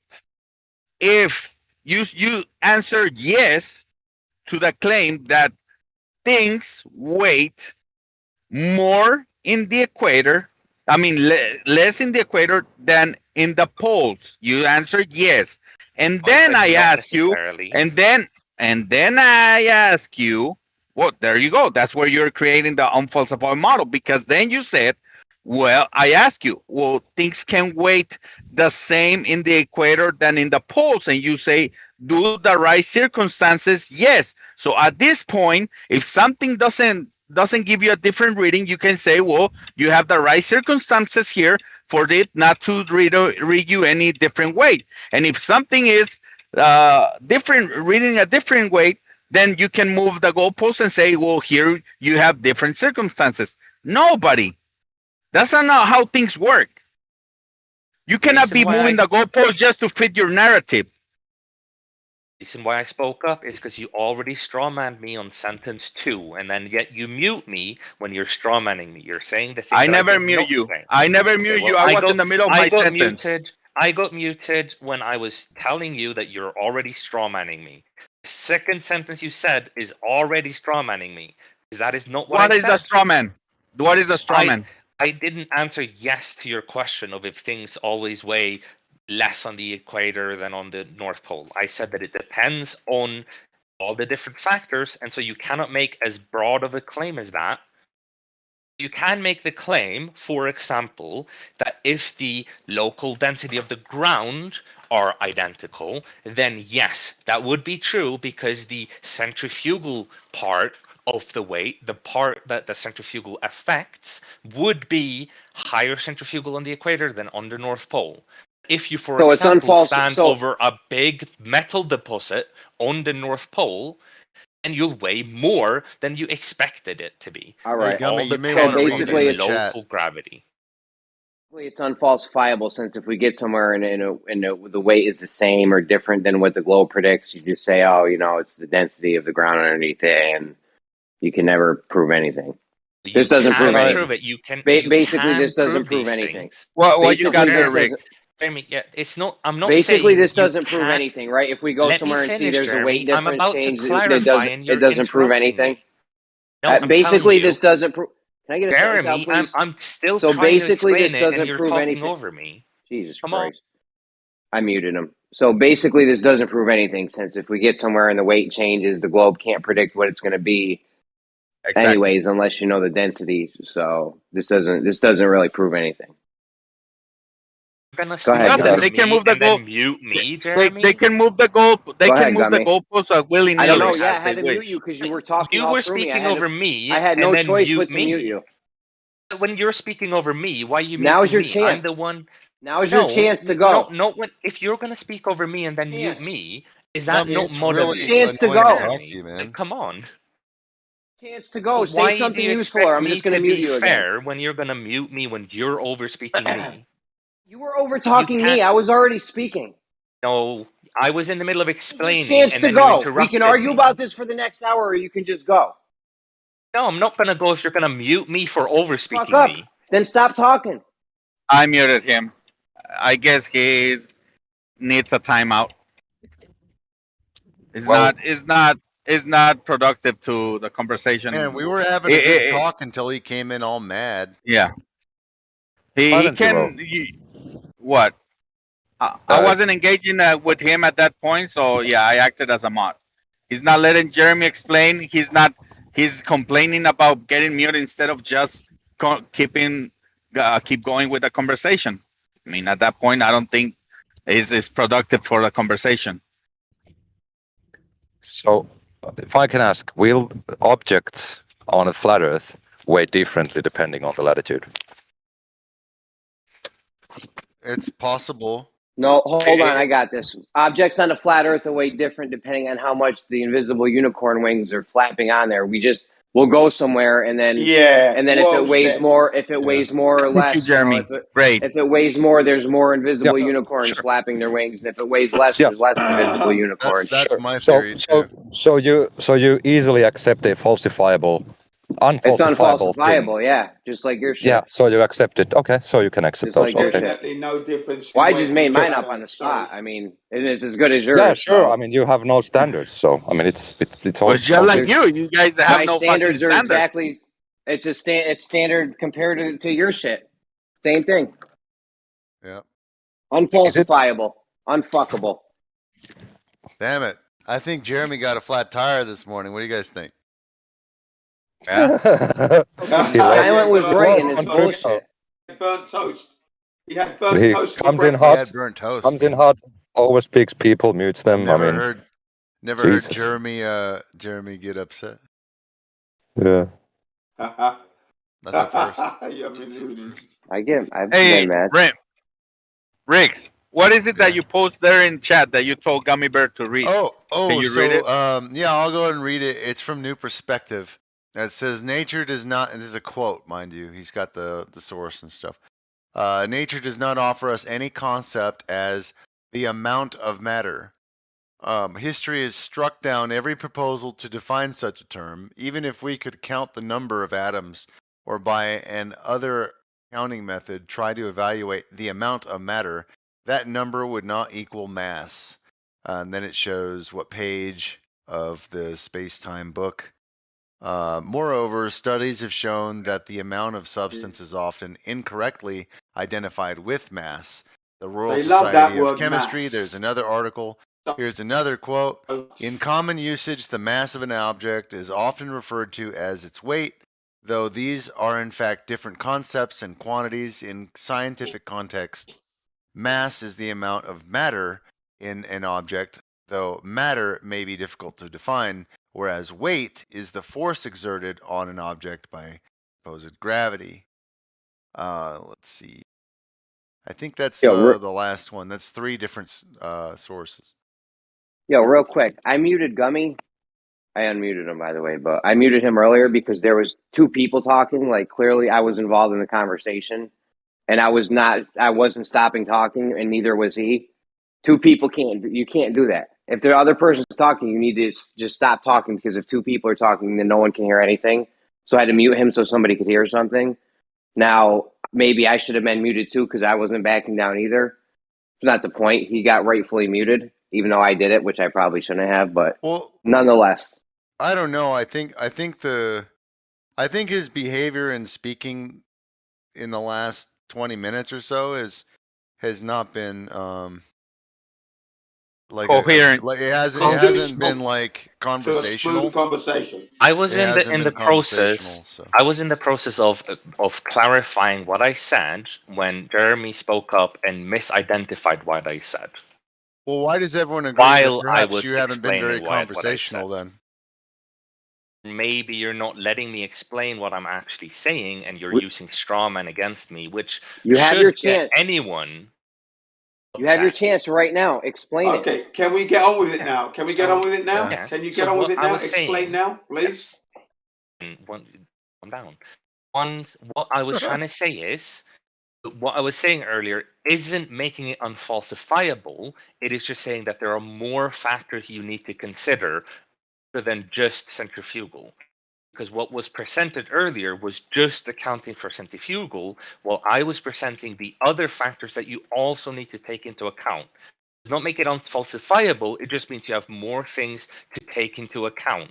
Okay, we got it. So if we go there and the weight's different, are we going to check the invisible unicorns, or are we just going to say, oh, there must be more? Or sorry, are we going to check the density of the ground, or are we going to just say, oh, the weight's different, so it must be more dense under him, Jeremy. Must be more dense underneath us. Just ask him exactly what factors he needs to account for. Yeah. Well, no, I'm asking if we go to the spot and the weight's if we go to the spot and the weight's different, are you going to say, oh, it must be the density of the ground, and we're not going to check it, right? We're just going to say, oh, it must be the density of the ground and walk away. Actually, we're not going to use the weight. We're going to hold on. Let him you have respond. to factor in before we get the weight. Hold on. Let him respond.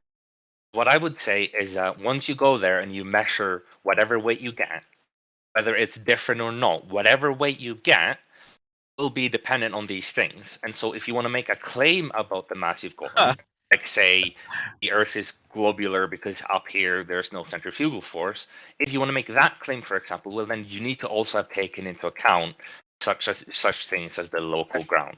My question was, are we going to check? Hold on a second. My question was, are we going to check the density, or are we just going to walk away and say, oh, it must be the density? So you can't just say it's the density without checking it. I'm saying how are we going to check it? Okay, we go there, we find out the weight doesn't match. How do we check the density of the ground underneath us? So for example, you can take a sample of the ground itself and test it out. From the top of the Earth to the core. Right. No, it's not. So the further down, the more like homogeneous the effect becomes. Oh, now he know how homogeneous is in the fucking center. These people are fucking mental. Go ahead. Sorry, Gummy. I got triggered there. Shit. I'm not saying that the closer to the center, the more like everything becomes the same. But because we know that gravity is an inverse square law, that means that imperfections further down have a lesser effect than imperfections closer up. Gummy, how do you know it's an inverse square law? How do you know this, please? Because of testing. What? Well, the main reasons we know this is Cavendish, and if you want to get into that whole thing again, then we can. No, because you're asserting things. We're just asking you how you end up with these assertions. That's all we're doing. Experiments is how we. What experiment? What experiment? What experiment was done for the inverse square law? And that's what I said. Cavendish would be one such experiment. Yeah. Dude, Jen, you're fucking hilarious too. Yeah.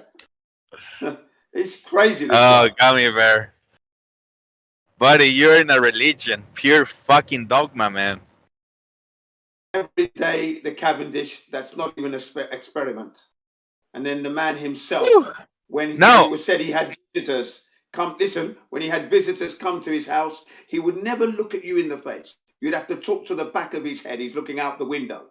You understand? Why do you think that is? He's guilty. He knew that his experiment wasn't an experiment, and he lied. You know? Tell you, forget about Cavendish, man. That's quite a claim to say that he was constantly looking out the window, not making eye contact, and therefore he's lying. That is quite the claim to be making every time. Cavendish, I can't get this experiment to work. Try harder, man. Try harder. Allow me to say just this, Gummy Bear. It is just gonna say this.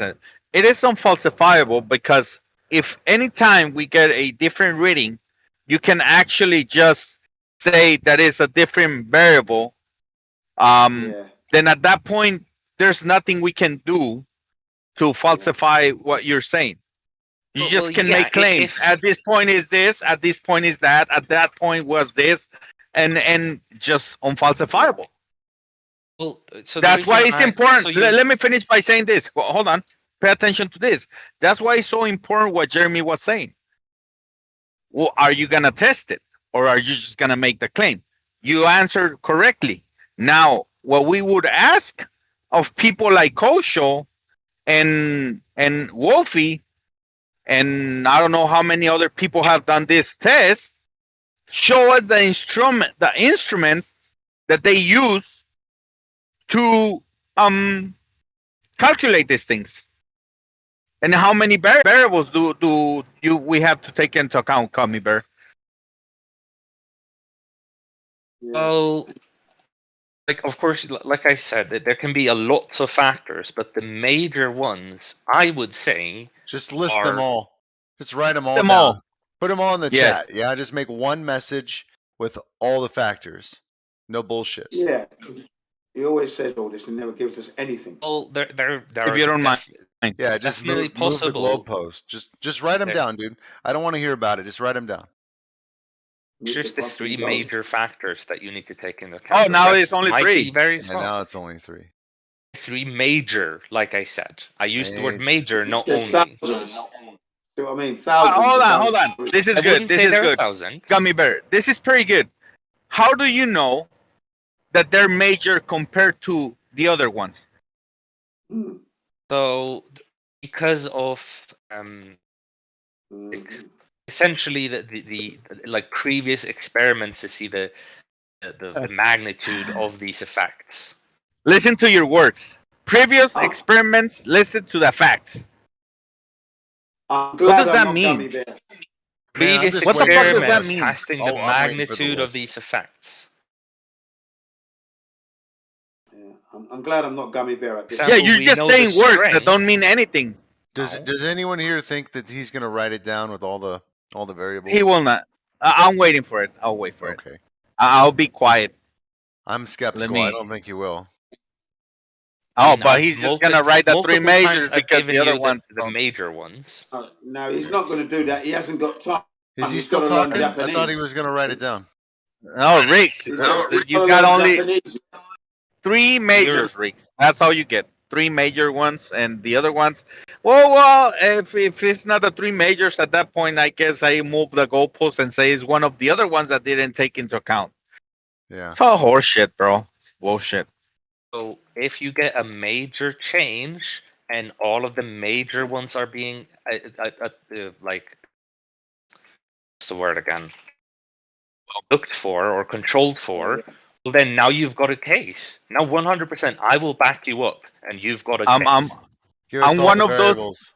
I'm one of those lucky persons, Gummy Bear, that in San Antonio and in Laredo, Texas, and in Michigan, in two different spots, I end up with the same exact density under me, right? Pressure, and what is the other one? What is the major one? What is the other major, Gummy Bear? You've already butchered it a bit, but another one is the centrifugal of the location. The what?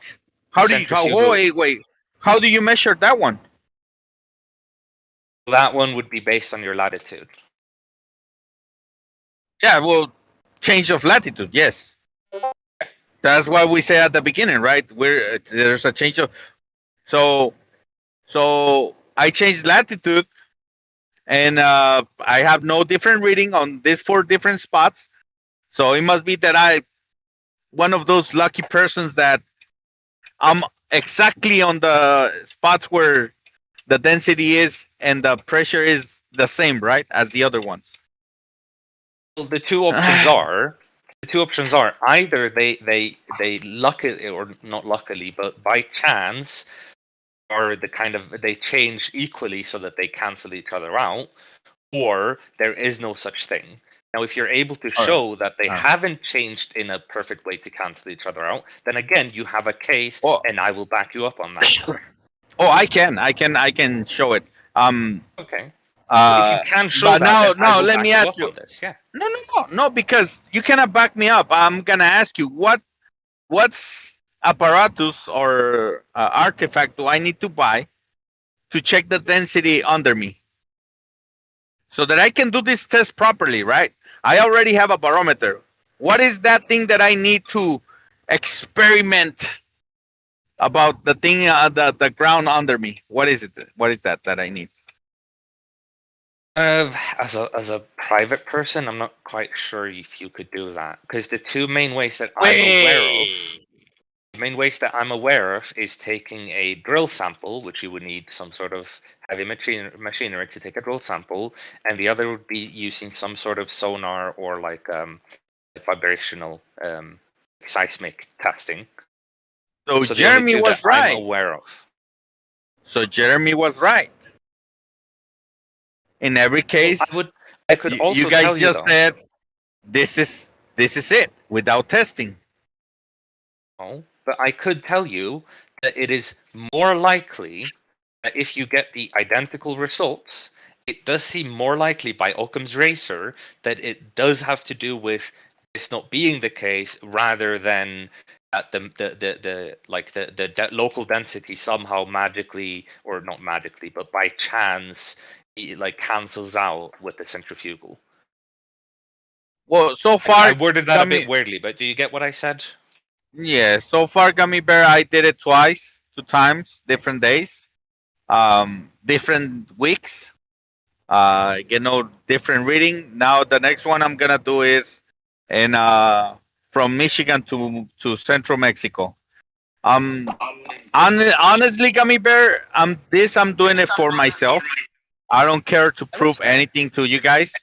I just know next time you guys say it, well, there's different weights on different spots on the earth, I know it's bullshit, right? For myself. Okay. Yeah. So if you want to do that, you should do that too, right? Instead of just talking words that you learn in school and then put in your mind, right? Okay. No, I would definitely expect there to be a difference in weight. I would definitely expect it. And if you don't see a difference in weight from those 2 locations, then you've definitely got a case there. Yeah. I was definitely waiting. I was expecting that, right? I've been told here so many times. Have you done this test yourself? Me personally, no, I have not. Well, I was in disbelief, right? And that's why I did it for myself.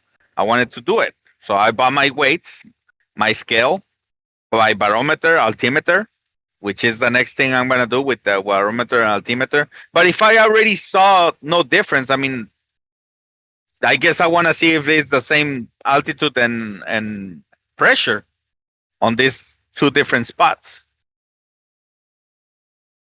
I think that's why we. Sure. That's why we ask you, give us a prediction. Nobody has been able to do it. And now I know probably why, because you Gummy Bear said that we cannot actually predict it. But then by the other hand, BioDuel says we can predict this shit to the grams, point something grams. So I don't know at this time who to believe. I would like it not to be the case. Exactly. I'm not sure what BioDuel exactly claimed, so I can't really speak for him. But But yeah, my claim is that the only way you could predict it is if you knew the local like density of the ground, like what kind of deposits are there and everything. And those are the You those somehow that density. Hold on, guys. And that density is the unicorns you can't check. I mean the density that you can't check of the ground underneath you, right? can, but like I said before, No, you we need some sort can't. of We've only done equipment that not a personal 7.6 miles. random Well, I predators. just asked you, didn't I, Gummy Bear? I asked you what do I need to check that, and you say I don't think there's something to check it. Yeah, I was don't your think answer. there's something you as a person can just carry with you there and test. I think you need some sort of heavy machinery to either extract a sample or to bring a one of those like sonar or seismic meters to testing. But you're not sure, right? You're You're just throwing these things out there, right? See if So I'm they saying stick. these are the two ways that I'm aware of that you can use to test. There All right, might let be me more ask you ways this, to Gummy. test it. I'm not aware of any other ones. All right, Gummy Bear. Now, what I need from you is a citation where this needs to be considered when we're weighting things on different locations, latitudes. Say, yeah. So can you give me a citations from any reputable source saying that we need to check for the ground for when we're seeing different weight? The reason is we've only dug 7.6 miles, right, back in 1972. No, It took 20 years to do I that. honestly want that, Jin. I honestly want that. Yeah, I would like because it not to that be there. information was wrong. Sorry, just to finish off, that information that they gave us was wrong all the way. They were wrong all the way down for those 7.6 miles. Everything they said they were going to encounter was completely wrong. I know. It was then wrong, how yes. would we know? And if we were wrong that far, how would they know what's 4,000 miles down into the core? How would they know that? What technology can you bring to bear? I hope that the weight wouldn't change. So if I bought gold here in Finland and sell it in Dubai, I would make a nice profit because I mean they calibrate the scales with the latitude. The claim that the mass below you makes a difference. It's like 1% of the total Earth. Like it would have to be like the other 99% is the same. The difference is the 1%. So if they're trying to tell you that the the shit that's under you, the 1% is going to be that much different. Okay, then I guess oil is how much different than rock. If it's all even that. It's ridiculous. They're parsing. They're literally like parsing out a 1%, saying that this 1% of 1% makes a difference in the claim. Wow. Okay. Yeah, how many miles? Bullshit. So there's 3959 miles underneath you. How many miles of that is different? Is going to be some's going to be rock, some might be water, some might be oil. Like, how far down does that go before it starts just being like all the same shit? Just impossible, man. We don't 8 know. miles? We can't know that. Well, the borehole in Russia told us 8 miles. Yeah, 7.6 miles to be exact. That is the same depth as the Mariana Trench. Okay, it's the same depth. No deeper than that. Exact the same. So I feel like that little tiny bit above in the surface is the square root of fuck all, as Drust would say. So we're in trouble here again.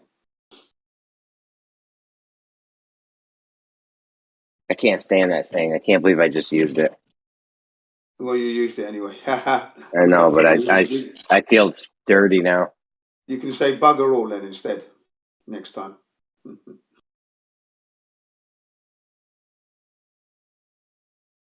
But yeah, man, I don't know.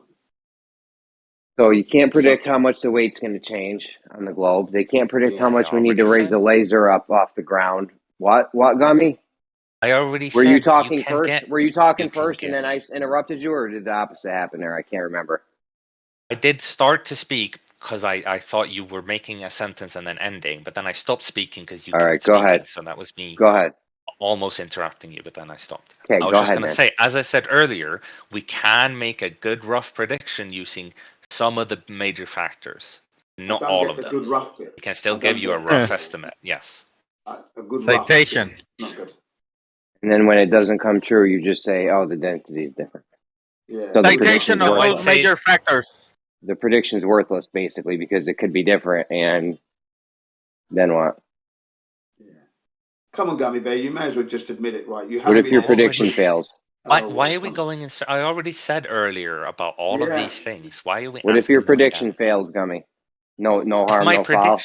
if my prediction There's failed, no. There's no prediction. Hold on. Jeremy, pay attention. There's no predictions. Yeah. If you ask for a prediction, he's gonna answer by saying, "Well, I need to know the ground where you're standing and all that shit." So they're not gonna give you a prediction.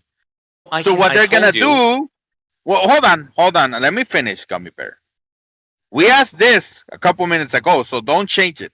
I'm quoting what you said. Okay? We asked you for a predict. Riggs asked you for a prediction. He said, "Help us out. Give us a prediction." You said, I cannot give you that because I don't know what is the position you're standing and what is underneath you. There may be some oil underneath you that we don't know.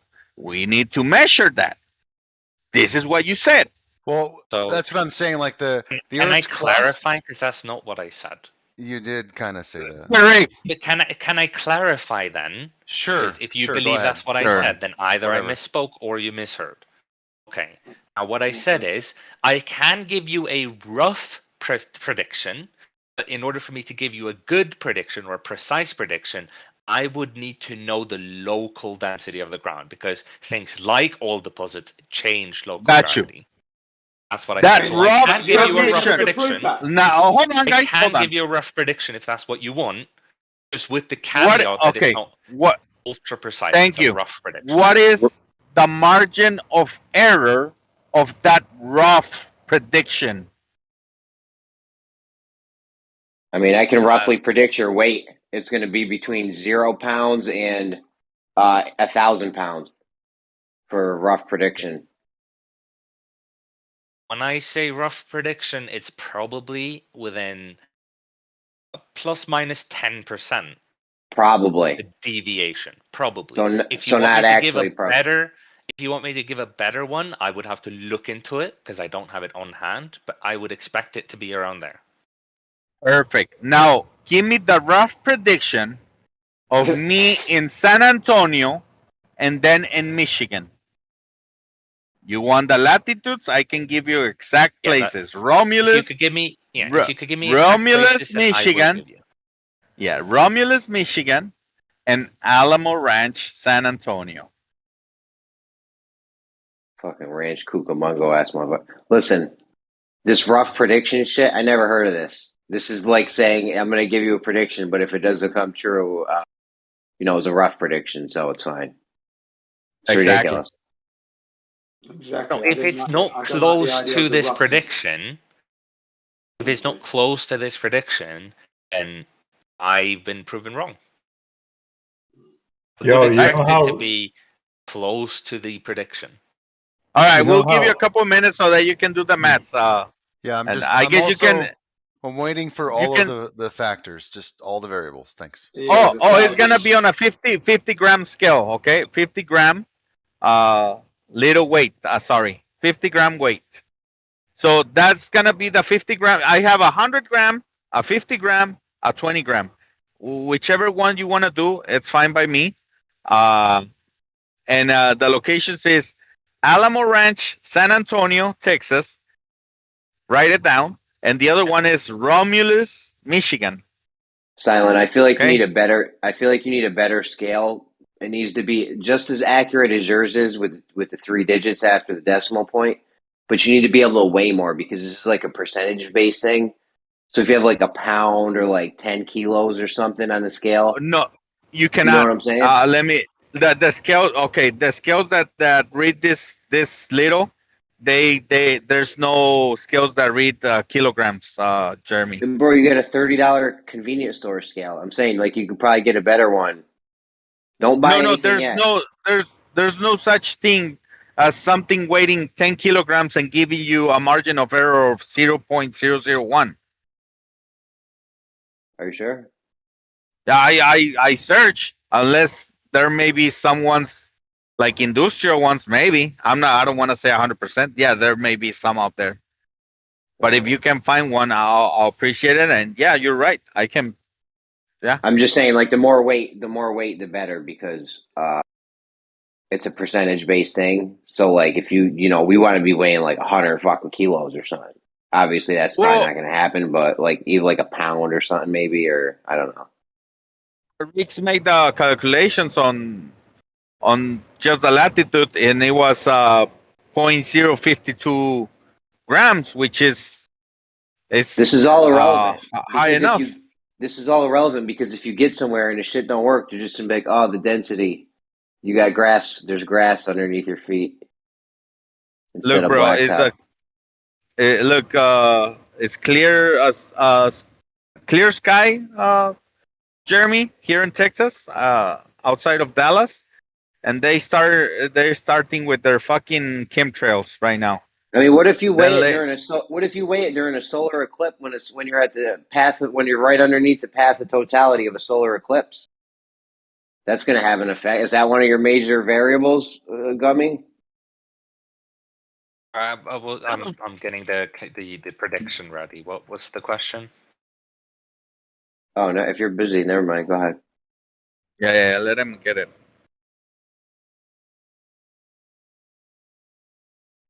If you're in the path of totality during a solar eclipse, and you got your scale out and your weight, that's supposed to change as a globe model, right? I mean, I don't know. It's pulling all the fucking water on Earth towards it, so I mean, should pull your little weight on your scale, Yes, no? exactly. I would say so. Yeah. I mean, if it has an effect on the waves, why not on this scale?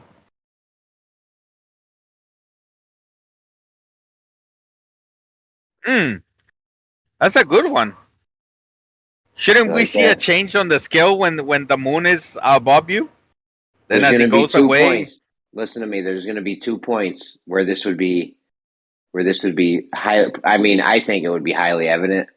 One of them is when you're in the path of totality of right underneath a solar eclipse, and the other one is going to be when you're antipodal to the path of totality. So there's a solar eclipse happening on you on the opposite side of the globe, right? There should be definite massive weight change at that point. But you got to realize that if the moon is pulling on the weight, it's also pulling on the scale.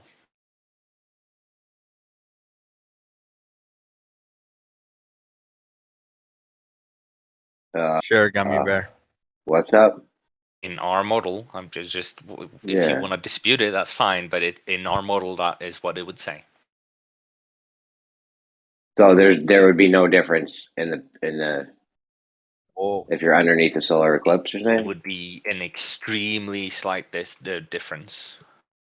What about when there's a solar eclipse antipodal to you? If you did those two measures? Again, with these words, slightly, my minimum, average, negligible. Always forget negligible. To the model. Always leaving it open to move the goalpost. But just really, really small.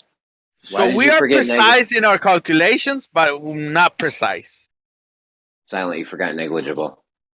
So why did they make the claim that things weigh more in the north? Why?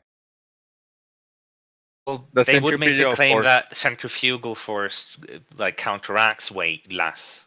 But it wouldn't be a good claim though, right? So why do they claim it? It would be a good claim on average, but it wouldn't be a good claim to say in totality that it always will be like that. So but on average, that is true, yes. Okay, so on average, it doesn't hold up. So why would you even say that? Why do you believe that it doesn't on average hold up? Well, let me answer. He just got some averages and they didn't hold up. Not quite sure what you mean. What averages I'm did saying, he get that didn't hold you up? said that on average, it's a good claim, but it's not a specific claim. And the specific claim is this other thing with all these different variables. So it sounds like it's hoping to benefit from the claim, but then when you try to challenge it, it moves into obscurity.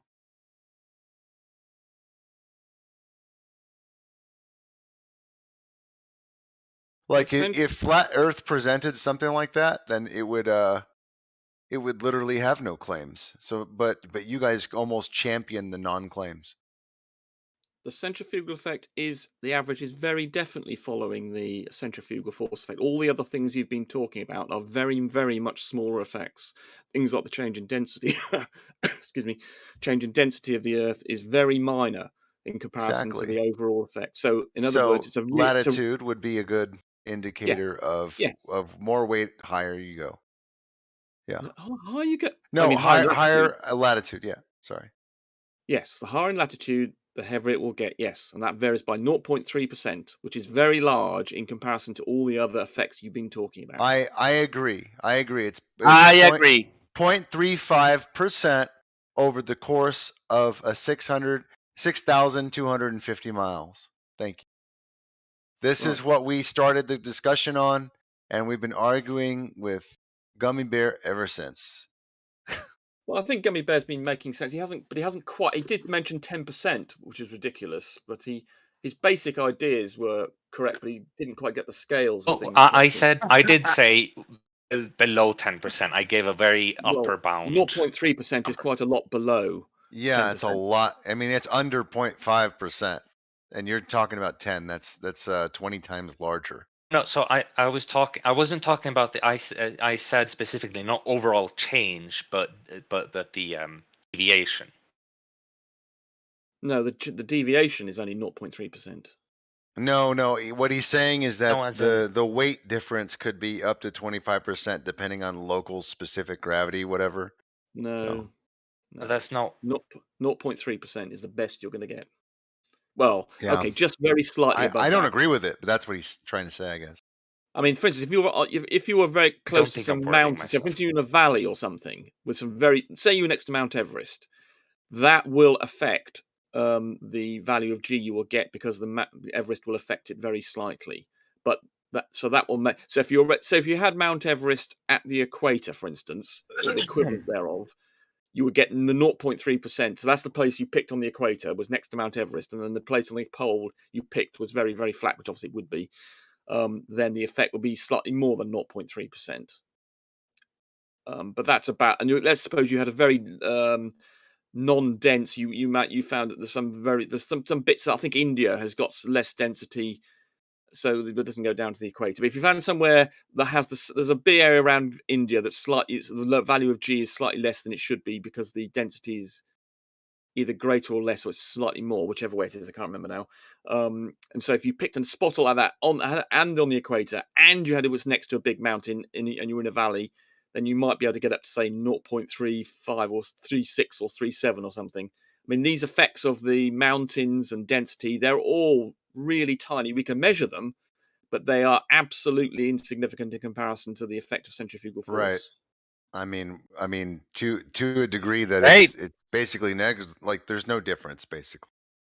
No need to take into account them, right? If you're looking at a graph, pretty much, right? If you're looking at the graph of that latitude and the variation, you wouldn't be able to detect it. You have to go to a different scale. We can measure things really accurately and detect those variations, but in comparison to the variation of the centrifugal force, they're insignificant, negligible. Rumpus. So pretty much like don't need to take them into account, right? So they're I would say since they're really low, yeah. Yeah. You hear that, Gummy Bear? You hear that? If you're you hear that? So basically, Silent, what he's saying is you need to find like a flat area that's not next to a bunch of like buildings or towers or mountains or anything like that. He's in an aeroplane, isn't he? No. Oh, I thought he said he was going to be. I thought it was the original plan. He was going to be in an aeroplane. Oh, that's Jeremy. Oh, it's Jeremy. Is it okay? Okay. Well, you've got to watch out for your elevation, of course. That has a slightly more significant effect. For instance, if you're 20 feet up, that actually affects it not as much as a centrifugal, but it does. It's about 1/10. So if you went up 20 feet or 50 feet or something, that would be about 1/10 of the effect. So you've got to make sure you stay at sea level when you're doing this, or you keep the same height elevation. Yeah, exactly. So if you're going to go do it in the top of one building that's 200 feet high, make sure make sure your elevation not in the building. Because if you're at a mountain or something, I mean, obviously different places have different elevations. So if you're obviously the best thing is next to the sea on each of the places you're going to do it. That would be ideal. But if you can't do that, then make sure that your elevation, allow for mountains, allow for your elevation basically, including if you're in a building. So if you're in a building that's 200 feet high and it's sitting on top of a hill that's 1,000 feet high, that will have a significant effect over being at sea level. Not as much as the centrifugal force, but it will be, I think it's an order of 10% or something of the centrifugal effect. So you want to avoid being at different elevations if you're going to do it on not in an airplane. Yeah, Gummy Bear. That's exactly what the numbers we came up with. Yeah. I mean, I wasn't disagreeing with anything that he just said. But that's but literally what we were talking about before you got here and started bitching at us. And I told you, I already did this. And there's that shit 0.062. That's a fucking lot, bro. I got nothing close to that. Not even. I got 0.003, which is within the margin of error of the scale. On one of the weights only. The other two, the weight weighed the same. Exactly, which means that was with only one of the weights. The other two weights were precise on the. Which two locations? You're saying you've done a measurement and then at two locations you didn't get a difference. Is that what you're saying? Correct. Yeah. Where? Which two locations? It was 2,000 miles different. Right there. Right there. 2,000 miles difference in latitude. Yes. Gummy Bear posted in chat. Yes. And it is 2 times different days, different weeks. Now I bought a barometer and a pressure, but I don't need to do that. And I mean, knowing that it is this much, my scale is precise to 0.001 grams. 0.001 grams. Yes. And what's the weight? And what's the weight you're measuring? What mass? I got a 100, a 50, a 20, and a 10. Right. So you're saying I gave him the one for 50, and we did Riggs did the maths on this already when we were talking about it. Then Gummy Bear joined and argue about you're gonna the fucking density. He didn't say that. Yeah. He didn't swear, and he didn't. When we did the math, we showed him the math. He said that we were straw manning him, and was like, "No, we were discussing this before you got here." Well, he wasn't bitching, and he wasn't being abusive. I don't know. Honestly, you weren't here, I guess. Well, nobody. Dude, we had to mute him. He wouldn't stop talking. Nobody say he was being abusive. With Jeremy, he was not bitching and being abusive at all. To claim he was swearing at you, which you just did, he wasn't. Oh shit! When did I say he swear at me? You said he was. I can't remember the phrase you just used about 30 seconds. Rumpus. Listen, if I mute you real quick, bro, I'm not saying I'm going to mute you now, but when I muted you yesterday, I just wanted to mute you for like 1 second to gain control of the room, and you went on deafened, bro. You don't have to do that. Right. Well, I suppose if I regard the moderation as not fair, then I'm not be terribly conducive. It was fair. I was going to mute the other guy too, and I just gained control of the room to get one person to talk at once. That's all. Right. Anyway, I'm the best moderator on Discord. Come on. Who told you that? Right. So you're saying 50 grams. So for 50 grams, you've got and what was the difference between the two weights for your 50 gram mass? None at all. And you've got a resolution of 0.0. Not at all. Let me explain to you, Rumpus, so that you get a better understanding. So I scale it. I calibrate it in San Antonio, Texas, with the 100, the 50, and the 20. Right. I put those measurements.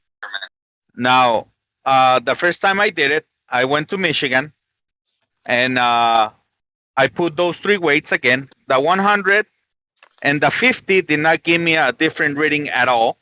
The 21 gave me a 0.003 less weight in Michigan, which it should be I thought it was like, okay, this is a different reading, right? But then I was told that is the opposite. It should weight more. Okay, but then when I came back to San Antonio, I start testing the scale, and I will put the weight and I blow on the scale, and sometimes it will give me a error of 0.003, which it was the margin of error that I got here. Yeah. Yes, so that I got here. So that means that the 20 didn't have any different reading. So I did it again. I went back to Michigan and I did it again, and now I had the precise weight again. The 20, the 50, and the 100. Everybody else who's done this, including Bob the Science Guy, who did it, just did a video very recently of his trip, and he weighed it.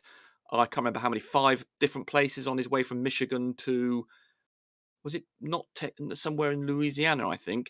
And he got exact results that exactly matched the thing.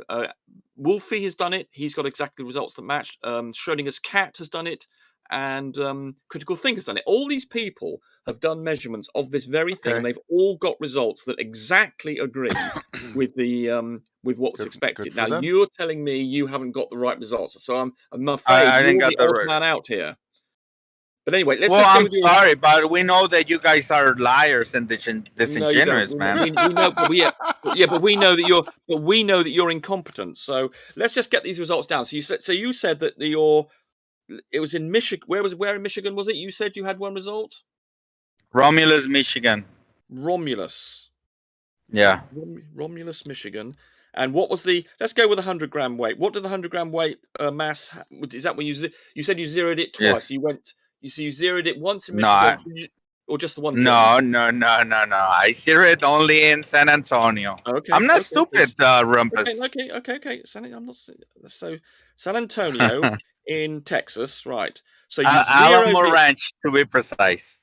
Okay, San Antonio, Texas, and you zeroed the 100 gram mass there, and then you went to Romulus, Michigan, and what was the measurement you got there? Wait, where in Michigan was it? Romulus. It's near Detroit. Romulus is ROMULUS. Okay, well let's see here. But what measurement did you get for the 100 gram mass? 100 grams. No different. So you didn't get any change for the 100 gram mass between. So you zeroed it in San Antonio, Texas, and then you weighed it again in Romulus, Michigan. You got 100 grams exactly again. Yeah, and I'm gonna do it again. The elevation is identical in both places, by the way. My next question was about your elevation. What was your elevation? Where did you measure it in Romulus, Michigan? At this point, I did not have the barometer that I bought. Remember, Rumpus? I told you I bought one. We had a conversation last week. I'm happy if you just tell me what building you were in and what place you were in exactly, and then we can work out the altitude using either a map or Google Earth or something. Well, again, Alamo the Ranch. average elevation from these cities is 650 and 659, so it's basically we need to know, the same. Well, was he in a block of flats or what? Where were you exactly in Romulus? And I'm a truck driver and always in like open yards, no buildings near me. Open yard. Okay. Yes. But where? Because we need to find out exactly what your elevation was, because that. You want the address? No, I want to know exactly where you made this measurement for the 100 grams in Romulus, Michigan, so I can work out the elevation for it. So I can go on Google Earth, I can click on the spot you said you did it, and then I will get out from Google Earth, although we know that Google Earth doesn't give very good altitude. Then I'll go and look at a map or something, and then I'll find the exact elevation you were at, and then we'll include that in the equation. But I need to know exactly where you were when you made the measurement of your thing in Romulus. So I need to know the elevation, because that is important. I'm looking for the address. If you're from Romulus, are you considered a Romulan? I'm not from there. Yeah, no doubt. He's making a joke, man. Yes, Jeremy, you're a Romulan. Oh, you're from Ranch Cucamonga and wherever you said. I'm You're from How High shit. That was at like How High 2 or 3 shit. Or no, Friday, my bad.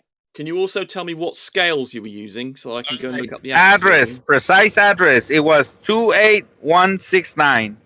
28169. Yep. Banborn. Yeah, UB. It's B as in Victor, A, N, and then BORN. Yeah. Romulus, Michigan. Okay. 281. I mean, Banborn is a road, is it? Yeah, it's a road. Yes. Okay. So you were in your lorry or something? Were you sitting in your lorry and making the measurement there? Is that right? On my truck. While you were parked What up. the fuck? Oh, the lorry's a car, right? No, lorry's a lorry. Yeah, but that's like an automobile. No. It's a thing of carrying around goods. Is that a toilet bowl? What? What's a lorry? A lorry is a large vehicle for carrying around goods that are right. much bigger than a car. Okay. I was on the 18-wheeler. Yes. Yes, I think you can. Yes, 18-wheel. Right. Okay. Yes, you can have 18-wheel lorries. Yes, I think you might call them trucks in the US. Right. So you were 28169 Branborn Romulus, and you were just sitting in your lorry, and then you got your kit out and just weighed it there, and then. No. So you were. I waited inside the truck with the engine off, no air conditioning running. Yes. Good. Yes. So there's no movement at all, and then just put the weight on top of it. Right here. And so take it off, put it on, take it off, put it on. So would it be correct to say you were at a height of about what, 8 feet or something above the ground elevation, above the road? Yeah. How high is the cabin? How high is the cabin of your lorry? Wait, Rempus. Do you see what you're doing here? No, I'm just trying to get 8 feet makes a difference. Yeah. Did you ask any of this? Did you ask any of these questions to Wolfie, to all the other guys that you mentioned? No, I haven't done so, but I mean, they got the right results. Then why the fuck are you asking me all these questions? Well, because the height does make a difference. I mean, I've only asked you 2 things, the exact location. I'm trying to get the elevation is all I'm trying to get, because it makes a difference of about 10-15% to the result. If you remember what he said, Riggs, remember what he said earlier? That those things were No. So He said that the elevation is actually more important than a lot of the other factors. Yes, it's most important of the other ones. Yes, I mean, in comparison to the density stuff and moon, God knows what, that's irrelevant. The only 2 things that really matter are your latitude and your elevation. Yeah. Those are the only So do we even really need to go anywhere? Can't we just go up in the same spot? Correct. That's what he's saying, is that it's the most important factor. Right, but elevation does, but then you won't be measuring. The whole point about this exercise is measure change in latitude. But if you change your elevation and your latitude, you're mixing up 2 variables. So I'm trying to eliminate the issue. That's all. So, like, if you're on a merry-go-round, Jeremy, you've been on one, right? So actually, if you made the same measurement in your lorry in the 2 situations, then I can ignore it. So, okay, all right. So in that case, I won't bother with it, because if you made, so in other words, I want to make sure you didn't do it in your lorry on one occasion and then in the top of a block of flats on another. But if you're saying, and the other one, no. The first one I did it inside my house. Is a second story. Is on a second floor apartment. Okay, so there is a difference. Okay, so we in the desk then. Okay. So you in your San Antonio, then you did it in your second story on a desk. Yes. Okay. So I don't know. That's probably what. Right, but then of course I'd need to know your location. Then obviously I don't want to make you dock yourself here. Yeah, it's just Alamo Ranch. You can say that Alamo Ranch. If you could, could you go onto Google Earth and just find out the elevation of your house? And then I'm driving right now, Rumpus. Okay, not now then. But when you find it convenient, just go to Google Earth or get a map up, preferably. I mean, Google Earth will get it wrong, but I mean, if you're on where your house is relatively flat, then Google Earth's not too bad. It'll get it within a meter or something. And if you could then just tell us what that is, rather than give me your exact address, we don't want that. Then we could allow for it. But okay, now the other thing I need to know is remind me what the scales are that you're using, so I can go and check the accuracy of them. What's the scale precision is 0.001. Okay, 0.001 grams or grams. Correct? Yeah. Right, but I would like the model number so that I can go and independently verify that. Give me a second. I'll give it to you right now. Too many questions. I don't think you ask any of this shit to the other people because if Well, I haven't it's confirmation bias, that's all it is for Well, you. they're scientifically based. They're much more, they're used to doing scientific. What's scientific? What are you talking about scientific? What is scientific about their test? You didn't ask any of these fucking questions. They didn't ask any of these questions, so I don't think they take into account any of these things. So I'm sorry. There's nothing scientific about. Bob did. He did actually record his elevation and all of them. He actually in the journey that he made from somewhere in Louisiana, I think it was, to Michigan, he did 5 measurements, and on each one he measured the temperature and his elevation. He did a video about this. That's the one. Okay. I must admit, I didn't, and so he demonstrated an interest in the detail with what he did, and he also got the correct results that agreed with everybody else. You're the one. 0.01. No, you see, you got too many zeros. You see, you told me 0.001, and it turns out it's 0.0. Yeah, it's what. So this is no. So this is why I'm quizzing you. Listen. You didn't get that right. Listen, idiot. Listen. You're the idiot. You gave me the wrong number, didn't you? You gave me the wrong number for the accuracy. Come on. Don't call me an idiot when you got it wrong. Jesus Christ. Hey, you don't have to call him an idiot. Yeah. Yeah, but he called me an idiot. I didn't call him an idiot.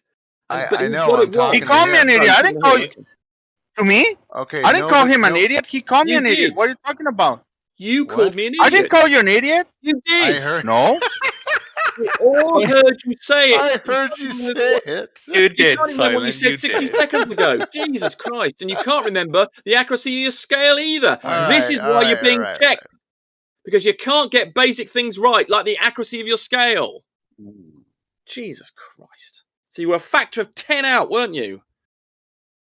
Well, it will be, it doesn't matter. It will be 0.5, isn't it? Well, the value, okay, well, so the 0.3% of 100 grams, let me just check on that, what that would be. Yeah, the weight difference would be 0.5. And that's giving the globe the benefit. It's supposed to be a little more than that. Yeah, okay, well, nonetheless, it's still... But no, I don't know why. Mine says, let me see.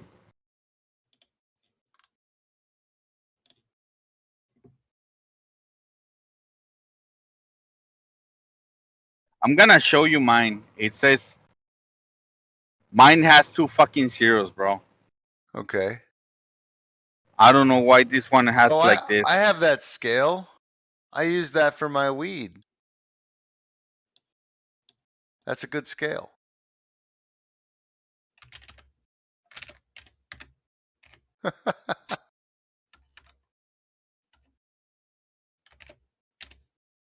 Well, not only do you have to be careful with the scale, but you have to make sure that the like I would even make sure that the batteries have the same charge, because that is a very sensitive scale actually. So like I made sure that the batteries I used are brand new, like when I put them in. I would even make sure that they're fully charged before I measure the next time, because it would make a difference. Not even bullshitting. Because that one's pretty sensitive.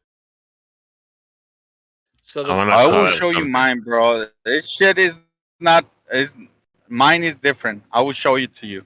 Oh, okay. Why is he showing this? I want to call out something. He said, he asked, why are you asking me all these questions? And Rumpus says, why ask me all these questions? Did you ask these questions to the other guys? And Rumpus says, no, but the other guys got the correct result. So you need to ask all the questions regardless of the result. You have all the same factors regardless of what result you get. That's what I'm saying. Yeah, well, Bob did demonstrate with his video that he measured the temperature and he measured the elevation at which he made these things. So he was already demonstrating that he is taking his measurements seriously. Whereas I'm getting issues here with. I mean, perhaps silence it. I mean, I'm prepared to say that the thing is, the link he's given to us gives a resolution of 0.01, and now he's saying that's not the same one. Okay, I'm prepared to accept. No, I'm gonna show the link. No, but I'm taking the link from this thing, and Yeah, I need to grab my scale and show it to you guys. But the effect, I mean, right. So, and we've got a right. So, what's the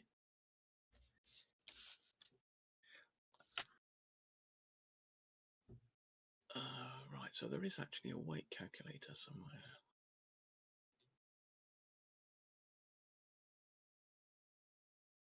So, I need to go and find the Romulus, Michigan.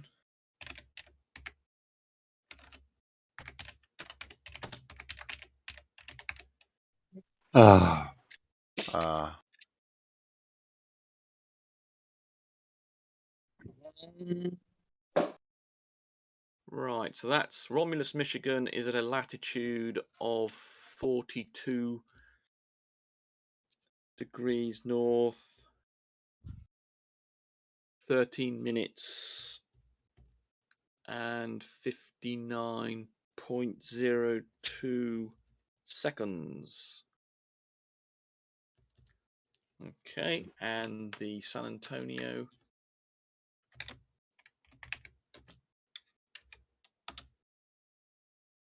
Any particular? Oh, yes. Yeah, you don't want to give you your. Well, if I were to use the Alamo Ranch. Alamo Ranch is the place. Just search Alamo Ranch. It will give you the area right there. In San Antonio. San Antonio, Texas. Yes. It's called Alamo Ranch. Alamo. Alamo Ranch. That's in the battle.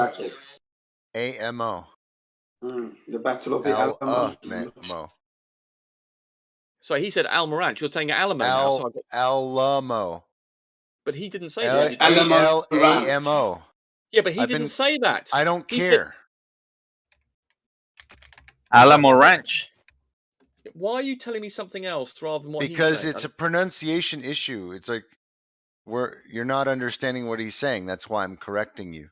Yeah. So why is he saying Alamo Ranch when he means the Alamo? Well, Alamo that's how you pronounce it. Because actually, it's a Spanish thing. Alamo Ranch. So there's the same ranch. thing. Ranch is in English, but Alamo is ranch is a American Spanish. English. Yeah, I don't know why this is an issue. Just get it. Because he said one thing and you said another. So which was I supposed to pick? The one that correct I told pronunciation. You. That's all. Right, but correct I needed a justification for that. It's the same shit. It's just a pronunciation. Rumpus. Well, Don't make a big I deal didn't out know of that. it. How was I supposed to know that? And now because you're I told splitting you. hairs here. Well, you didn't know. You didn't say that. You just said this place. You didn't say that. Why is is the why is Spanish he making version a big deal out of it? I don't Why know. didn't you Maybe just? he's Why got didn't you just say? opinions. Why didn't you just say the English version of what he said is the now, Alamo? That would have made it easy. You didn't say that, did you? Look, are we gonna squabble over a slight mispronunciation here? Is that what we're doing? There was no mispronunciation. I just need to be Stop told that that was the squabbling, same man. place. That's what we're Get doing. on with it, man. Get on with it. Be Yeldy, quiet. yeldy. Be quiet. Right, so Be that quiet. is 42 Pompous degrees. ass. Get on with it. 25 degrees, 39.21. You can tell he went to private school. They always Be quiet, moan twat. and groan. You're not making You can tell he went to private school because they moan and groan is all they do, you know? And we can tell you're a Moan moron. and groan. All that's how We they can tell you're a lies. moron. We can tell you're a You'll moron. know. You see what I mean? Look at the You're not helping. insults there. Jen, You're Jen, not just helping. let him focus, man. Right. Yeah, So, okay. will do. I've now got Yeah. two latitudes. Then, okay. Right. I now somewhere I have got a G calculator, and I can tell him what he should get. Hopefully, Silent Zero is sorting out why his link disagreed with his. Anyway, okay, so I need to go away and find. There's a calculator I can. Maybe sometime. Hopefully, in that time, Silent Zero can establish what the accuracy of his thing is. Well, if that's the accuracy of the other one, it's still readable, isn't it? And if it's not, I'll buy one with a 0.001. Yeah, I mean, I suspect that will be makes no enough, fucking difference to me. Yeah, I think 0.01 will be good enough, actually. So, but it would be nice to know why there's this. Why you're giving me why you seem to have two different. Mm. So where's this? Yeah, I'm questioning that for myself. I'll check it out. Why do I have that impression of that thing? Now I'm fucking confused.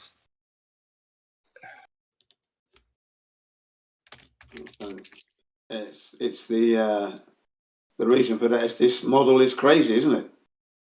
That's why you're going to be confused. This model that we can't find. Yeah. Whatever.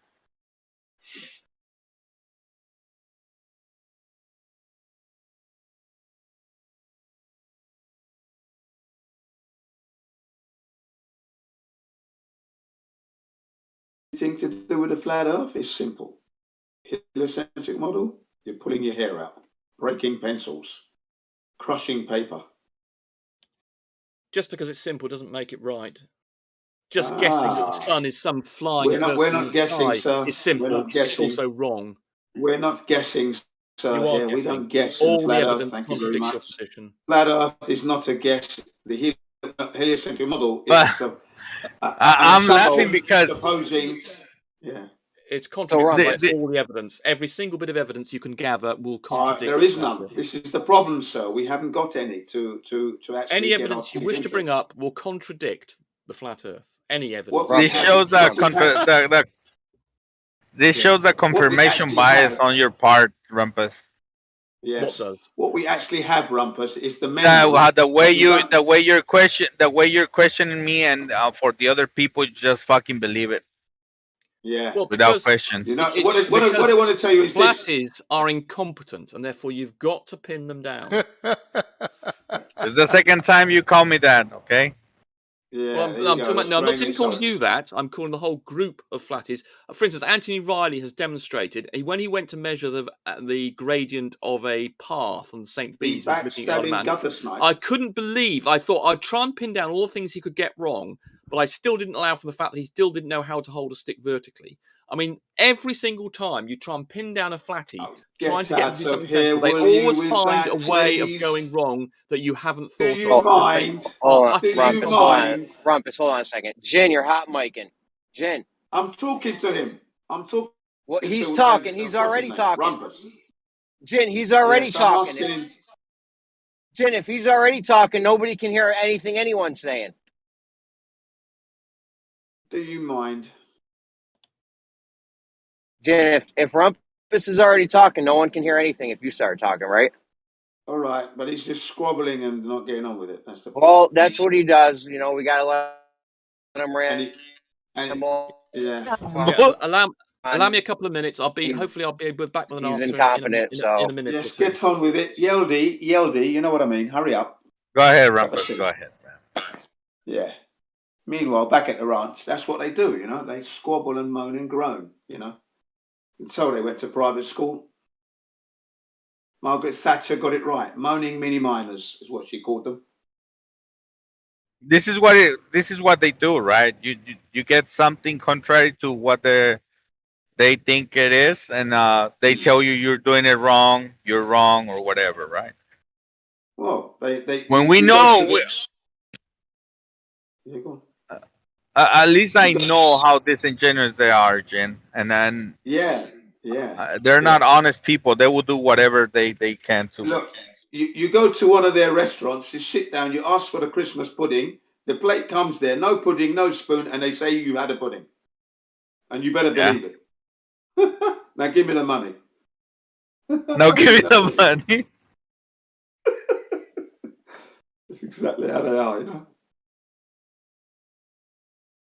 You get the aroma of the pudding, but you don't get to eat the pudding, okay?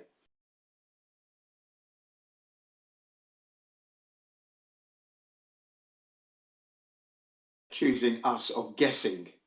Oh, honestly. Globe Restaurant wants their money before you even get your food. You know what I mean? Damn it. And then they throw the aroma at you and say, well, you had it, that's it. You had it, get out of here. Now next customer, please. Now we cooked up this equation of a smell. Get out of here.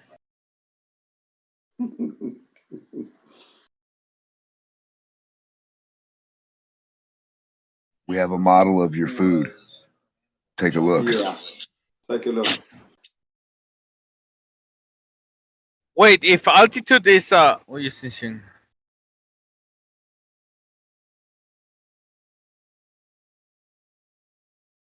That's what I mean, silent. You shouldn't need to travel anywhere. Just go up. In a fucking drone, right? Put the scale with the cover in it and everything, and just with the little camera to record the whole thing.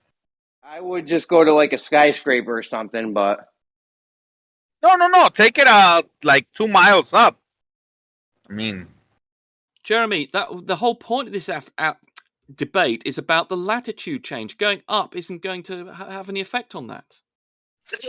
you told me you were talking earlier like your elevation changes it. It does change it, but with the discussion we're having is about the effect of latitude. Why do I need to change my latitude if I can just change my elevation? Because this whole discussion is about the variation of G with latitude, which we expect on the Earth, on a spherical elevation, Earth, which we don't expect on a flat Earth. Therefore, the fact that the G changes with latitude indicates a spherical Earth. There must be a change in G according to latitude, according to the globe model. Okay, and G will change with. Hold on, Jen. And G will change with your elevation too, right? As well, yes. But the only thing we're interested in. So no need to go anywhere. My God. Just go change your elevation, right? Try and listen. Really try and listen here. On the globe model, the value of G will change with latitude. On the flat Earth, it won't. That's the thing we're interested in. Not true. Who told you that? Hold on. Who told you that? You're lying. That's a lie. Hold on. Let me just finish the sentence, then you come back to me. Stop. And the elevation. You're already wrong. No, let me just finish then. Elevation also affects G, but that's not the behavior we're looking for. Go ahead.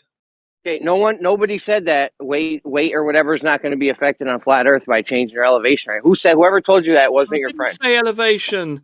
I said latitude. That's why I tried to fucking stop you. So nobody said changing your latitude on a flat Earth isn't going to affect weight. Who said that? Well, so you saying it does? It could. If it does, it does. If it doesn't, it doesn't. It makes no difference to me. On the globe Earth, we're not trying to validate the flat Earth. We're trying to validate the globe claim. You're trying to invalidate globe. Exactly. So what we're doing here... No, we're not here, trying to invalidate. We're trying to validate. Yes. Well, or invalidate it with both things. If you test the behavior with latitude, you can say whether or not the Earth is a globe or not. So if you can invalidate it, you can say the Earth, the globe model with the rotation we've got says there should be this effect. If you can't find it, then you've invalidated the globe model. Or you validate it when you find that the value agrees with the So let me ask. So you can predict the weight change with latitude, or as long as we stay at the same elevation, then, right? We can predict it. Yes. Or you That's what I said. Yeah.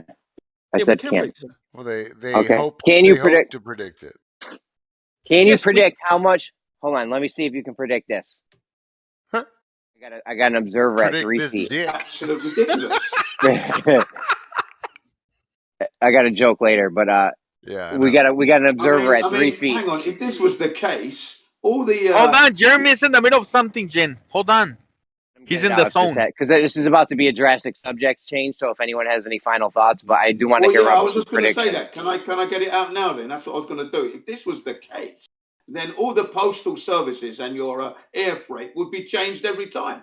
They'd have to use that as a part of their pricing, wouldn't they not? No. Jen, that's what I asked. Hold on. Hold on, Rumpus. Give me 30 seconds. That's what I asked BioDuo. I bought these scales that are precise, right? Precise to calibrate the scales. And I asked him, so are you telling me that in this place where they make these things, these scales, they have scales for every latitude in the world so that they can send you the precise mass for this place where they're going? Where they're gonna send it. That's why they can't. He said, that's a good question. I don't know how to answer that. It's very simple. That would be no, they don't. Oh, God. If you want to get precise measurements, you're supposed to calibrate your scale. So you're supposed to take your thing, and just like you've done, you're supposed to take a test weight, put it on there, and calibrate it for your location. So if you're at the North Pole, you take along a very high quality mass of 100 grams, and you put it on your thing, and then you calibrate your 100 grams weight to that. And when you go Where do you get to your the mass equator, from? You missed the point. Oh my God! Rumpus, Can I finish? God, no, I'm not. You already made the point. You are expected to calibrate your scales with a test. All right. With a mass. Hold Where on. do you get the Let me. mass from? Hold on. You Let me buy before you keep going. You buy a Hold measured on, mass. guys. Go ahead. All right, Jesus Rumpus. Christ. Let's say you are the provider, right, for this scales, for these weights that you're selling all over the world, right? And your base is in Michigan, right? So now I'm a buyer from Yeah, you need to calibrate. The answer is you can't equator. calibrate it. Shut up. The Shut answer, up. you can Shut stop, up. Let me you can finish my save- example. You can save a minute. You just He's calibrate it wherever you getting are. trigger. He's getting Why are you trigger. not muting the guy? Why you're muting me?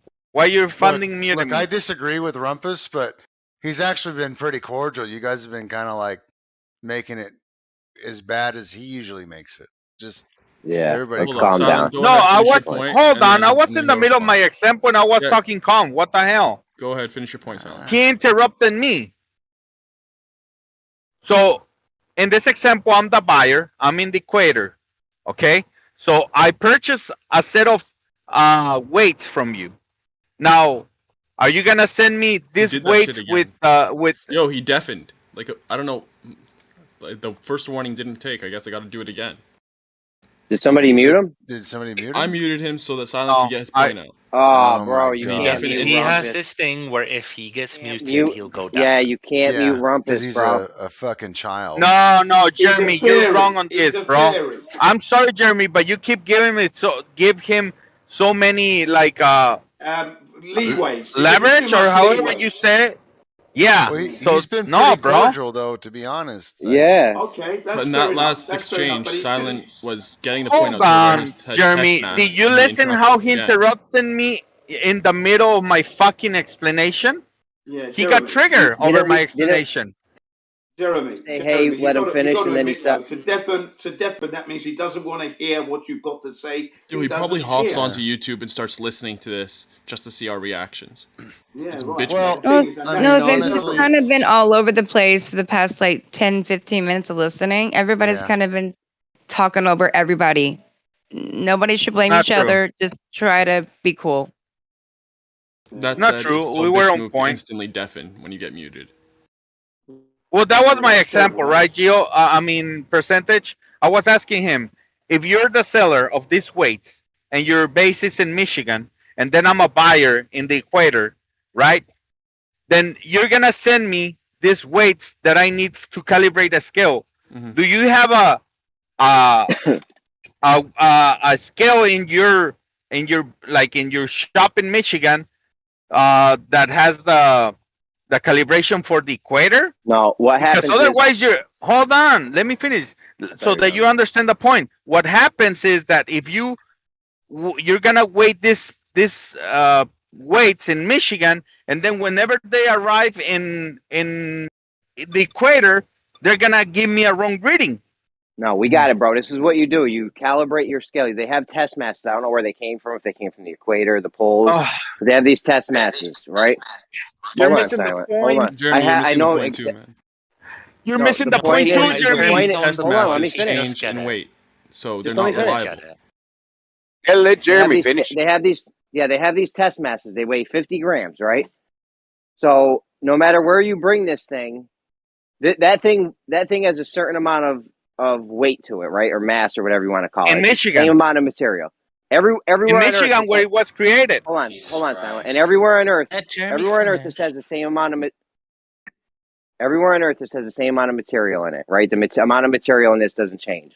So you go to the equator, you set it on a scale, you tear. It's called tear. You tear the scale, right, for that mass. You tear it out. You put the mass on.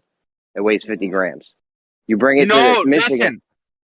No, Jeremy, Let him finish, because that and will then he'll mean respond. that will Go ahead, mean Jeremy. that you gotta tear every single scale in the equator where you're gonna put this new weight. Bro, you But tear that's every wrong, single bro. scale everywhere, always. Yeah. You mean calibrate one? This painful percentage. Can you explain to him? Yeah, Jeremy. So basically, they say it's 50 grams, right? How do they know it's 50 grams? How do they weigh it in the first place to know that that is 50 grams? They probably at the factory where they make it, they probably weigh it on a triple beam balance, so they get the exact mass of the weights, and then anywhere you are that you calibrate that weight, it's going to calibrate. Hold up, they weigh it how? Grams. You said triple beam balance or something? Yeah, triple beam balance will measure its mass. How? I'll tell you right now, I'm the triple beam dream. 1,000 grams. How does a triple beam balance say props to measure Jeremy because he got it 100% correct there. No, hold up. How does a triple beam balance measure a mass such that it is not like, it doesn't have anything to do with the atmosphere, drag? Because it compares 100 Gs with 100 Gs. And it's only going to say it's only going to say 100 Gs when it. So you had 100 Gs previously. 100 Gs how? It has 100 Gs on the machine. It's just like but how is it? Is it excluded from air? No. What do you mean? Because the weight of air affects the scale. No, you're being pedantic. You don't. No, I'm not. This is the exact fucking point. That nothing weighs the same because of the difference in air from location to location. Yeah, but triple beam balance isn't as sensitive as those point scales. It's only comparing two exact weights. So if something on one side is exactly 100 grams, then on the other side it's only going to balance when it's exactly 100 grams on the other side. Yeah, but that defeats the purpose because you're in the same location, so obviously it's going to be the same effect. But if you move it to a different location with different air, it's going to be way differently. Not the triple beam.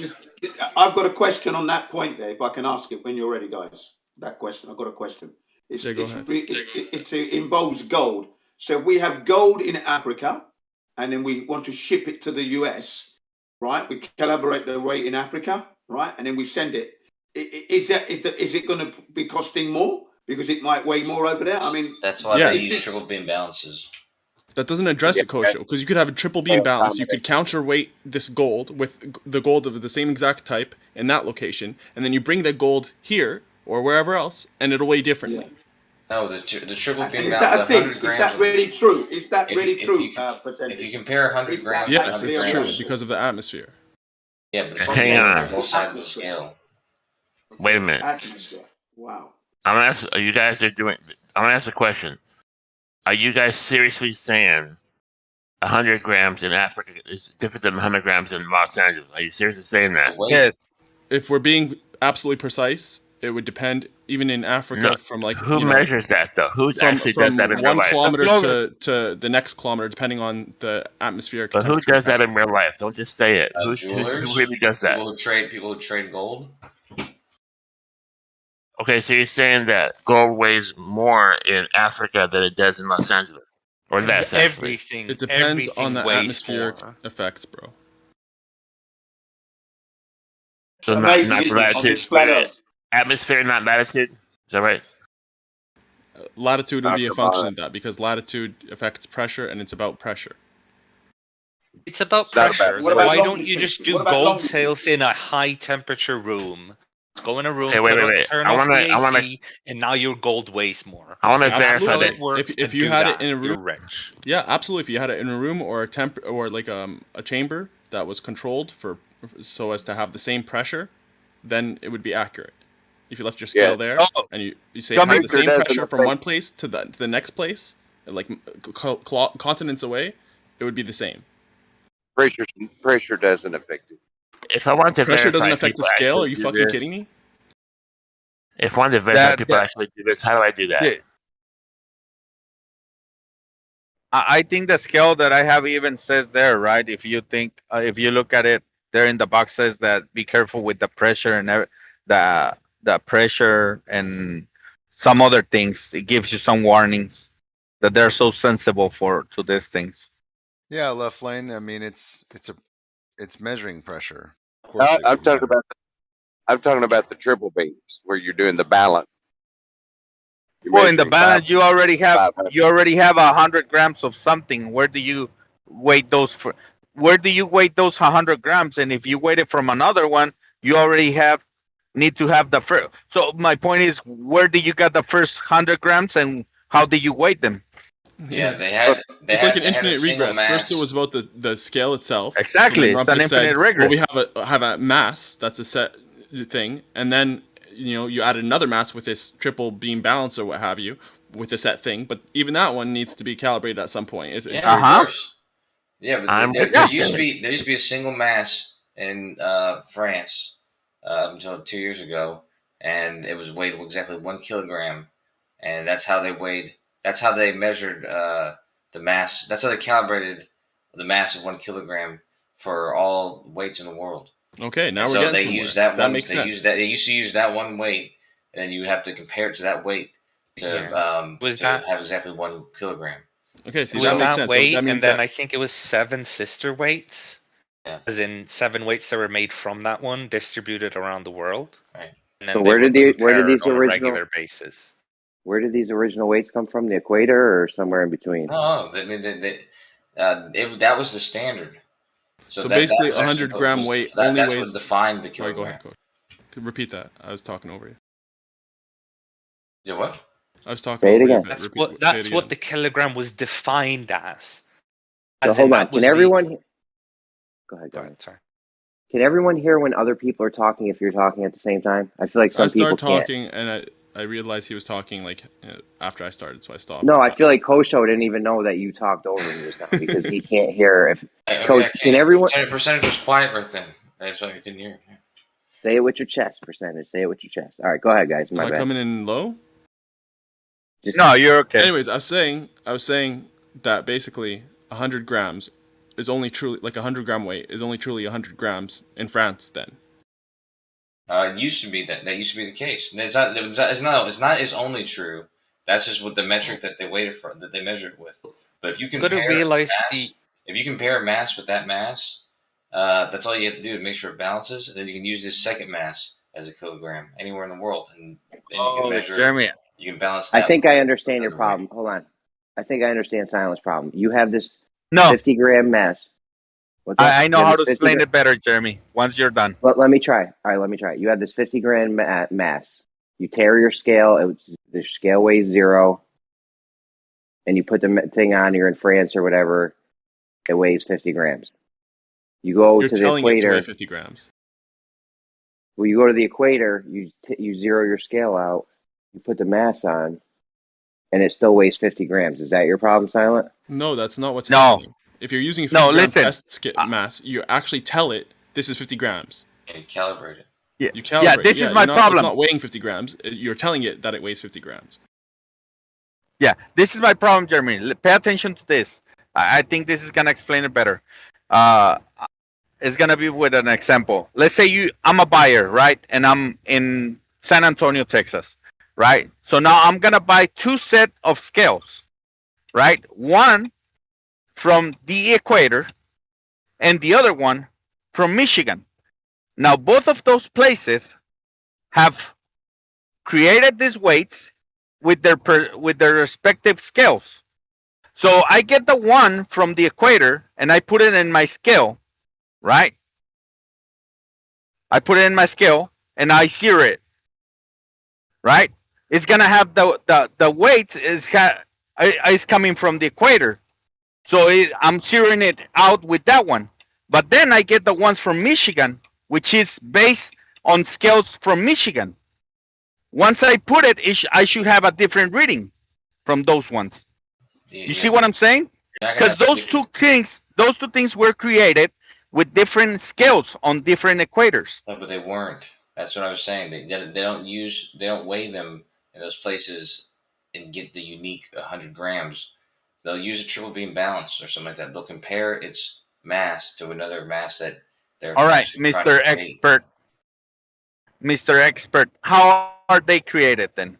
Tell me. Walk me through the process. How they create this weight. I'm not playing. No, you didn't do that. I just Walk did. me It's through like the if process. you can't understand that, dude, I can't help you. No, but Kosha, what you said doesn't affect. They have a balance. They have 100 grams on one side. They put enough weight on the other side until they're balanced. When that happens, that means they have 100 grams on that side too. Doesn't matter where you are in the world. You're using a balance. When you're on one side, you have an already known 100 grams. The mass, not just the weight. The actual mass is 100 grams. That only makes sense if they're using the same, like that doesn't make sense at control all. weights. And that's my point. That's my point. Is these aren't unique to each location. When those calibrated scale weights are created, they're not created using the unique location. They're created using comparing the mass to a known mass. That's why it's important to distinguish between mass and weight. Let me search how these weights, how calibration weights are created. Because I asked Kosha and he said he explained to me. I asked, walk me through the process. He didn't give me nothing. So. Dude, I just told you simply, dude. Do you have evidence for your claim, on Kosha? Balance. I just told it to you so simply, dude. Do you have evidence for your claim? I didn't say that. That makes no sense, Kosha. If you have a balance and there's nothing on either side, then it's balanced. If you put 100 grams mass on one side, no matter where you are in the world, you have to put exactly 100 grams mass on the other side, wherever you are in the world, for those two things to be balanced. When that happens, that means that you've created another 100 gram mass calibration weight.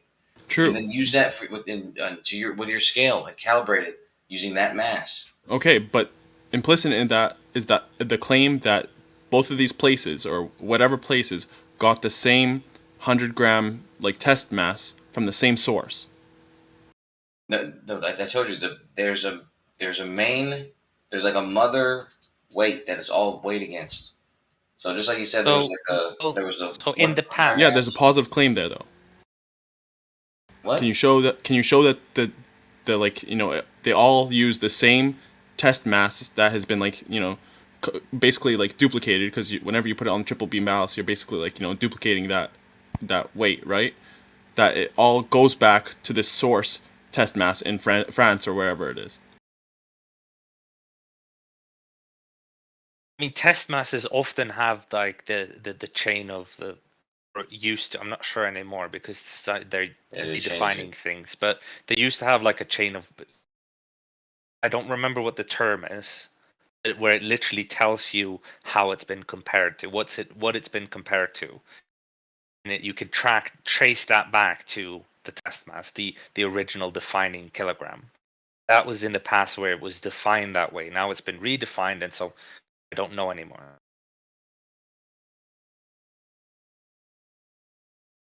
That literally can be done with these test masses, is figure out what chain they have to get back to the test mass. Or I keep saying test mass, I mean the original mass, the France one.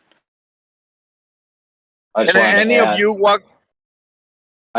add, I put a video on the live stream. That's okay, just real quick. Live stream voice text, I put a video about how they weigh gold by its density, specific gravity, also known as.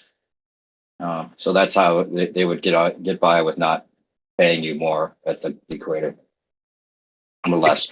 You got to realize that there is a whole industry of selling gold, and if there was something as simple as just selling it at a different spot to get more money, it would have abused it by now. Of course, they have ways around it. That's only if stuff weighs different at different parts of the world. But it's specifically experimentally. But they weigh gold by actually putting it in water and figuring out its specific gravity or relative density, which kind of disproves gravity in a way too. So.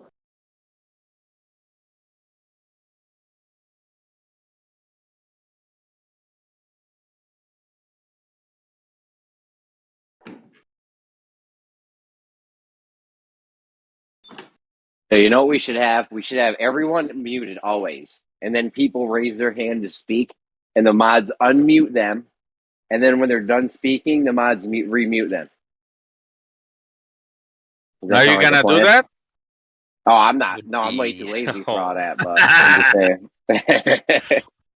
Tell me that wouldn't be like a good system to have. You know what I mean? That way it would eliminate some problems, but it would arise, like some new problems would arise. There would be no problems. I solve I'm a problem solver. Oh, it will be problems like Rumpus, he will go on mute in the middle of a fucking conversation. Yeah, but that would be the standard though, so he would just be used to it. You know what I mean? He'd always be on mute until it was his time to talk. He would say, raise his hand, or I don't know how you would do that, but I honestly wouldn't even want to participate if it was like that, because the only way you would be able to raise your hand would be through text chat, and I'd have to touch my phone all the time. Fuck that. I'm way too lazy for everything I just said, so scratch all that. So, okay. I didn't find anything. Can any of you, the Glovers, walk me through the process of how they create this weight for calibration? I don't know if Jace can speak, but he said he's actually made them chemically. How do you get a kilogram, Kosha? Is there some weird way to get a kilogram? So they create them and then they put them on a scale or on a balance. What do they do? I've already told you the way that I know them to be created. Jay says he's got a way in which he's made them himself. So I'm not sure if he can speak, but he's typed that in the chat.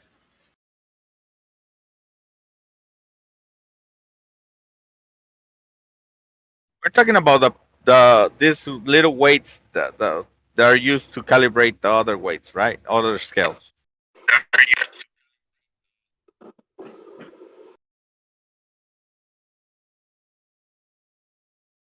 So what's the problem with having this test weight and then just making sure your scale is on point for the test weight? Like, what's the problem with that?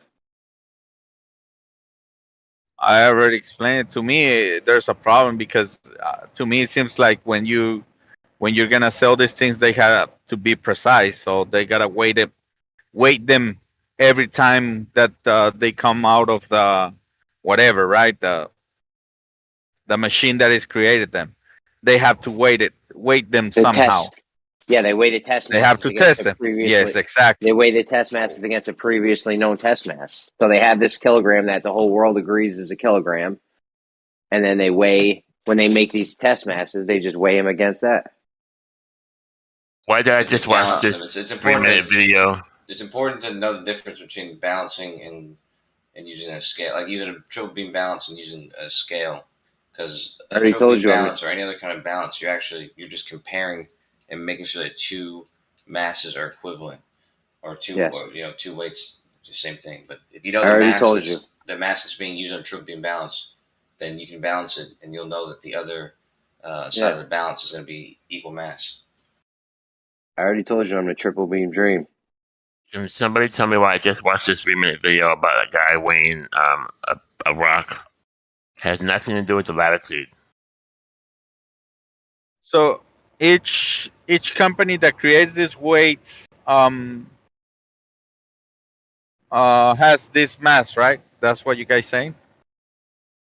Yes, Kosha, how do they get a kilo? Like, how would you get if I didn't? How do you get a kilogram? I told you there's the way that I said it, but Jay says he has another way. So they got ways to figure out what a kilogram might do different stuff. There's different companies that have different most likely weights, and some of them you'll have different qualities. Different qualities of test weights will give you a margin of error. Right. Most likely they just order a precision weight from a company that does like super precise weights. You know what I'm saying? Now you got where did they get it from? But I mean, there's ways to get it colored. If that's the case, they have to calibrate it. Go ahead, Coach. What are you saying? I'm saying if you're talking about, I've seen this thing where they were measuring like these super huge masses to like make sure something was like this weight was being created correctly somewhere else, but they used the masses they used to get that weight came from that I forget what that place is called, like the standards or whatever it's called, the place that was in France. They got the original thing to compare it with from that standards place. I said they do it differently now because they changed the definition of a kilogram, but I think up to 2 years ago, that's how it was defined, as an equal mass to, or an equal weight to that mass that was in France.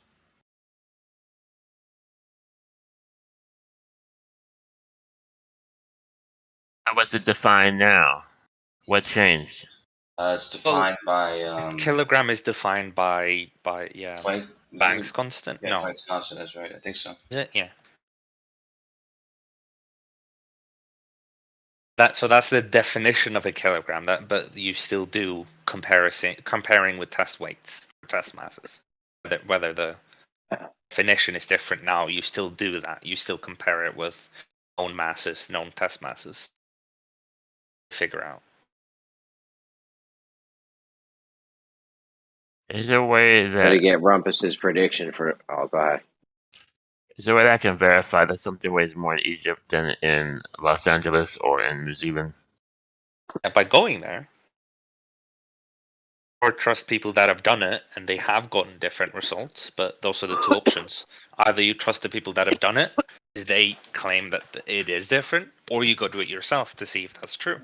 The real trick is to calibrate your scale in the first place, and then move your scale so delicately to the second place so that you can use the exact same scale as it was calibrated from the first place. And Okay, That's not true. Yeah. hang on. My next question is how much of a deviation do we get at different parts of the world? What's the maximum deviation? 3%. Equator and the North Pole. 3%. That's 0.03%. I thought it was. That's what I meant. 0.3%. I mean. That's what I meant. Second time. So 0.3%. So every gram, Yeah. every 100 grams, you're gonna have a third of a gram. 0.3, yeah. This guy says Wolfie already did this. I already did this. Now, are you saying on the equator it's 0.35%, lighter than in the North Pole or the South Pole or New Zealand? Is that what you're saying? Here it is, bro. Like to me, 50 grams. It should weigh from Texas. It weighs 50 grams, and in Michigan should weigh 50.062. So it should weigh 0.062 grams more on the same scale that I'm gonna zero out in Texas. Now, Kosho says that it's important to move it with delicate the scale once you're traveling, but I disagree because whenever I returned to San Antonio, it gave me the same reading. If the scale was messed up, then it will give me different readings. So I don't know why he's saying that. You told me that even when you were back there, you could breathe on it or do something, and it would increase. It would stay on that number, and you would have to take it off and put it back on. And just as Reg said, you can put it on the edge, and it will give you a different, or closer to the edge, it'll give you a different rating. Sometimes, That's no, why I did that. It's not just about it reading the same scale when you get back. It's got to be. I did. It's got to be precise. Cool. I mean, it's got to be delicate the whole time, so there's no errors in it. I did that, Kosho, and it was only. I need to check my scale because I'm pretty sure it has 2 zeros and 3 zeros on the right side. I don't know why it's showing only 2. Can you slow down for a second?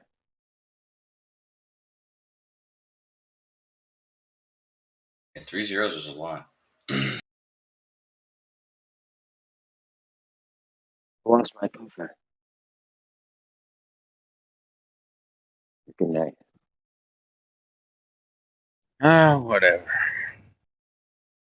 I put that video about the weighing of the gold in there live stream because it's the way that it would weigh gold with using specific gravity relative density.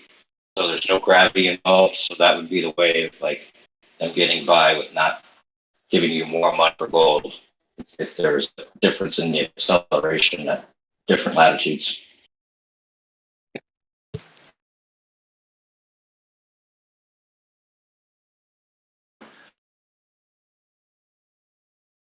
Okay, so if it's a 0.03 on 100 grams, it would be 0.015 on 50 grams. Is that right? Maximum difference. Yeah. Well, that's not from yeah, you're asking somebody else. I guess. That's the maximum difference. That's not what I put the video on. 0.03%.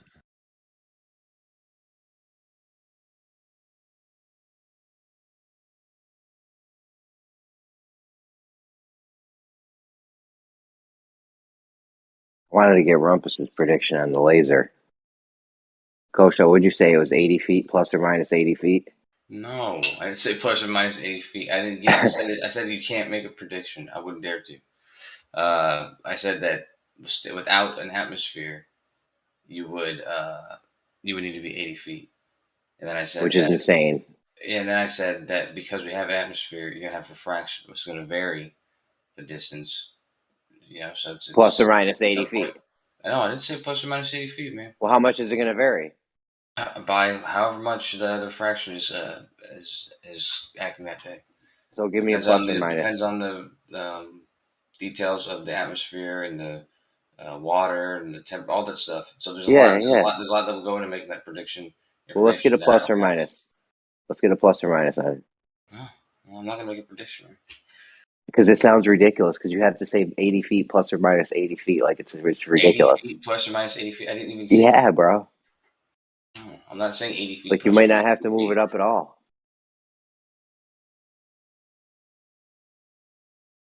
Bro, it's 80 feet plus or minus 80 feet. It's a ridiculous prediction. No, it's worthless. 80 feet would be without an atmosphere. With an atmosphere, it could be something else. Something. The predictions were so you can't predict this. Can you? You have no predictive power. I'm certain if you had all the information, you could type it into Walter Bisland's refraction simulator, and it would predict it. What is the information we need? I can't predict it. No, especially without What's any information. What information do we need? All the information about the temperatures of the water and the air in between you and where the laser's coming from all the different altitudes. So if we found a scenario where his prediction failed, then what would that do for you? Would you be done with the globe? No, it just means his simulation is not as robust as everyone thinks it is. But that hasn't really been the case. So if we showed that he couldn't predict it either, now where does that leave us standing? I mean, his simulator would make a prediction for it. You mean if we find a scenario? Accurate, is what you're saying. If we go find a scenario where his prediction didn't work, now what? What do we do? Where do we go from there? And then you would have found a flaw in his simulator. And you take it up with him, I guess. So I just send him like an email or something. Yeah, you should. Brad Indio's got like 1,000 back and forth with him. He's commented on one of his pages. Indio's pretty good, no? Oh, what? Indio's good. He's probably top 10 flat earthers. Yeah, maybe. Yeah. He's up there.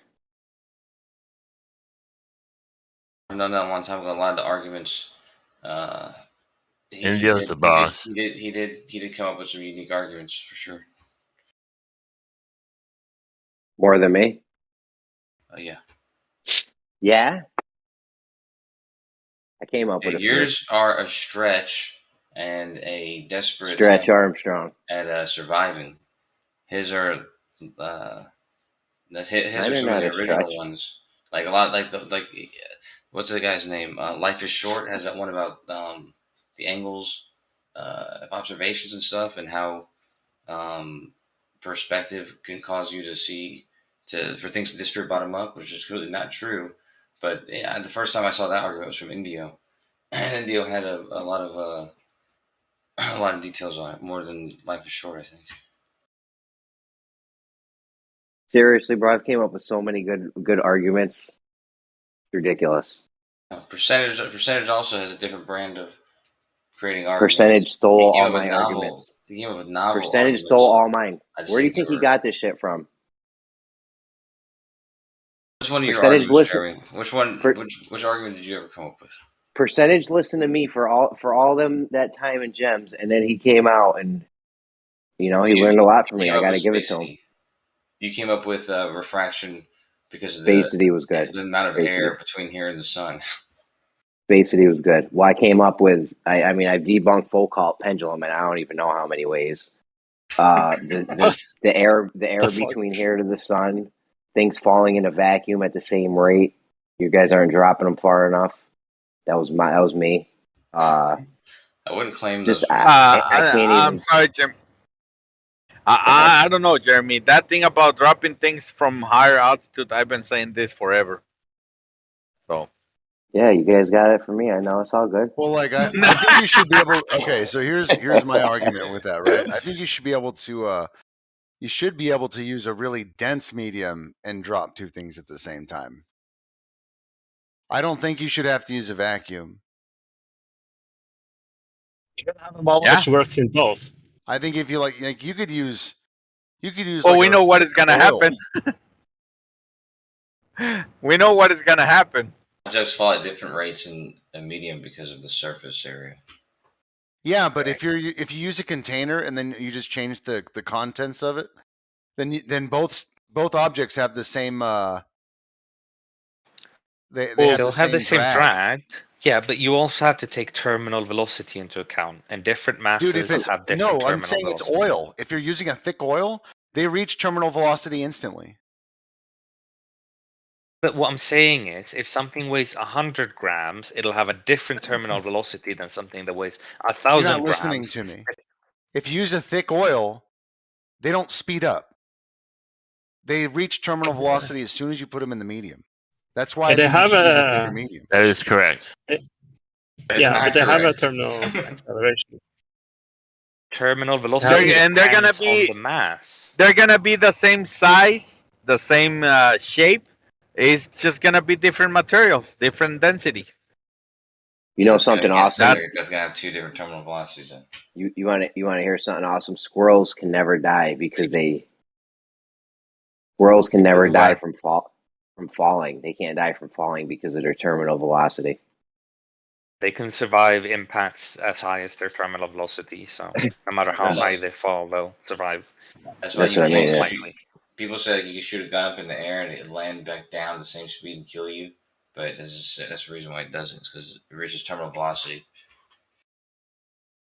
Yeah, well, I basically removed terminal velocity by using an oil. It doesn't remove it. If you have a small marble, sure, that might reach a terminal velocity fairly quickly, less than a second. Yeah, if you change the mass inside of the, you can use a shell, you can use a container. You know, one of them has water, the other one can have rocks inside of it. Doesn't matter. Two bowling balls. The thing is, the drag is the same, but terminal velocity is different. Yeah, well, what's the terminal velocity in a thick oil? Depends on what you're putting in there. I can't tell you. Yeah, it's gonna on that. You think it's really gonna speed up? The drag increases as you're not saying what you think you're saying. Well, I'm asking. I don't think you would speed up very much. I think you'd reach terminal velocity pretty much instantly. You would, yes. And what I'm saying is there would be consistent. But you're talking about terminal velocity as if it's this one defined thing. No, different weights have different terminal velocity. Terminal velocity is the balance between the drag and the weight. See, here's the problem, Gummy, is that everyone else perhaps understands better the argument, and you come up with all these arguments which don't really matter. It's not important that different weights have different terminal negligible velocities. In the oil. You could exclude. What do you mean negligible terminal velocity? What does that even mean? What do you think what that does it even means? mean to claim terminal velocity when it's not a problem? Terminal velocity it might be a problem in a vacuum. It might be a problem in air. But if I'm using a thick oil, that shit's not. It's just going to reach a point where it's going. But you're adding more. You're adding it in as more of a problem. You're just saying in that case, you're just creating an experiment where terminal velocity is like the dominating factor of everything in your experiment. It's the only thing you measure. Doesn't science say that two objects drop the same speed? Understand? Isn't that what science says? If you want to remove terminal velocity, you can't put stuff in oil, which actually it's so that you only get to observe terminal velocity. They'll say that they accelerate at the same speed, but the terminal velocity, or of course, ignoring wind or air resistance or drag, the terminal velocity is heavily, or it is dependent on the weight. Because terminal velocity is reached when the weight is balanced by the drag. When those two forces are opposite but equal, that's when you've reached terminal velocity. The weight or the mass is heavily important when you're talking about terminal velocity. Wouldn't that debunk two objects factor. falling at the same speed, though? So we're not, again, Doesn't science objects say aren't that? falling. We're not saying that objects always fall at the same speed. We're saying objects accelerate at the same rate, ignoring wind resistance. Wind resistance would be the thing that, or drag, I should be saying drag. Drag is the thing that prevents things to accelerate at the same rate. But all masses, assuming they have the same drag, should accelerate at the same rate. Terminal velocity, however, is a different question in which mass does matter. Weight does matter to terminal velocity. But that would mean that something dropped off a cliff would hit at a different time than something else. Yes, but that would, again, be because of terminal velocity, not different acceleration. So you're saying they're completely different measurements that work independently, is what you're saying.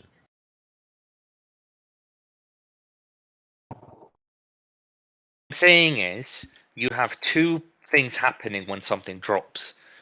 It has a phase of acceleration, then eventually it'll reach terminal velocity. It's reached terminal velocity as it has a constant velocity. It doesn't change the speed whatsoever. For a heavy object, will have that phase of acceleration happen for a longer amount of time. It will accelerate to a greater speed because it has more mass, meaning it has a higher terminal velocity.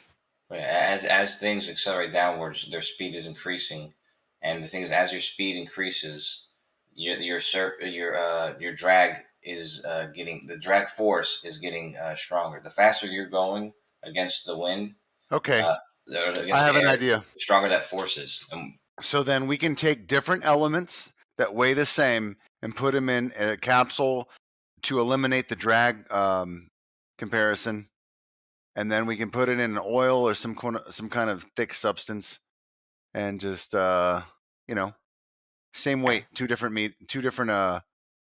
So you've got same How weight, about same mercury? drag. Volume. Yes, they should drop at the same rate. Correct. So we don't have to use different weights then. We can use same weight, just different material.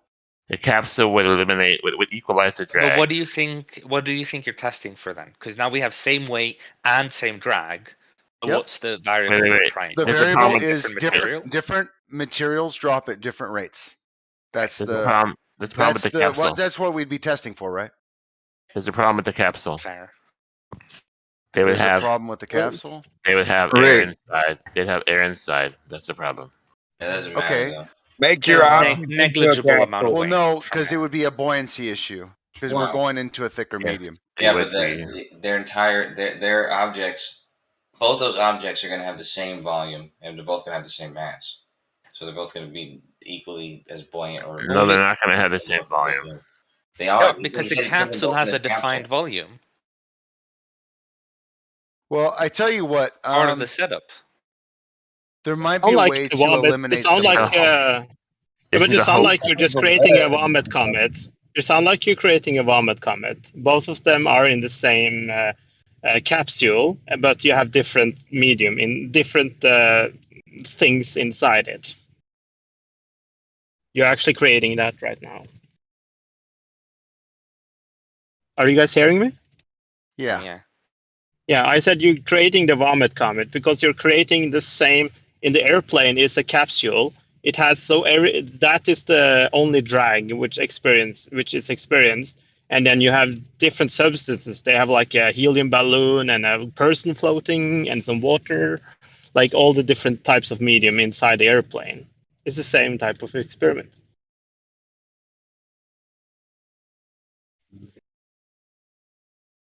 Wasn't the whole point is that you're going to drop different weights with different mass and volume in the capsule? Yeah, but that's the case in the airplane, right? It's flying downwards, and it's like the only drag is on the airplane. So you remove the whole drag factor, and then you have like a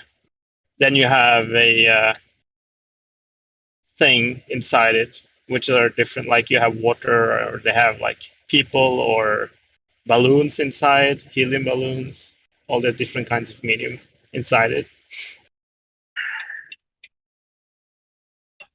Well, I guess what I could do is if you make like a pill, then when you're dropping it, you can make the capsule like a longer pill or a shorter pill, so that you're not using you're not filling with air. It would be aerodynamic because it'd be like in a pill form, so you could just make it longer. It can have the same drag coefficient without being the same shape. You're right on that. Yeah. Well, I mean, you can make it negligible, right? There'd be a way to design it, especially if it's moving slow. It's not necessarily the shape or the volume that's important. It's the drag coefficient. Okay. As long as it's like, for example, think about it this way: if you take a really big thing and you lubricate it so it's super aerodynamic, it could have the same drag coefficient as something that's small. Yeah. So the problem I have with all these other things that I see is that I really think that in a controlled environment that different elements would fall at different rates. The problem is everyone's using these massive, unverifiable, inaccessible vacuums to kind of make these claims or show these results. I wonder if there's just a way that we can make it equal for a thicker medium, so that we can do test this at home. Basically, I want to test different materials dropping at the same rate or a different rate. You said at the end of the day, you've got to realize though that if you're the one who believes something is different than what's being claimed, then it's kind of up to you to end up doing the testing. Because no one else is going to test it for you. I'm spitballing the idea with you guys to make sure I'm thinking about it correctly. So when I set it up, I'm not, fucking up in any kind of way. Yeah, but it's going to be really difficult for him though to do this, because you have if you have something with a certain, let's say you have two objects with the same volume but different densities, they would have the same drag coefficient. But we're going to have a capsule. So they're inside of a capsule. Yeah, but you're right. That's shaped in a way that they have the same drag coefficient. Sure. Okay, but then the capsule total weight of the capsule need to be the same.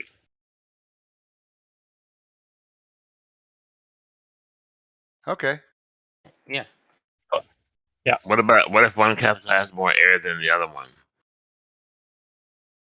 The volume is defined by the capsule, not the air inside. And so if you just make sure that the total mass is the same, the weight, just make you're fine. It's all Rick, the object into a capsule shape itself. You don't have to have a capsule. So you make a metal capsule and a plastic capsule, both of them 2 pounds.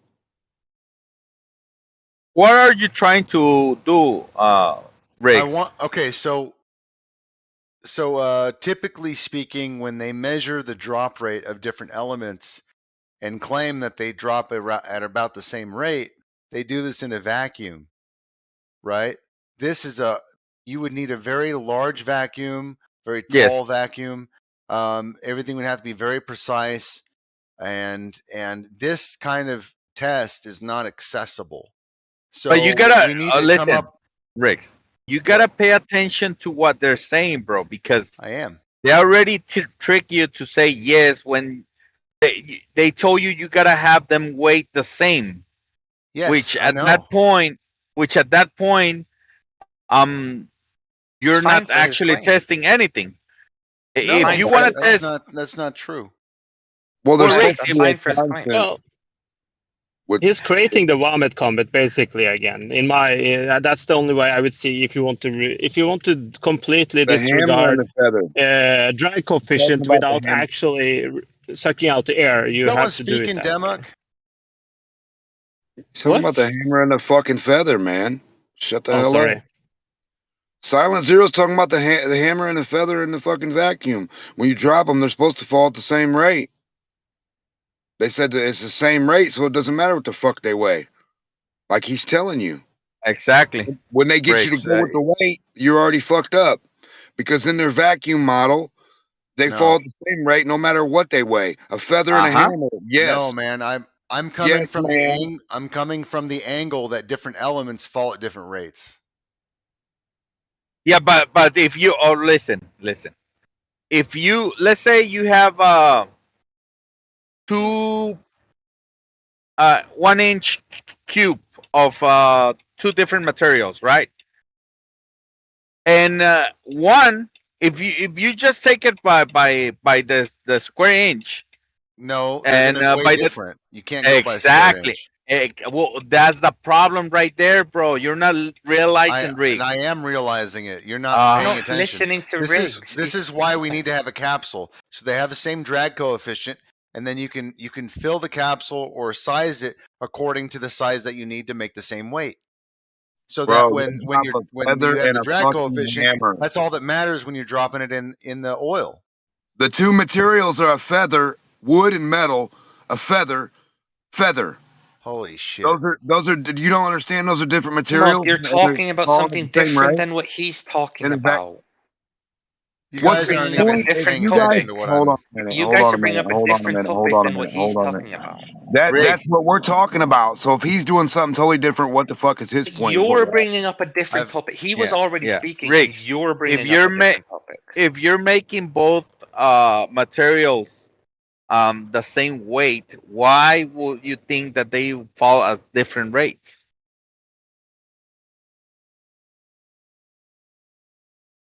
He said he believes that different elements drop. I didn't say I believe it. I'd want to test it.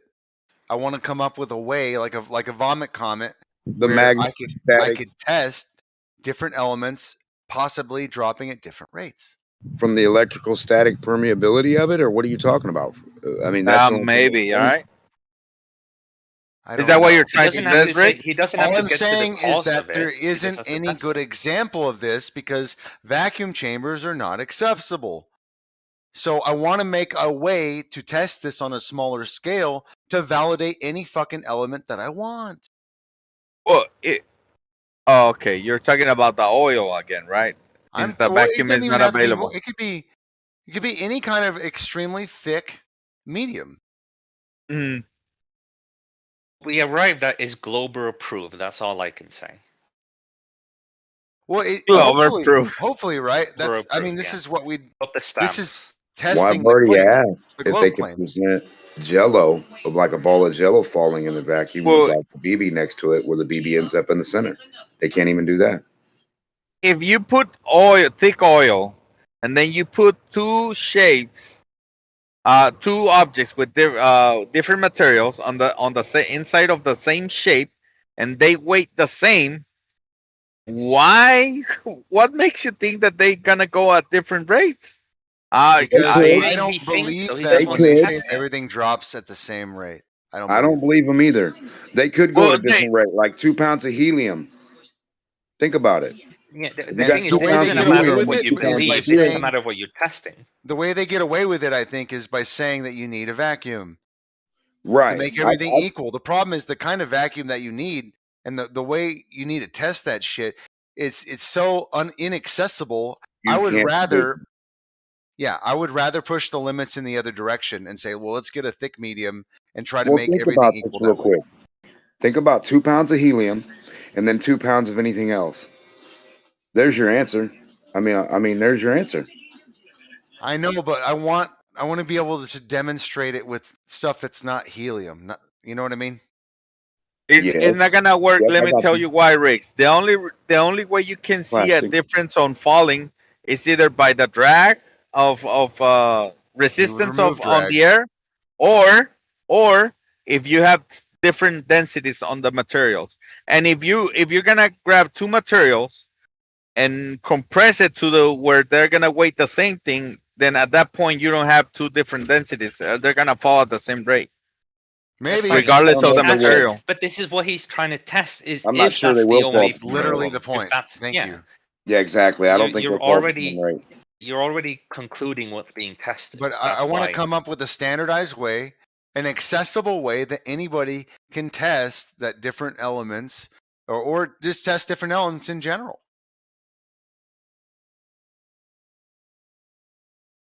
How about a wind tunnel?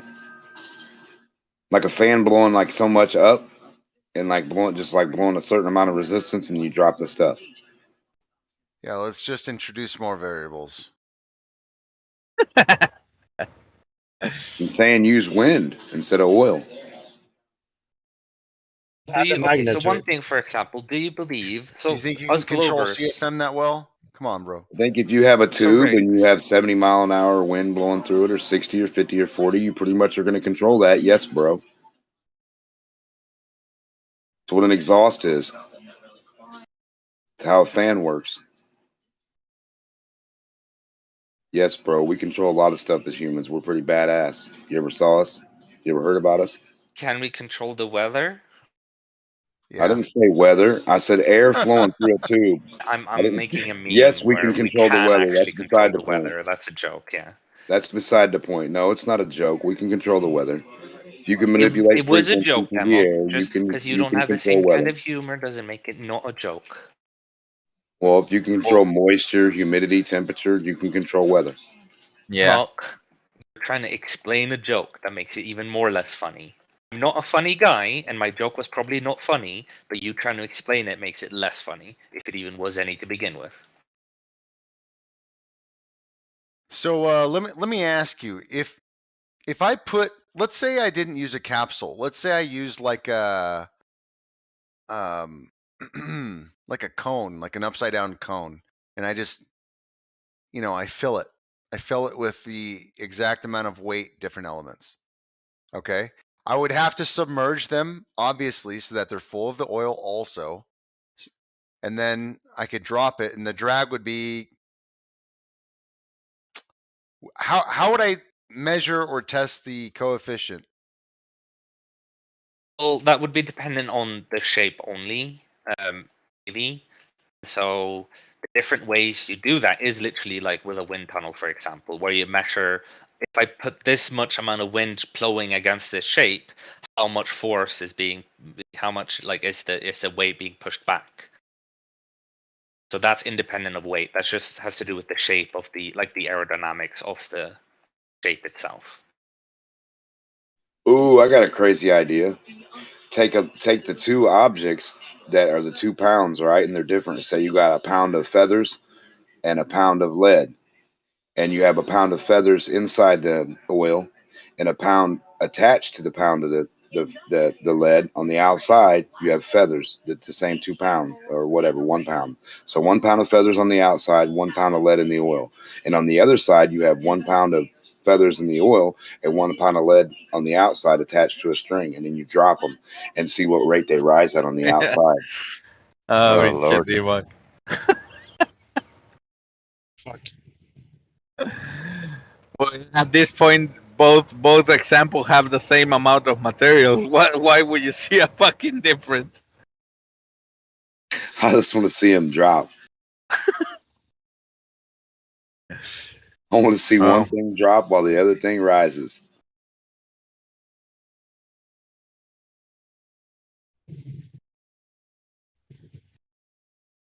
We just put Demok up in a crane and drop him, and it shows that dense things fall. Oh. Well, I'm not talking about dense as in mass, guys. Well, think about it. If you drop a sponge, right, in the air, or like a material like that, like a light material that's 2 pounds, and then you drop a dense material that's 2 pounds. I don't know. I think the lighter material is going to be more resistant towards the medium, even though it's in a fucking pill. I remember when we did this at school. Our school had a third, like 3 floors, 3-story tall building, and the teacher will tell us that, what was it, the bigger rock, the heavier it will fall first. I mean, they will fall at the same rate, right? It never happened. The little rock always hit the floor first, and To say, well, it's because of the drag of the air, the big rock. Makes sense. Yeah. Then Don't think that makes sense. Well, no, I mean, it makes sense, but then why even make the fucking claim that they will fall at the same rate if you cannot claim is observe that it? they'll accelerate at the same rate, unless the drag different, which it is for different sizes. Well, I don't know. I wasn't able. All these claims are being made. I wasn't able to observe that claim, so they didn't accelerate at the same rate or anything. So if you're gonna say, well, it's because of that big thing, I mean, at that point, okay, you do you. That's the thing, Simon, is all these claims are being made with caveats. So when we say all masses accelerate at the same rate, we mean if you don't include drag. So in a vacuum, all things accelerate at the same rate. Then when we say all like different weights will hit at the same time, we mean as long as the drags are the same and neither of them reach terminal velocity.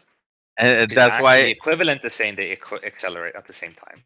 I understand. But you're that's taking the more general term, which is something we're not saying. We're not saying that two weights will always drop at the same rate at all times if they're different. Like I understand that. Gummy, but then when I ask for the evidence on the vacuum, right? What do they get? What do I get? A fucking small vacuum chamber, and they drop it like from 1 feet, and they claim victory over that shit. To me, I'm asking for the 3-story tall thing vacuum and dropping different things and falling at the same rate because now there's no drag. That shit has never been shown. That shit has never been shown, right? And the only example we have resembling that is the one with the feathers and the bowling ball, all edited, all with cuts and shit like that. So yeah. Okay. Yeah.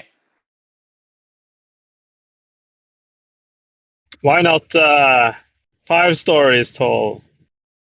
Or 6 stories tall building. Yeah, that would be beautiful. Or 7 why stories not? tall. Yeah. Drop it from the moon. Or how about we drop it on the moon, a hammer and a feather?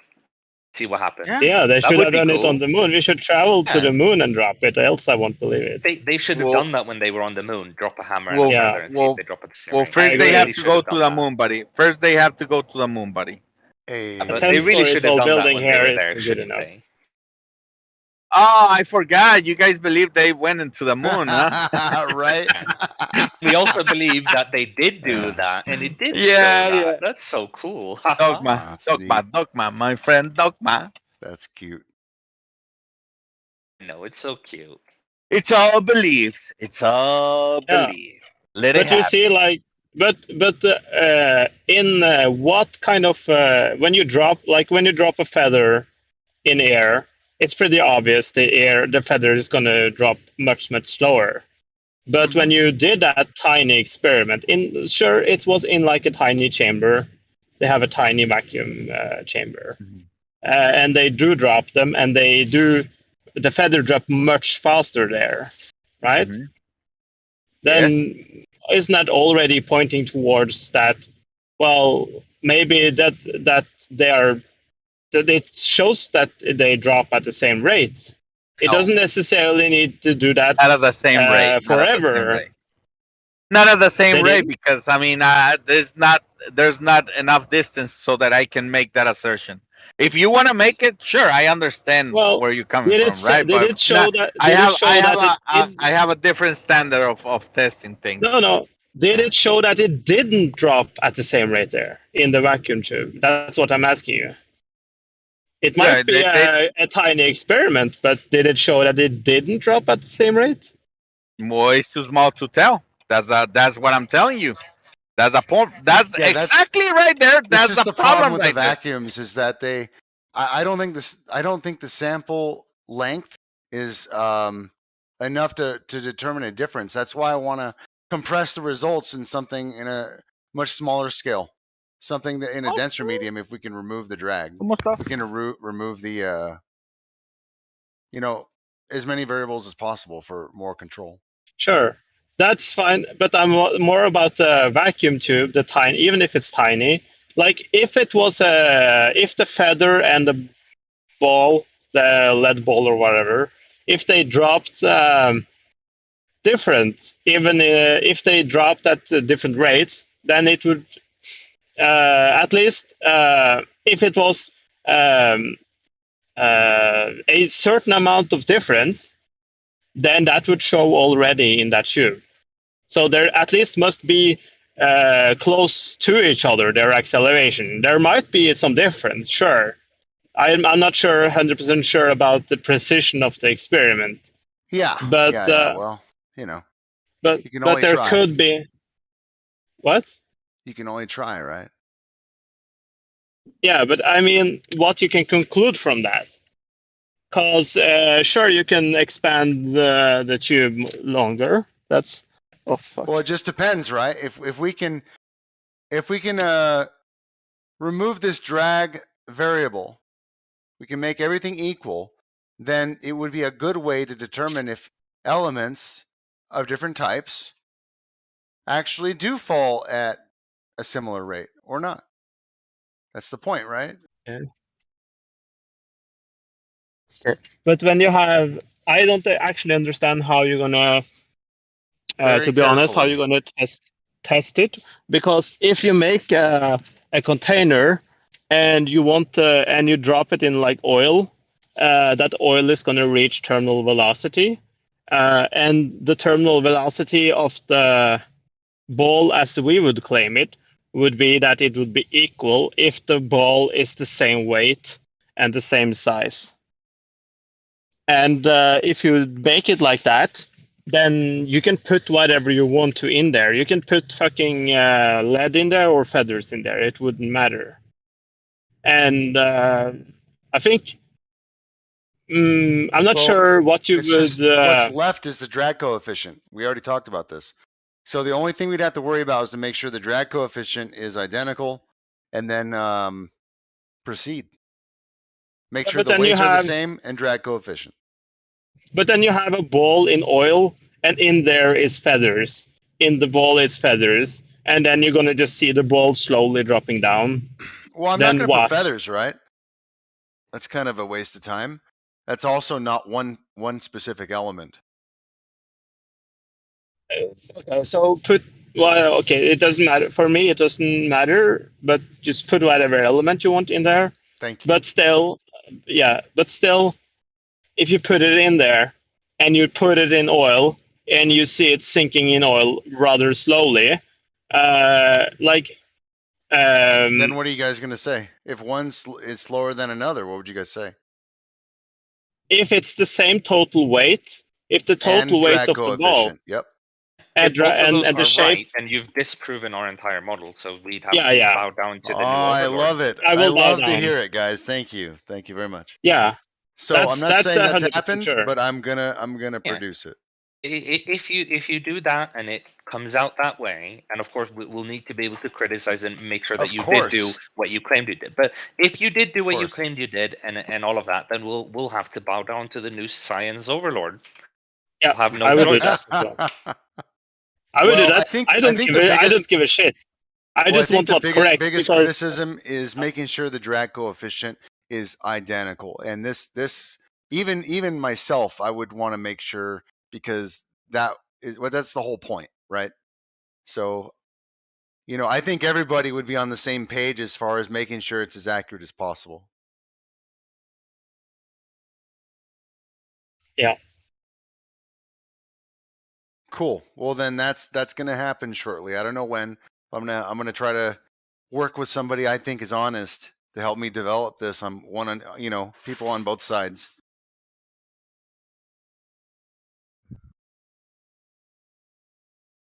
Yeah.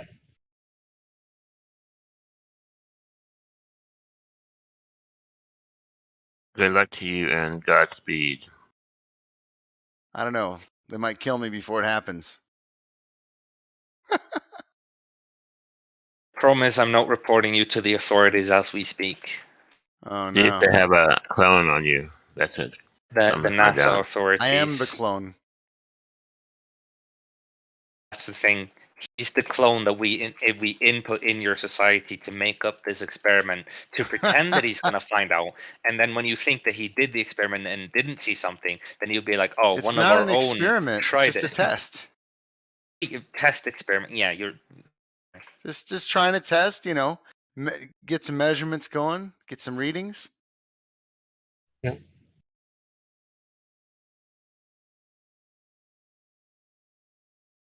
Also, I was watching that Pete and Pete stuff, right? And I would want to come up with some kind of trigger so that the exact moment that, like, let's say the object passes a certain distance, there's like a tripwire, a laser, to validate the exact millisecond that it reached the laser, right? It's like just a trigger. Because like this whole visual, like high frames per second bullshit. No, I want to have something that's gonna read when it passes a certain point exactly. I don't want there to be any guesswork or any bullshit like that.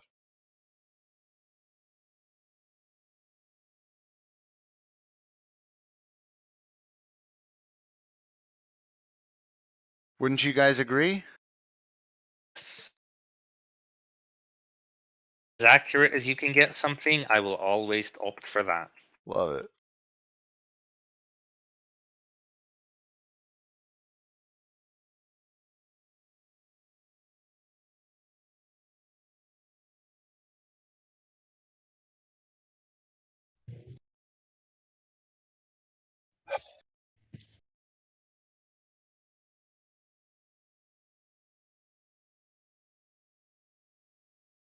Will you call your like book your like manifesto? When we accept you as our new overlord, we'll need some sort of law from you.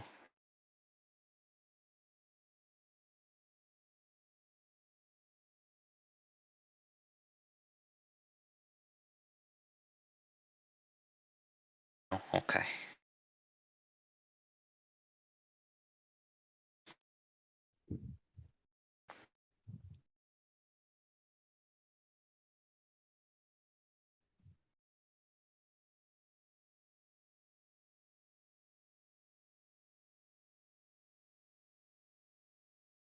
Yeah, I think this could be a good way to maybe come up with some new answers. If it shows any deviation, that'd be interesting, right? Of course, those Globers don't believe that you'd see any deviation from what we expect. But if you end up showing deviation, then yeah, that would throw a lot of things up in the air for us. Yeah. Well, you would not suspect that it would, and I would I'm really suspecting not, there yeah. would be a small difference between different elements, maybe. Yeah. But this is just you know, one thing. I have a bunch of models we use at my job who has this like a baseline about how the forces interact between what medium is there and like what kind of what depth. Mainly it's used for implicitly explaining, for example, depth of something. What's the depth like how much material is there. So if this didn't pass, then I would say, well, why is this stuff at my job working? It's really weird. Because all the stuff has a basis in this. We'd have to question a bunch of the equipment that's being used and actually working. Like whoever designed that, what kind of thing did they actually use? Because they clearly must be using some sort of different technology or different method than what we'd expect them to use. Because I'm not seeing that effect. Well, I've designed some of my own stuff that works on these principles. So no, let's not get negative, Nelly here.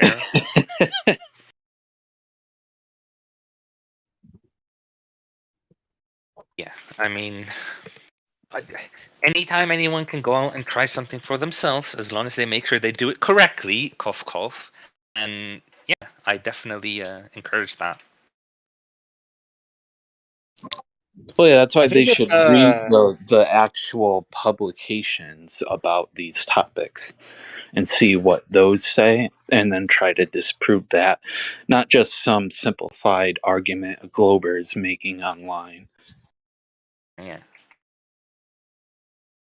But shouldn't this, for the sake of not making something so complicated that nobody's going to do it, this test is something that has to work. Otherwise, we would have to throw away like all the fucking like the models about forces and gravity and all that work. Well, we'll see. So, we'll see. I mean, right. if we can It come up doesn't with a have way to that be more anybody can complicated than test that. it, then I'd like to come up with a method that everybody can just follow the instructions, and they can do this at home with like, well, maybe not a fish tank, but something sizable, right?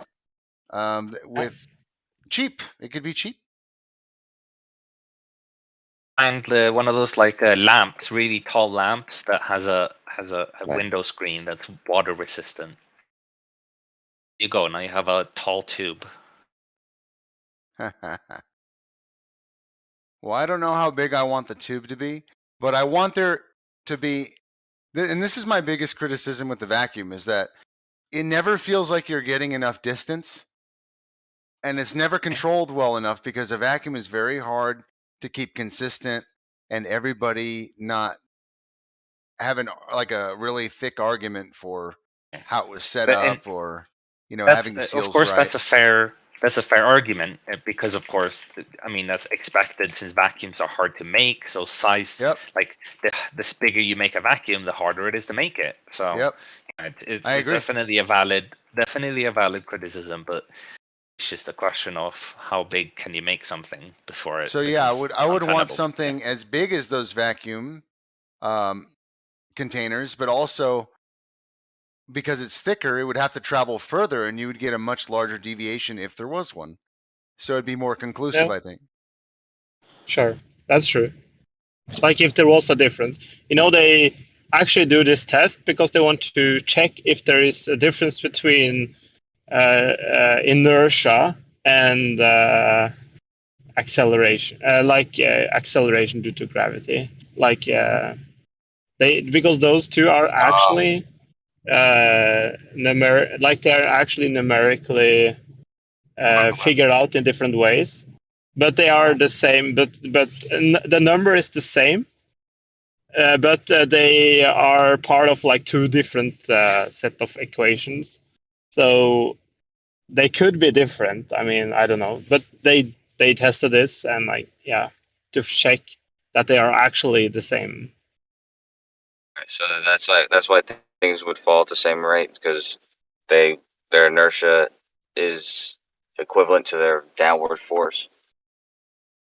Well, yeah, but also if space-time curvature is correct, well then everything falls at the same rate because space itself is curved, not anything to do with forces. And then you don't have because if this showed a difference, then you would have to throw general relativity up in the air and see. Yeah, man, I'm glad that everyone's on board, that this might be useful. Thank you, I appreciate that. Because I wasn't sure if we could come up with a way, but I think we can. Yeah, it has it's a hypothesis, and it's a way to falsify it, and it's I think it's like it could be valid if it's set up valid correctly. So it has the ability to be set up very well, correctly. Possibly, yeah. Possibly, it's not guaranteed, but it has the possibility of being set up in a very good way. What is the golden standard way to perfect a drag coefficient? I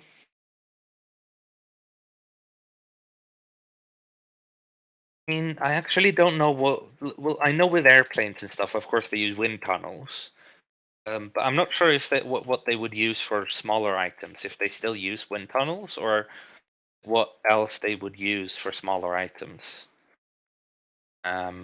Measure the pressure by moving it. To measure the drag coefficient. Yeah.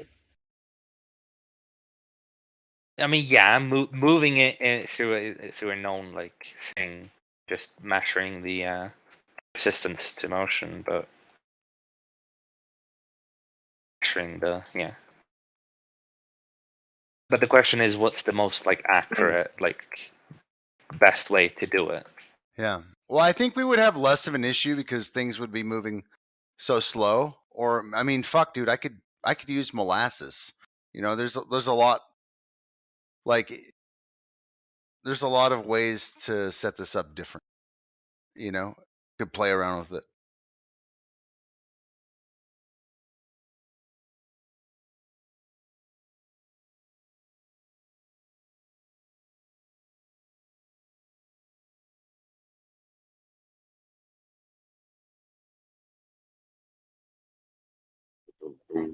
Yeah, I think there's room for this to be set up very clever and come up with an idea.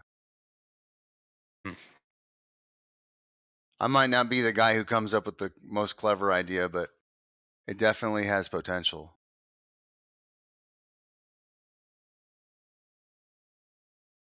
Where you just wait around, the ideas to a bunch of people, and as soon as someone comes up with a better idea, steal that idea. Just patent it first. It's the best way to do it. Well, I mean, I think everyone would agree that just use whatever the best idea is, and then as we move forward, we can just refine it more and more, and it can be something that anybody can. I mean, if we could set it up correctly, we could find up like a perfect way to do it. I mean, dude, they could do this stuff in college, high school, wherever. I mean, it'd be something that they could just do and demonstrate. We do it in college. They do it at my university. They use the synchrotron tube, the vacuum that pulls. Yeah, I'm saying not using a vacuum to demonstrate that in a vacuum and not in a vacuum, it does the same thing.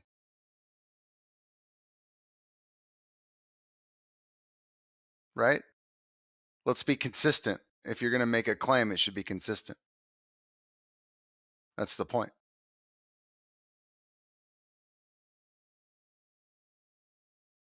You know what I'm saying?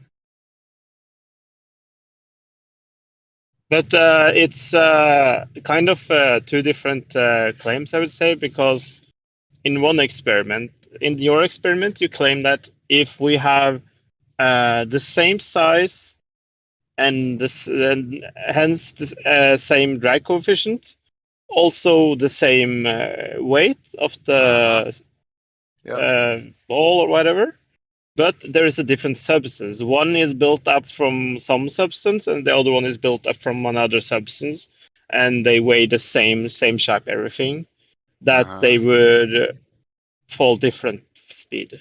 Well, that would be what we're testing for. Yeah. Yeah. But in the other test, in this test, I wouldn't say you necessarily like remove drag as a factor. But I would say you don't test whether there are just it limits your experiment because you have drag into the factor. So to sort of not make the drag ruin your experiment, you have to make it so it's the same. Well, yeah, you're controlling. I mean, because there's two ways to control for a variable. One is to manage to remove it completely, and the other is to just have it equal or be controlled. Yeah. Yeah. So so you can sort of test. Yeah, that's true actually, and you can actually test the same in the vacuum chamber. That's true. I would say I would argue that, but you can test more in you could test more stuff, like you can test like, oh, if I change the shape, will it fall at different rates? Or you could test if it has like different shape and weight, will it fall at different rates in a vacuum chamber? That was a thing you couldn't do in that type of experiment where you have the drag. The drag is dependent on the surface. Definitely.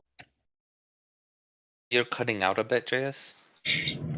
Didn't really. All I heard was the drag and then something else and nothing else. Okay, can you hear me better? Yeah.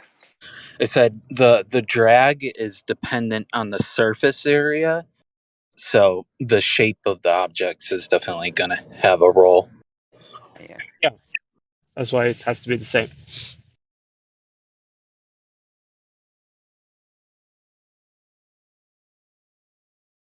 Well, there's a way to control that, right? You can find out a way to make the drag coefficient the same. And because it's an oil or a thicker medium, they would move so slow it would be easier. You don't have to worry about aerodynamics so much. You could probably use like 2 blocks of metal that are the exact dimensions but different elements. I wouldn't use a block. That's very. The shape would be pushing away the oil, creating drag like tremendously. You'd have to. I would. You know what I'd probably do? No, I'd I mean probably through find the some air. kind of. What's up?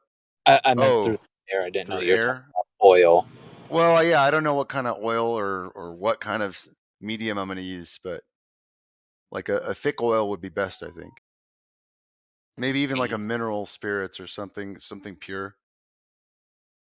Use pure honey, where you can eat the Dude, experiment honey afterwards. might not be a bad idea. You can eat the experiment afterwards. It's an extra treat. There you And it's go. good in high school because they can freaking get energy. Multifaceted thinking, okay? Solve many problems with one stone. I was thinking like if you know how like kind of a top is shaped. A spinning top? Yeah, like I don't know, just kind of like a cone. Yeah. Like an up, so that you know you're putting the contents inside of the cone, and then You seal the top of the cone? No, I wouldn't seal it because that would hold air. It would change the buoyancy. But what I would do is I would keep it open and then I would have it submerged so that the oil has already filled that space.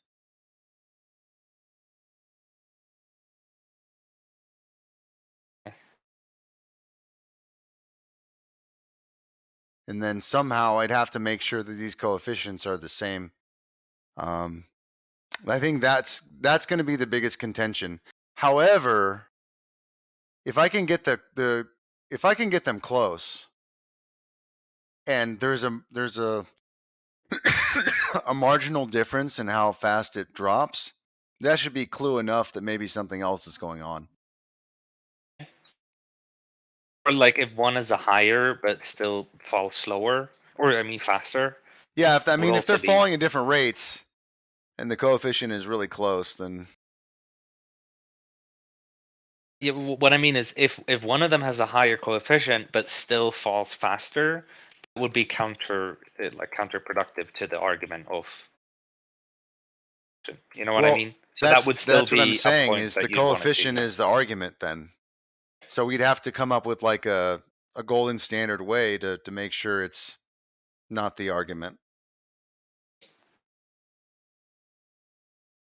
All things being equal.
Yo, what happened, everyone?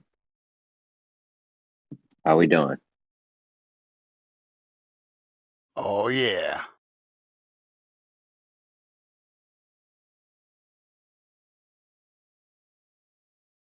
I just made a little $50 investment. It's gonna make me 50 cents a day. Nice, dude. Congrats. That's awesome. Yeah, yeah.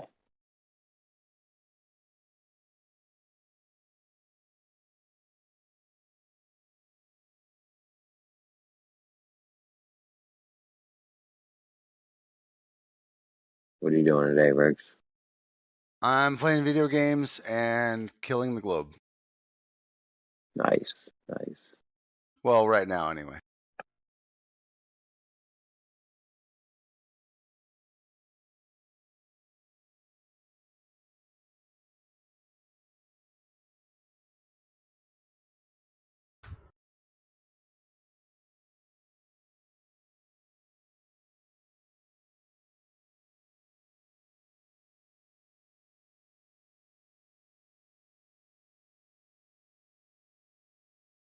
Yeah, I was actually kind of surprised. It seems like everybody agreed that it would be a useful thing to do. My little idea. That's good. That's good to hear. I'm not too far off. That's what that tells me.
Any Globies here?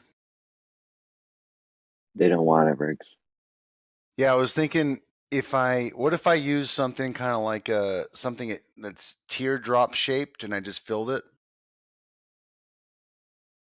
But it wasn't sealed. So the fluid could fill the space.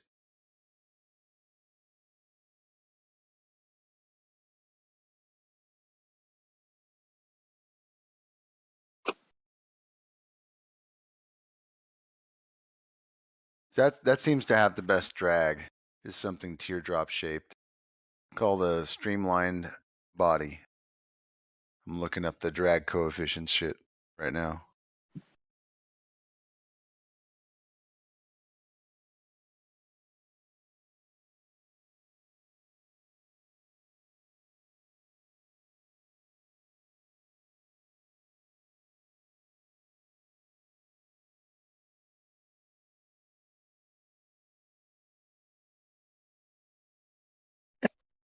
You know what's really interesting, Jeremy, is this right here. Let me show you.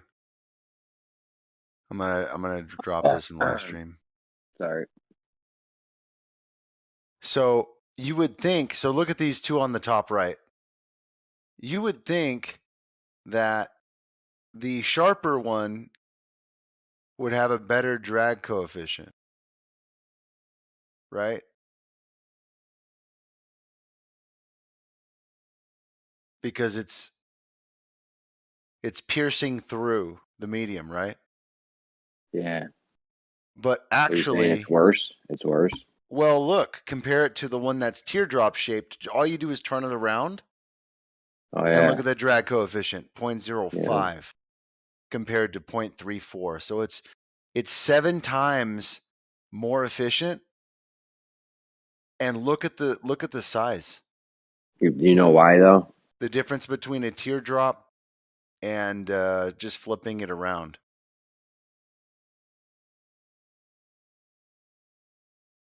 Because there's less air. There's more air hitting as that pointy one's going through the sky. No, you got it backwards. Oh, I got it backwards, You dude. I got got it backwards. Right. I knew something was off. Yeah, I got it backwards. The arrows. The arrows are going the way the thing's going. Yeah. I see that now. I was like, damn, this doesn't make any sense. I was about to come up with an explanation for it. So I couldn't come up with a good reason. Like, honestly, I'm looking at these going, well, damn, I'm learning something new. But apparently I wasn't. I could have made up an excuse for why that happens just now. I was about to. I don't know. Anyways, yeah, this is really useful because if we can streamline the fuck out of this, that would be good.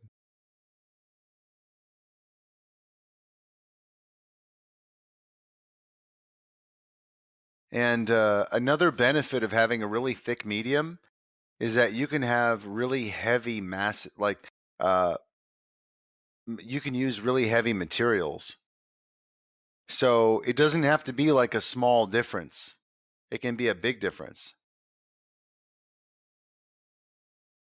Like when you're testing in a vacuum,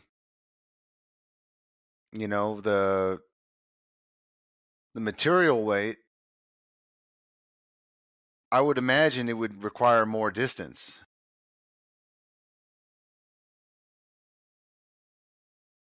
Like for example, if let's say drag coefficient is equal and I have two different weights, then it would come up with a larger difference. Actually, no. Like the whole point is to have the same weight, just different mediums, just different materials.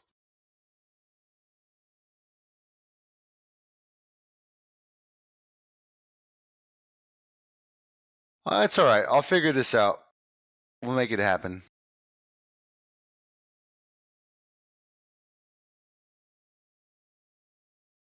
It appears like my first idea was the best option. The upside down teardrop. So you have a cone that's 0.05. It's anywhere from 0.03 to 0.05 coefficient. So that seems to be a very Seems to be the best one that I can find.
And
the life is, just like the truth.